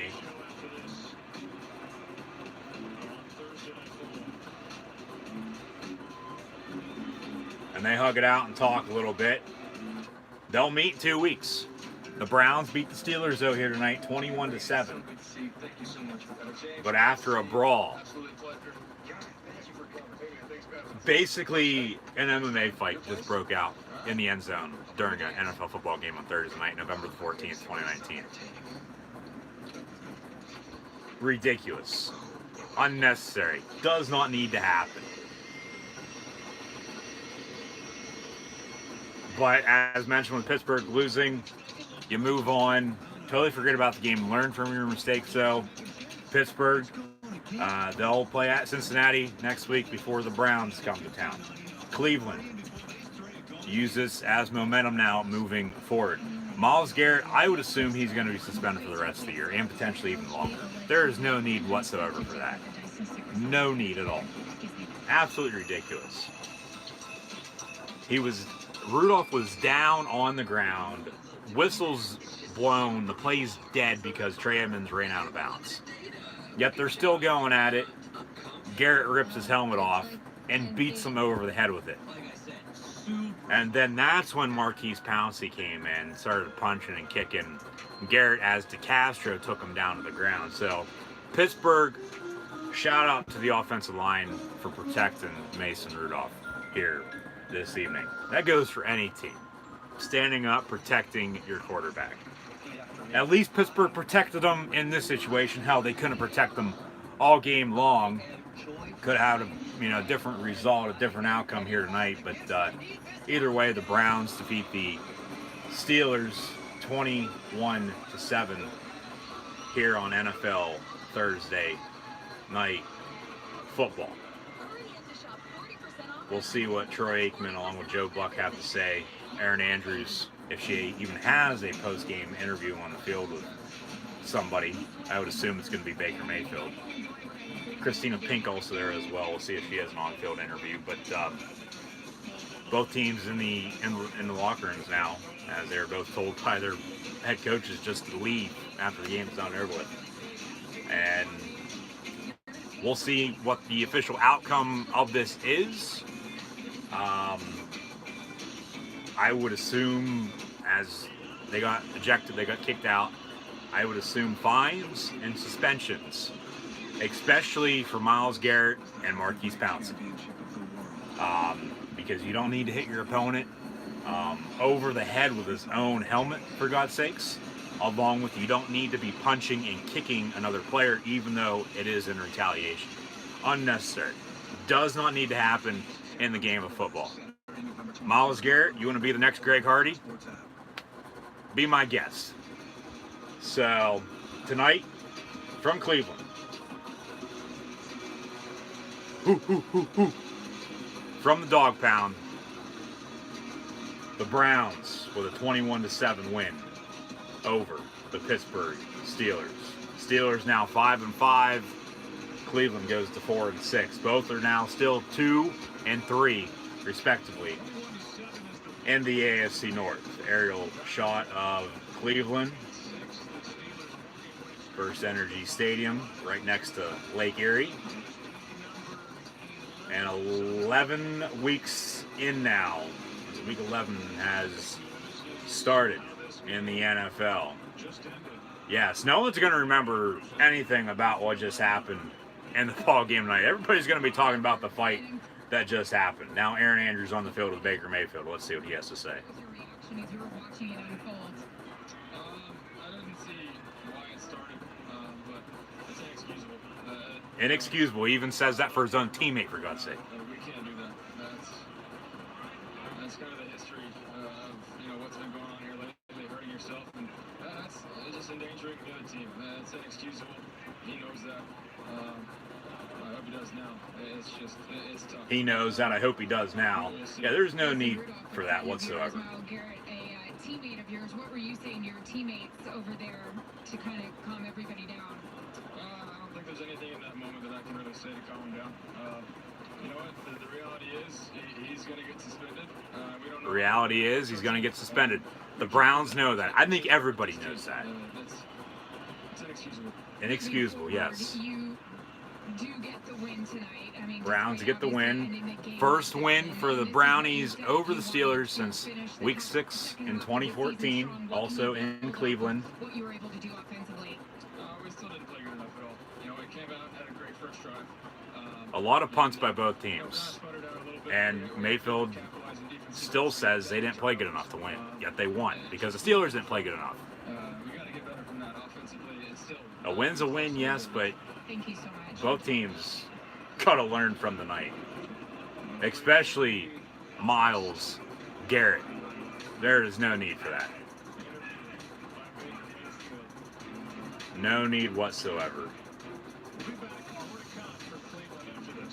Joe Buck, Troy Aikman will be back shortly. We'll stay tuned. We'll see if they have anything else to say about tonight's matchup before I let everyone go here this evening live right here on YouTube once again. So folks, thank you once again for tuning in and watching my live reactions play live right here on YouTube. I'm your host, Encyclopedia Sports, Cool Hand Luke 96. Be sure, if you haven't done so already, like, follow, and subscribe. Griddring 18, and myself, your host, Encyclopedia Sports, Cool Hand Luke 96 on social media. The links are in the description below. Also, be sure to hit the thumbs up button and share this on social media. I will be back on Saturday, noon Eastern time, live reactions, play-by-play, Indiana, Penn State college football, along with this upcoming Sunday and Monday night in the NFL with Patriots, Eagles, and Chiefs, Chargers, Monday Night Football from Mexico City, as that game this year has not yet officially been moved from Mexico City to LA or Kansas City, as it was last year, Chiefs-Rams from the Coliseum in LA. Little surprising, the Chiefs are playing the other LA team, the Chargers, in Mexico City this year, in which the game could potentially be moved to the StubHub Center, I do believe it's called. They might have changed the name, as with rights. You know, nowadays a lot of arenas and stadiums are being renamed, but there's also been talk recently too. The Chargers could be heading on over to London full time. I don't think that'll ever happen though. There's also talk, as well as mentioned earlier at the top of the show, with the NFL potentially going to a 17-game schedule. All talk right now. Find out and see officially how it all shakes out. But tonight, the Browns defeat the Steelers 21-7 on Thursday Night Football. There's Joe Buck and Troy Aikman once again. See what they have to say about what just happened. You know, we talked plenty about that, what transpired there with Myles Garrett and Mason Rudolph, but I was struck by the honesty of Baker Mayfield. Quarterback Baker He Mayfield. knew. He knows. I know he wants to be more of a leader. He talked to us about that. I think that was a pretty good example of that. Yeah, I agree with that. I don't think it's often that you have your franchise quarterback being that direct and that forthcoming immediately following a ball game or at any point really when it comes to a teammate. So yeah, he talked to us about it, and he showed that in the interview, and he's 100% right in everything that he said. All right, so the Browns get a win. They're 2 games under 500. They've got a really, I would say, fortuitous schedule going forward. Maybe they can build on this game. But as he said, I mean, Myles Garrett is their best defensive player, and they are going to be without Myles Garrett for who knows how long. They're going to have to overcome that as well. Myles Garrett, I would assume, is going to be suspended for the rest of the season. Whether or not the Browns make the playoffs or not, they're 4-6. They could build on this, as mentioned, make the playoffs as a wild card, but regardless of whatever this season looks like from here on out, and this win certainly positions them to at least keep their hopes alive. This was a huge win, and I do. It was a big win for the Browns. From them. Baker Mayfield talked about it. They do have to play better on offense. But with both teams need to play better on offense, for that matter. It's not the Browns, the Steelers do as well. Executed the game plan really on both sides of the ball, and they come away with a victory. And at some point on the other side, the Steelers, the injuries. Steelers at 5-5, yes, injuries, but next man up mentality. You got to move on. And the Browns defeat the Steelers once again, 21-7 on NFL Thursday Night Football. Thank you, folks, once again for tuning in and watching my live reactions live right here on YouTube. As always, I'm your host, Encyclopedia Sports, Cohen Luke 96. Be sure, if you haven't done so already, like, follow, and subscribe to Gridiron and Gridiron 18 and myself, Cohen Luke 96, on social media. The links are in the description below. So we'll be now on Saturday for more live reactions, play-by-play, this time around on the college side, Indiana at Penn State, noon Eastern time, live right here on YouTube.